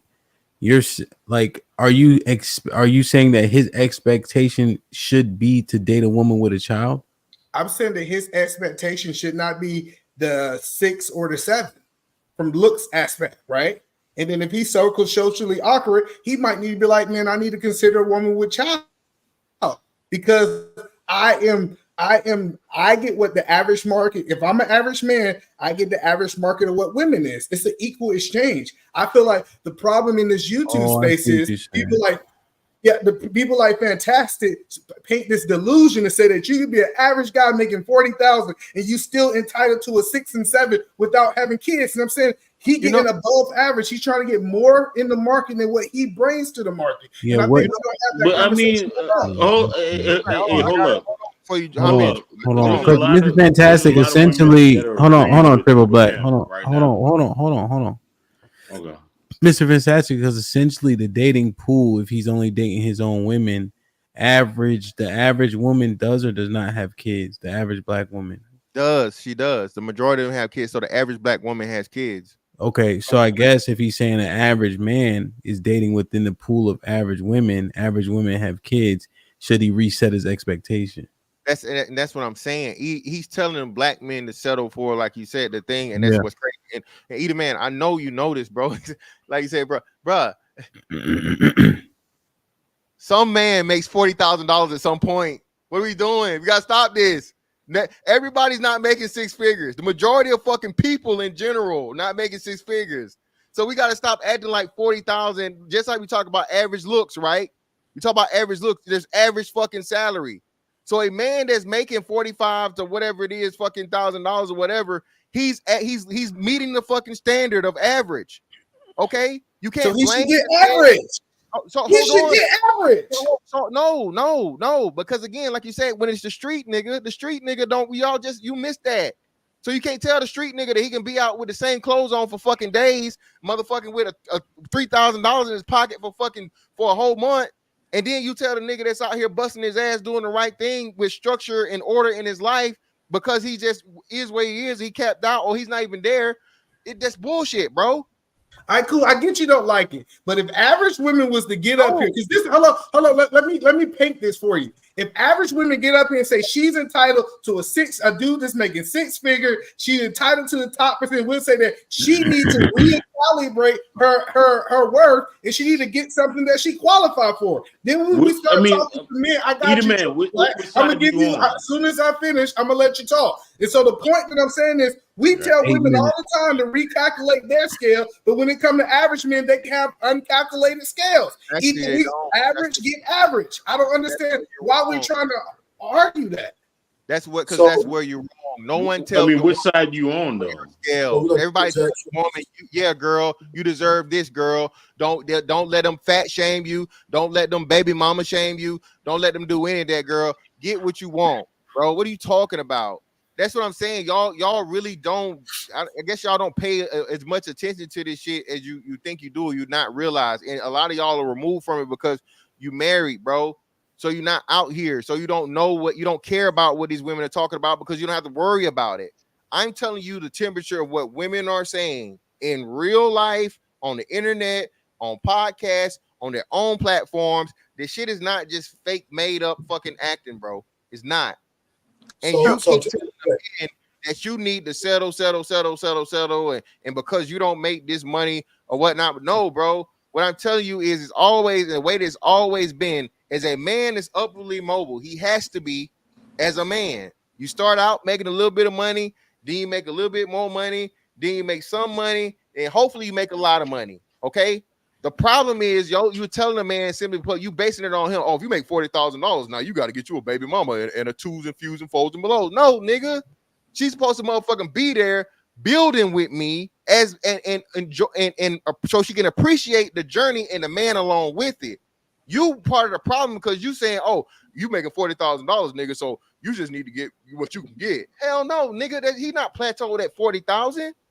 That's just where he is at the moment, and he's gonna keep on improving. Especially all she got to bring into it is looks. What are we talking about? But it is what it is, man. Fantastic. So if the average black woman has kids, is a woman with no kids above average? from Absolutely. that from the standard of women. She has more weight. She has more weight in the situation than the women that have kids. Of course, yes. And so what you're saying is, it's not that you feel like average men deserve above average women. You're saying that the average woman, we need to get our shit together. Like, you're fucking up the averages. The average woman shouldn't have kids. So all you're saying is you're saying, since our averages are messed up, the average men are at a deficit because the average men are going to need to get an above average woman because the average women are beneath the average man. Thank you. Exactly. Because the average woman has kids, obese, and a whole bunch of other shit, so on and so forth. That's the black man, his average pool is a fucking, it's a setup, bro. It's a finesse. So all I'm saying, and that's not even including Sherelle. I'm talking, and I'm not even talking about the dudes already that got kids. I'm simply talking about the men out here that don't have no kids. So if you just match that up already, it's at a deficit. Like it's like 15% difference. If you the amount of black men that don't have kids. That's the point that I keep trying to tell you. Apples is not apples. We're not comparing a man with kids with a woman with kids and a woman with kids with not. That's not how we date. Men don't look at the same thing in women that women look for men. And I'm telling you, if you're average as a man, you typically get average as the market. We can argue that we don't like what average look like, but average get average. And if you get lucky to get above average, that's part of the game. What I hear, but hold on. Let me land what you're saying is, black, you gotta let me land it. What you're saying is, an average black man gets a single mother. That's what you're saying. Just say it. I'm saying that average get average. No. Let me answer the damn question like I answered it, nigga. Like, see, I'm trying not to go there, bro. You don't cut nobody else off. You're trying not to go there. Now you feel like you gotta cut me off when you ask me a direct question. Do you want to answer or do you not? No other grown man gonna tell you how to answer the question. You're going there though. Do you want me to answer the question or not? No. I mean. Okay, then if you don't want me to answer the question, why are you asking me questions? The average black man deserves a single fucking mother. That's what you about to say. Well, did you ask me a question? You want to see? That's what I'm saying. If you want to make a statement, make a statement. But don't ask me a question, and then when I start answering the question, you get mad when I'm answering the question because it's not the way you want to be. I made a statement straight up and down. Man, come on, man. I can ask E-Man a question so I can Y'all got 3 minutes, bro. Okay, so E-Man is saying that if you're an average man, you just have to deal with whatever the average woman has because you're average. If you want to qualify for above average women, then you need to be an above average man. So I don't know. Y'all got to get them before they get pregnant. Get them. No, if you want to date a black woman, you're gonna date a single mother. Straight up and down. No, what he's saying, he's simply saying if you were saying the majority of black women have kids, and that's the average, then it's not nobody's doing you a slight. But if that's the status quo, then that's what you're gonna have to subject yourself to. And what we're saying is that's what I'm saying. Black men are at. That's what I was saying about that deficit, and that's the nuance that the brother was talking about, but didn't really hammer home. It is unlike that with any other demographic, bro. We understood, but the point of saying that is what point are you driving when you say that? Like it sucks? No, not that it sucks. It's that the black man is automatically being told settle for less. This is what you deserve. Either man is saying without saying it, he's not saying it, but he's saying as average, you deserve average. And we all agree to the premise. We all agree to the premise of that for a black woman, average means she has children. She has children. She's gonna be a little. She'll be a little on the heavier side. She, you know what I'm saying, and all these other things. So that's what I'm. So the choice that black men have just from that onset, right? And if we talking about everybody, that's why I was trying to use. My bad. Go ahead. No, what I'm saying though, what you're articulating that it sucks, right? That and because we have to deal with something that our counterparts don't. But is E the man saying stay inside, or is he with Jungle Fever and all that shit? Well, that's what I'm saying, and I'm not. That's why I said it. Wait, and I mean, are you against Jungle Fever? No, he's married to another woman. No, you. I'm saying, are you? No, I'm not. No, I'm not. I'm for straight black men dealing with any woman that can fulfill his happiness and his lineage and all this other shit. And actually, that's what I'm saying. More black men are starting to do because more women are starting to recognize that we are far better than the narratives that's being put out here about us. Again, look at the major jump in the last 2 years of interracial marriages. Right? That's what I'm saying. So a lot of the problems with black men's thing, and this is why I say with Eat a Man, and I appreciate the points, but he's perpetuating the stereotypical bullshit. Oh, just settle, just this, just that. Well, not, Oh, I see. when he No, but that- hold on, just real quick, Eat a Man, and you got it. So this is what I'm saying. When he literally did one of the cheat codes that brothers should look for. Well, shit, you can't find it in a black woman or whatever. And I'm not an SYSBM dude or so on and so forth. But if you have to go to other places to get the deal you actually deserve, do that. I got it. You saying that's unacceptable? The fact that that is the status quo. Yes, and we're the only group of people as to where the men specifically, because other groups they do chastise their women or whatever. But again, black men, it's not just black women like dumb motherfuckers keep saying in the chat. The black man is conditioned to where you better not date out, you better not go to another race or this and sell and all this. I see what you're saying. All the I see what motherfucking you're dick saying. protecting and penis police. It's like black men are being hit with, hey man, it is what it is. Yeah, Right? just deal with it, nigga. Deal with it, nigga. Figure it out, nigga. Make Okay, the best of it. I understand your point. I get what he said, but my point have always been: if I walk in a store and it says I can buy this for $10, I got a choice. I buy it for $10, don't complain about it, or I go find somewhere else to get my $10 worth. Hold on. So go ahead. Well, the analogy, right? Yeah, you can also be like, why is this $10? It doesn't matter. You know when you being raked over the coals. So you would be like, this is a terrible price. And oftentimes, thank you. You can price gouge. And oftentimes you got a bunch of stores now who price match because they know that shit is off. Well, hold on. The point that I'm talking but about. what is your mama? What is your mama? Your why auntie why gonna say, does that matter? nigga, you shopping at Sheen. Why Nigga, does that you matter? shopping at Temu. Why does it matter? Nigga, See, that's the point. Why ain't What are y'all talking about? This is why stuff Fuck get. outta here, man. That's the whole point. Is why What don't is because his feelings hurt now. That's a hurt black man now. But go ahead, make your point, E man, so I can get out of here. I'm going out of here. I got you. The whole point that I was making, and the whole thing is, I understand the value of my money, and I can get what the market say it is. Because I get what you're saying. If I go to Safeway and say a steak $10, if I go to Walmart and it says a steak $10, guess what? I only can get what my $10 is worth. I'm not gonna sit here and complain because you know what happens when you complain? You get nothing. And I'm cool with men saying I'm not gonna get nothing. But if I'm trying to buy what's on the market, I either gotta buy it or don't. Don't complain about I wish they'll go down on the price because it's their company and they're gonna keep it the way they want it. Yeah, I think I understand the analogy, but I think it does fall short because the thing about it is the steak don't have to be unaffordable, right? So that's the thing. When you should be able to shop, compare, and then people adjust, right? So if the status quo is undesirable, generally speaking, you can't just tell men that that's what they should accept, as opposed to saying, hey, we need to change our behaviors and our prescriptions so that our status quo isn't below other our counterparts. Thank you. But that's the crazy part about what you're saying here. It doesn't take time, but it for 10 years. How much change happened in the last 10 years? No, hold on, 'cause I think we gotta really have this conversation. I can go to Walmart, I can protest, I can put picket signs and say y'all need to change the price of y'all steaks.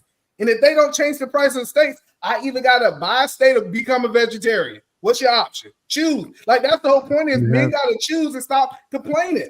Well, no. Well, my bad. Go ahead. Well, no. So again, eat a man, and this is what I'm saying, right? So the point of it is, and this happens all the time, especially you just don't buy that product. You fucking purposely put a boycott on the beef, and you let the shit rot on the fucking shelves until they fucking change the prices to something that's reasonable, or give you the select grade of meat for the fucking the proper price. We just seen that literally done in real time with the Bud Light shit. Bud Light did some shit to piss off their motherfucking. They cost them billions of dollars. Yeah. Billions. Okay. Yeah, no, you can galvanize. You can effectuate change. We've Okay. seen it done on smaller levels at stores in DC where it wasn't well stocked. The people stopped going. They made sure they stocked it. The mayor came. You can effectuate change. I think Perfect. the analogy is what you want to harp on, but I think what we actually mined out is the fact that if the status quo is less than what our male counterparts are receiving, and at the very least we're saying we're average, so we should, our average doesn't have to be below others. I think that's a fair thing to mine out. Now what'll also happen is that I know you're not really, I hope that you understand everything I'm saying. I'm hoping. Now here's what would also be said, right? And I think the brothers would also attest to this. She fat, you can't be running around talking about she fat and you fat. Right. So you have to address those things. And I think black men aren't the most obese either when we compare ourselves to our counterparts. So We're that's the another least. argument. Well, Asians, right? They're Niggas skinny. don't count. They 4'2" and Yeah. bone density. So we not being ignorant to the fact that I can't be fat calling her fat. Right. So I think we understand that as well. But it's okay to challenge the status quo if you deem the status quo undesirable. Yeah, so that's cool. So it sounds like y'all guys now are calling for black men to boycott black women and to do what y'all want them to do. No, that's hyperbole. No, to what you did to illustrate your point, you were hyperbolic in making it, right? What they're simply saying is we're acknowledging the things that men deem a bad deal, all men deem a bad deal and undesirable, pointing it out so we can effectuate change. But overwhelmingly, black men don't leave black women. We still date our women at 84%. So we understand. But that's the point. The point is, if black women still have access to black men, the boycott means nothing. If I still have access, nobody to said boycott. You said boycott. No, y'all said boycott when y'all said that. Analogy at Edie, man. We were just explaining. I'm using his words. Yeah, but hold on, Triple Black. We're saying in acknowledging the analogy and playing within that hypothetical, we were telling you how you effectuate change. Now that we're talking about people and how much we actually love our women and want to be with them, now we're having a real conversation. Yes. So that's the point that I'm making, DJ Hamp. Just like a meat lover, love meat. It doesn't matter if he's not willing to stop buying the meat. What happened is that meat can stay that price. You have to stop doing something for you to change it. You can't keep doing it and then gonna change it. And what are you talking about, bro? Like, let me ask you a goddamn question, bro. I'm gonna address this shit to the host. Like, if you on a corner, you know, you're a Hebrew Israelite, right? And you had a fucking Jew coming to the corner and start speaking that shit. Y'all laugh his ass off the fucking corner, right? How the fuck this nigga right here doesn't have a fucking black, he doesn't have a black wife. And he's talking all right? You don't either? This type of crazy shit. Nigga, you should get laughed at. You don't have a black wife either, right? Fuck wrong with you? Yeah. This is the stupid stuff. Huh? Hey, no, I'm just saying. Do you have a black wife? If you had a fucking Jew. No, ask the question. That's the point that I'm saying. Come on, see, people say I don't have a black wife. No. So, all right, just to answer the question, either man, that was actually a great reply. You didn't have to say nothing else. Golly. Yeah, so what would actually happen is we have the conversation to thoroughly mine out and expose what they think is the truth. Okay. So yeah, we would definitely we would air all that shit out, but in a civil way, because we don't want them to run off. We want to expose every single thing they think they know. So to I was married to a black woman. Fantastic was married to a black woman. How the fuck can you talk? I mean, come on, man, shut your fucking mouth. To interject, right? What are you talking about? I do believe that black men are delusional in the fact that they don't think a good woman can turn bad. And I think the women are delusional in thinking that every man can be rich or to be the high value man, whatever, right? So we both are delusional in our own ways, which cause conflict for us to even grow to be something that's very productive in the things that people want to be happy in. So to your point, E, right? men, we don't have this problem with qualifying what we qualify for. We don't. That's not a problem with men. We don't. You don't see us at Beyonce's concert chasing them or chasing fantasy women, right? We usually go within our proximity. If we get lucky and come up one, cool. But women chase rappers. Women chase athletes. Women chase the dream. So that's what we got to understand. You can't sit here and tell us what we need to do. You need to take this, settle for this. No. You gotta let me respond to Man, that. no, he just fucking. No, let That's me why. respond to Why do y'all that. just let Mr. Fantastic and me handle it, man? No, listen. This is exactly what this man just said. This man said black men ain't complaining about having these black women who got kids. That's what they qualify for. Hold on, no, sir. We let you fuck up. It's my turn. Listen, no, we let you talk. Listen, look at the room. You fucked up, and now I'm about to address it. So no, you don't have to talk. This is why I be smoking. You hear me? Listen. You don't have to talk while I'm talking. I'm gonna give you the mic. I'm getting out of here in 5 minutes. Go ahead. Yeah. Go ahead. E. You said black men, they have no problem accepting what they get. So if you get a baby mama and that's what you can get, you need to accept it and be quiet. I'm with you. Maybe we need to talk to the women and say, women, you don't need to complain about what you get or have unrealistic expectation. But based on what Ruthless is saying, if you qualify for a baby mama, you get your baby mama. Right, Ruthless? What I'm saying is men don't have a problem with qualifying what they qualify for, period. It doesn't necessarily have to be a baby mama. We don't have that problem. We don't have that problem. Only problem we have in a delusion is thinking that good women can't turn bad. That's our problem. No, that's not even the. So here's another thing in terms of you saying go turkey with the women. Remember, there's also 40% of women without children, right? And 30% of black men are married.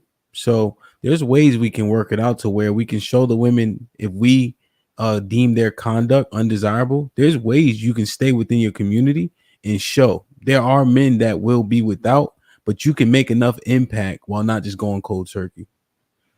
Yeah, I believe that's why people got their passports.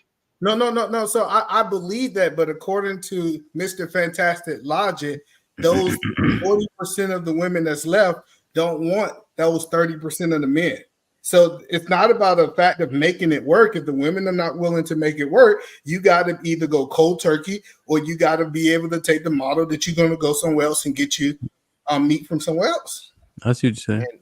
Yeah, ultimately, bro, what I'm saying is, at the end of the day, it has to be acknowledged, Edie, man, how Hamp broke it down like perfectly. The black man is told to accept subpar standards, brother, than any other man in the country. Just naturally. We need to talk about globally, okay? The Hispanic man specifically, the Native American man, and it's one more demographic. I think it's like Pacific Islanders or something. I forget who it is, but there are other groups of men that, and Hispanics is the best one because now that they're more, it's more of them than us, right? So even though they make less money than us, bro, they get a better product in return. They have better options to choose from, and they're getting better results. That the overall. So what I'm saying is, the black man first needs to accept that he's getting a bad deal first, then start demanding a better deal. If we don't get them to accept it first, you keep saying that, and this is what I'm going against what you're saying, Edie, man. I'm not saying that you're wrong about you get where you are. I agree with you. Average deserves average. Water seeks his own level. What I'm telling you is that the levels are imbalanced. You got a brother out here that has absolutely no children. He's upwardly mobile. He's maybe making 45 or 50K right now. And it's a woman that he has interest in, okay, that has no kids or whatever, same thing, 5-year, whatever. And she's within making $5,000 less than him or whatever, so on and so forth. And he, for all intents and purposes, he's not a GQ model, but he's not a motherfucker, you know what I'm saying, on the bottom of a shoe. Okay. That man is being told that he's not good enough. He needs to boss up. He got to get his money up. He got to get his swag up. He got to dress like a rapper. He got to fuck like a porn star. He got to do all this fucking extra shit, bro, just to get the average. Niggas got to be super. And this goes back to Hamp's point and shout out that we need average. Hold on. Yeah, but Eat Man. You already said it wasn't average. Eat Man. Hold up, brother. You agreeing with me? And you making my point. A black woman's average is super nigga. You have to have that to even get in the door for average, Eat Man. This is what I told you. You don't understand. I wasn't shooting you no shot and saying that because you've been out the game, you married, you're not dealing with black women, so that's what you're missing. You're not understanding that their requirement for that black man is all of the greatest shit. But you just said Superman made 45,000. See, that's the point that when I feel like you're talking in circles. You just said this man made $45,000 a year and he's Superman. I think we got an unrealistic expectation of what Superman looked like. It's not, again, Eat a Man. It's not Eat a Man. Tell me the how many 18-year-olds are making $100,000 a year? I don't know. Tell me. You less than 1%. So let me help you out. Walk this down for you, Eat a Man. Eat a Man, I'm walk this down for you. So not even close to 1%. Okay, you move that up. 18, see, but no, because what you do is you use these statistics that doesn't even apply. We're talking about people that are ready for relationships, and we know that $45,000 guy is average. That's the point. We can't compare him to an 18-year-old. So what age is ready for a relationship, Eat a Man? So I'm saying, let's say 25, right? 25 or 25, above. right? So how many 25-year-olds make $100,000? It's not about that. If I take the men from 25, let's say to 40, their average income. Hold on, I'm trying to help you understand it. That is still average income of a 25-year-old. Your statistic says that $45,000 is still average. That's not above average. What do you say? It's a long. You say, Eat a Man. If you're making $45,000 at 25, you're tracking ahead of the fucking norm, bro. $45,000 at 25 years old is above average. Okay, you said that way above. For that way age. above. No, my bad. Go ahead. No, you're right. You're right. For that age, I gave a window. I did give a window. I said 25 to 40, right? The whole point that I'm trying to help you guys understand. If we take this man and we said this man is based on, if we compare him to like a 35-year-old versus a 35-year-old, and both of them, and we said the average is 45, he's average. Now if we try to be disingenuous and say, I'm gonna take a 35-year-old and I'm gonna compare him to an 18-year-old and say that, oh, that 45-year-old is above average compared to the 18-year-olds. No, you got to compare like to like, 35 to 35. Let me just ask you a straight up question. A man that's working hard, doing for himself, he making $50K average money. Let's say he lives in Houston, like Spring, Cypress, where it's not, the cost of living not too crazy, and he renting. So that the trade-off with the not having state tax, you actually benefit from it because you have to pay property tax, which is super high, right? So he doing all right for himself. He don't have no kids. He 28 and a half, he 30, whatever the case is. Are you saying that you would advise this young man as he's making his way up to get a woman that has a child? I would advise this man, he got to understand where he at in the market in Houston. And I say, what is the average that you have? You got two options. You can take what you qualify for, or you can stay single. I believe staying single is an option. I'm not saying you got to take the baby mama. You got two options. You take what you qualify for or stay single. That's an option. Let me ask you a question. Would you advise him to date a woman with a child? He's 28 to 30. He making $50K. He making his way up in the world, in the earth. Would you date him? Would you advise him to date a woman with a child? I would advise him to choose his best option. I know. What about the option that's presented? Yeah. So say if he's in a situation where he got three options and all three of them women got kids, I tell him to take his best option. All right. What about this question? Yes, sir. I'm gonna ask it one more time, right? Because you're adding things that aren't in the question. Okay. Are you advising this young man? He's 28, 30 years old, making his way up, right? So, he's in progression positively. He's making $50K, a little bit over average. His trajectory is good.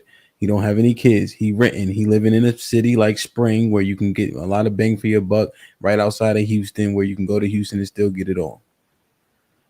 Would you advise him to date a woman with a child? Yes. If that woman, and let me ask it directly. Yes. If that's his best option, yes. If I wouldn't advise a man not to take his best option.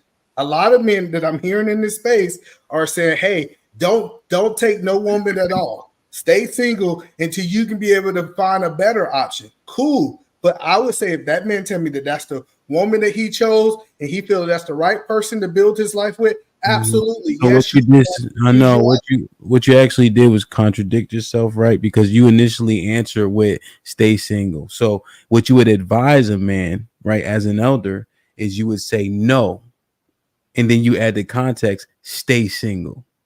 So why don't you just answer no, like so that? That's what you actually mean.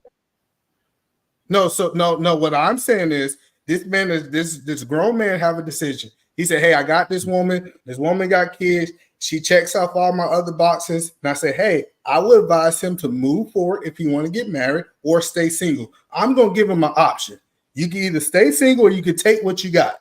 I'm not an advocate of telling men, hey, no, you just don't do this because it might be something better down the road. We see a whole bunch of dudes here on YouTube thought it was going to be something better down the road. And you know what they is? They're still single.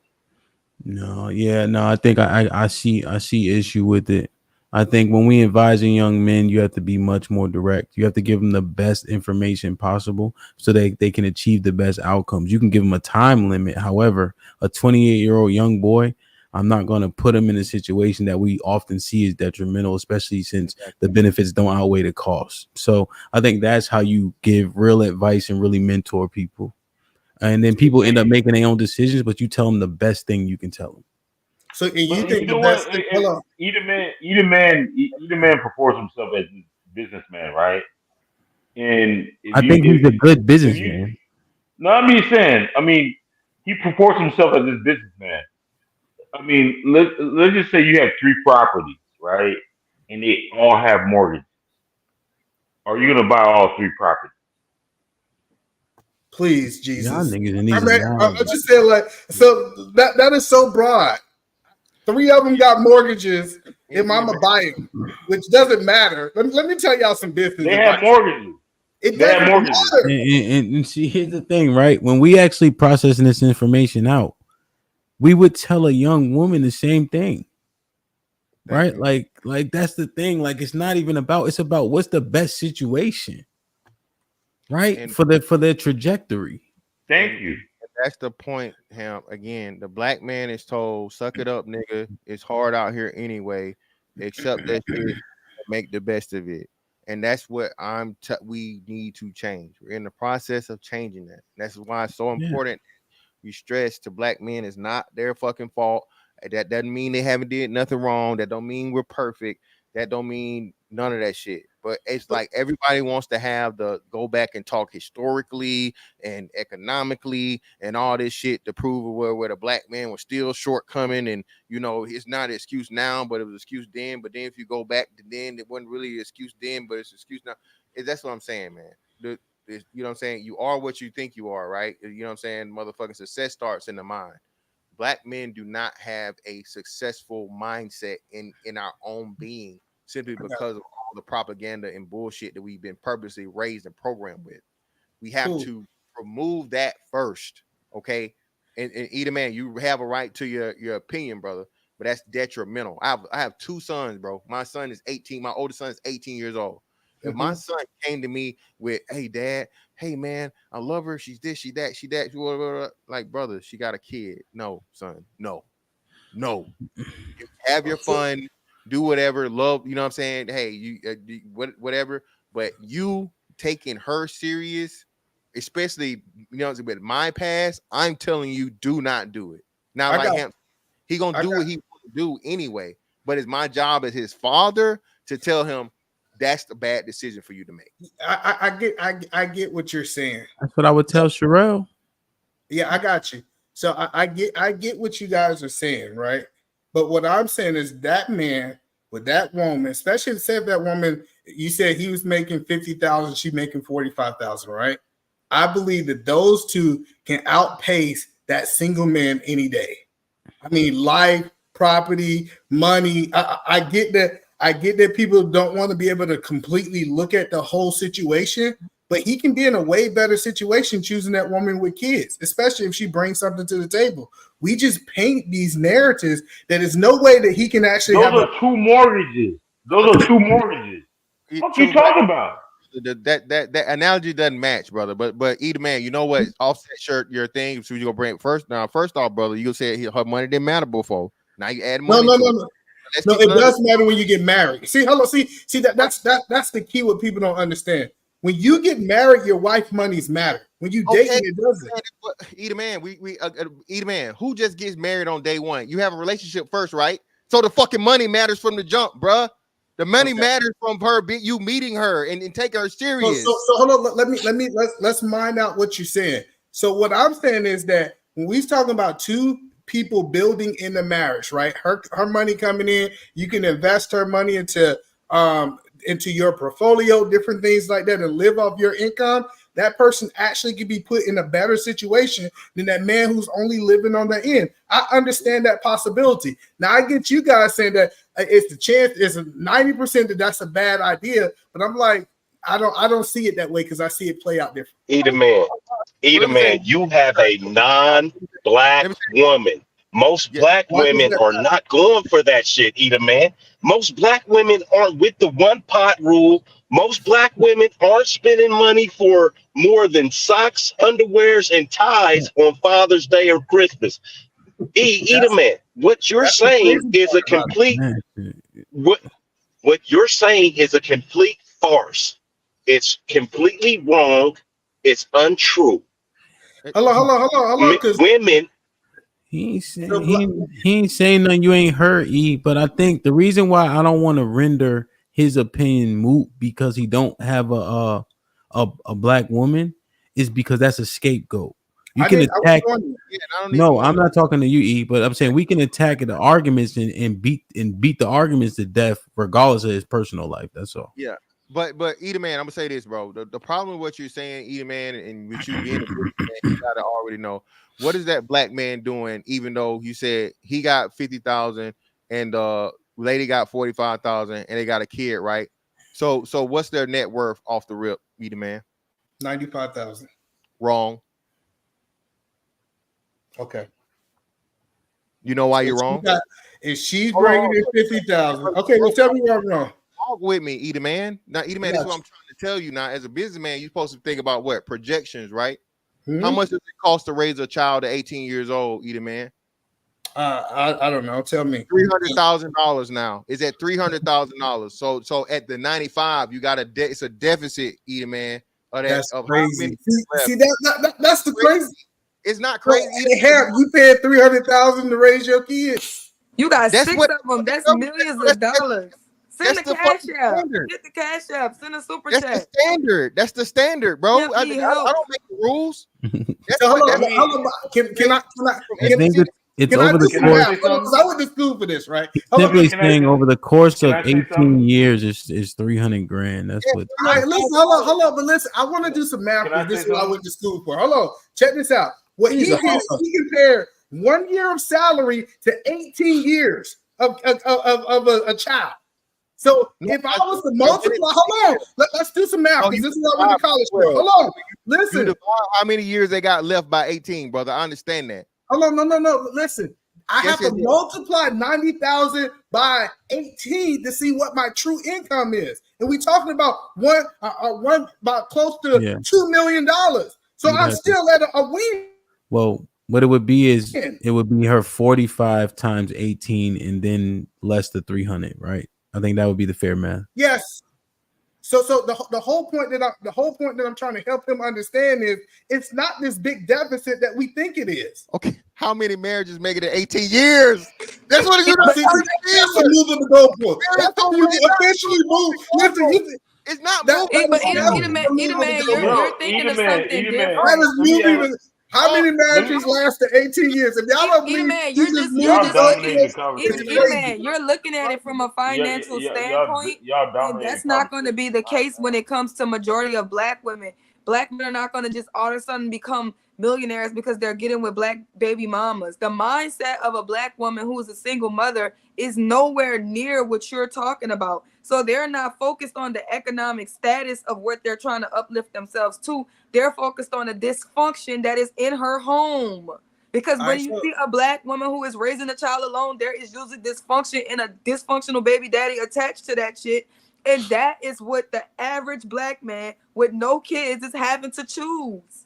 Eat a man. Go ahead, Triple Black. Hold on. Eat a man. I mean, we'll do simple math. We'll do simple math. We'll do simple math. Let's just say 100,000, right? The man has $100,000. I mean, he has $60,000, right? And then the woman has $40,000. What is the family's net worth? Mr. Al, that was that nigga funny as hell. No, we doing basic math. 100 plus 40. Basic math. First of all, it's not. I'm talking about a black family. I'm talking about a black family. Listen. First of all, it's not the net worth; it's their income. I don't know why we keep saying no. that. No. Okay. I want to answer your question. I want to answer your question. Their income is 140,000. If she make 40, if he make 100,000, their income is 140,000. If they misuse the money, no, it's not. But their income it's not. No, it's not. Okay, what is it? It's not. Hold on, let Triple Black talk. What is their income? 60,000. Because her money is her money, and your money is our money. These are the guys y'all take advice from. These are the guys that y'all take advice from. That's the point that I'm telling you is no man should be going into an actual. That's the mentality. That's the mentality. No, listen, it's no man should be going into a marriage. No, how many? Okay. We have a black woman. We have a black woman on the panel. Does she just disagree with that? Okay, Sherelle, speak for all the black. Because the crazy part when y'all try to use Sherelle already said that she would help pay bills. She would help her man if she needed to help her man if she had a man. So this idea that it's her money, her money, she's against it. No, answer the question. I don't feel like it's my money. It's my money. I feel like all hands on. Are you black triple? No, I'm just asking. Is this a normal sentiment? Is this you can't do that.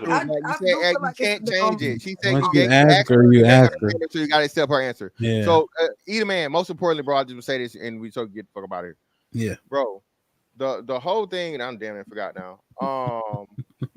What the fuck? Yeah, pay more than $2. No, the money that we got going, bro. Damn, I literally just fucking lost this shit, bro. I'm so pissed now. Thank God. Yeah. I think it's crazy. Y'all let women come in y'all life and y'all let them run their life and say that they can spend their money how they want to. It sounds like y'all the suckers, and that's why y'all complaining because y'all let women come in y'all life. Y'all let They saying it's a red flag. So when they hear the woman saying, "Oh, my money is my money," they're just avoiding it. No, see, but they're saying they don't even have the option because they're like, if we met the woman who said, I'm gonna pay money, it's gonna all that, they'd be like, okay, great, we got great options. What they're saying is they're running into the women and they're saying, I don't want to pay bills and I got these kids and you got to take care of me and these kids and you better have $100,000. Yeah, and most importantly, I got it. Black women do not have great financial practices, brother. Let's stop acting like that, man. That's why she got you. That's the whole point of her having you, Mr. Fantastic. If a woman come, wrap it up. If a woman come under your authority and you supposed to sit down with her and say, hey, this is what we're going to do with our finances. If she say, I'm not doing that, kick rocks. That's the whole point that I'm trying to help y'all saying. I'm not going to let no woman come and run my house and be like, oh, my money's my money and you got to do this. Nah, everything that's under my authority, I have control of. And I wrapped it up. You're a house husband, though, ain't you? Ain't you a house husband, man? Bro, we ain't gonna have no toes, bro. We gonna be kicking rocks. I think y'all look. I think everybody got their point out to understand where everybody's coming from. I'm just looking at when you're advising young men and young women, man. I just think you have to give them the best advice you can, because the fact that it's so much nuance that you can't control, address the things you can control, and I think people have better results. But how can we take advice from a house husband though? He's not a house husband. Either man is an entrepreneur, a successful entrepreneur. He's a house husband. He's a house husband. You already admitted it. He already admitted it. All right, man. I'm gonna Listen. start coming to these live all the time since I'm a house husband now. I'm a house husband. I'm always outside with no kids. That's crazy. This is the first time you see me at home. Listen, nah, he be working. He be grinding. Hey, Sherelle will be live tomorrow. If y'all didn't get no tickets to Houston, please come to Houston. Get your tickets. The weekend is gonna be phenomenal. If you can get that week off, all the fights is locked in. This shit gonna be awesome. You fighting again? I'm fighting in February in Golden Glove. Yeah, but I don't think nobody really want to fight me though. I wouldn't want to fight me at this point. How much at stake? How much at stake? How much you put up? For How much what? would you put up with somebody? Fight me? How much? Yeah. Well, I'm fighting in a different thing. In February. Yeah. So yeah, man. So November 1st to the 3rd, the whole weekend gonna be dope as hell. Get your bottle, brother. Whiskey is popping. Make sure I go to directioncyop.com. Sherelle will be alive tomorrow. If you're not doing anything, you're not in the Discord, you should definitely join.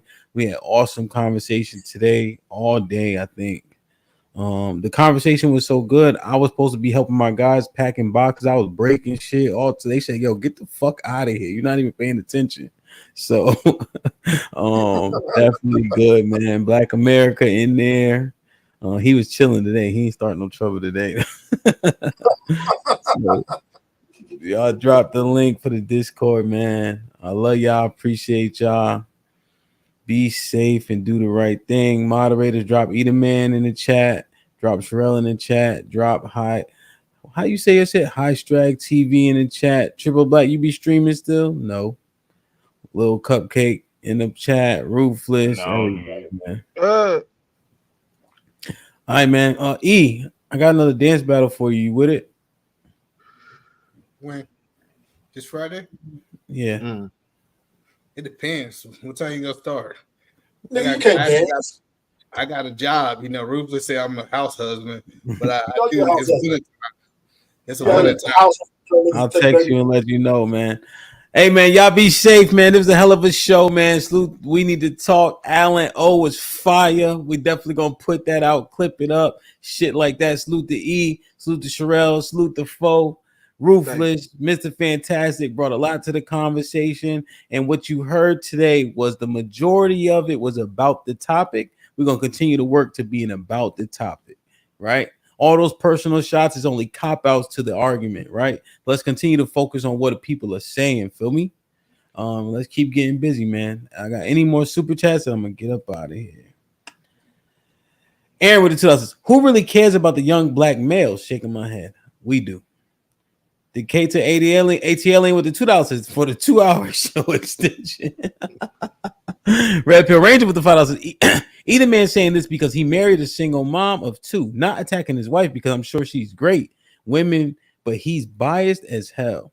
She's a great woman, but he's biased. UT with the $5. The biggest problem is women don't think having all them kids is a problem to men. We settle way more than women, and that's where we are wrong at. Okay. Lauren Mack with the $5 says, I know our black men aren't arguing for fairness.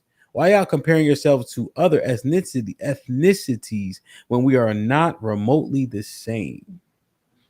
Good point. John Henry with the $10 says, HQ, for the last damn time, a baby mama made the choice to have quote unquote unmarried, unprotected sex, knowing beforehand the dude wouldn't wear a condom. She is culpable for the same bad decisions.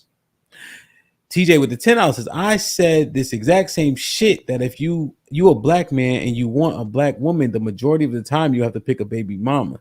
And the panel here wanted to fucking lynch me. Well, you've been saying that a lot, though. You've been saying that. I don't think anybody really had a visceral response. I could be wrong, though. I got to look at it. John Henry with the $2 says, people get what they qualify for.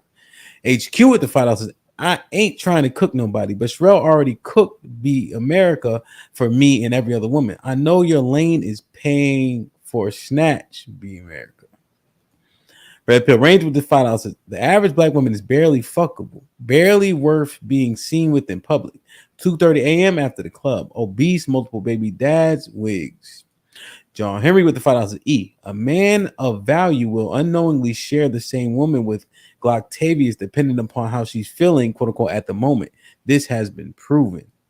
Aaron with the $2 E. Average women are between 4 and 6. Speak for you. Aaron with the $2. Women and men average scale ain't the same. Most are 6s. John Henry with the $10 else. Oh, at else F. Oh, this is trying to answer that question. Men need to only pursue and protect the woman they can correct. Leadership. Women need to understand that a man's standard is not theirs to emulate. Followership. HQ with the $5. Black America just proved to all of us what we women deal with. Pathetic. Did I read this one? HQ with the $5. Black women buy more houses than black. Yeah, I read this one. All right, cool. Daily Capital. Yeah, shout out to Twitch, man. I've been streaming on there. I gotta look into it more. I don't know if I'm maximizing it per se. All right, man. That's it. We here. One thing I want to offer is I didn't realize until I got to YouTube that people didn't date women with kids. Sherelle, like right around the way, like that's not a thing. Like I didn't even realize that was like a thing. You know, it's not a thing. People date women with kids. They want them to stop doing it. My little nephew is 21. He got a little girlfriend and she got a baby. He don't got no kids. Yeah. And I'm not saying it's a good deal, but you know, just growing up, I never seen it like be like, yo, don't go talk to her. You know what I mean? And I would have never even thought to say something, but when I found out his girlfriend had a baby, because I've been here, I'm asking his mom, I'm like, she got a kid. He good. She good for him. She keep him out of trouble. Shit. Like, what am I gonna do with that? Yeah, so, 100%. If you go outside, these women with kids are dating. Let's stop it. Like, yeah. And we can black women have multiple baby daddies. The majority of them have more than one. So obviously that lets you know, niggas is coming with Yeah. And I want to be. Stop. They got addictions. Well, I just want to be fair, right? I think, like I said, the reality is what it is. We can still acknowledge that that's not the best deal for a young boy without kids, shit like that. You know what I mean? So I think we can understand it, right? But interesting nonetheless. Good shit, E. Good shit, Sherelle. Good shit, Fo. I love y'all. Love you, man. All right, man. Y'all get some sleep. I'll be at the gym at 6 a.m. Make sure y'all close y'all rings. We'll be in the Discord. I'll see y'all in the morning, man. Damn. I love y'all. Appreciate y'all. Be safe and do the right thing, man. Like, share, subscribe. Tell a friend to tell a friend. And we out.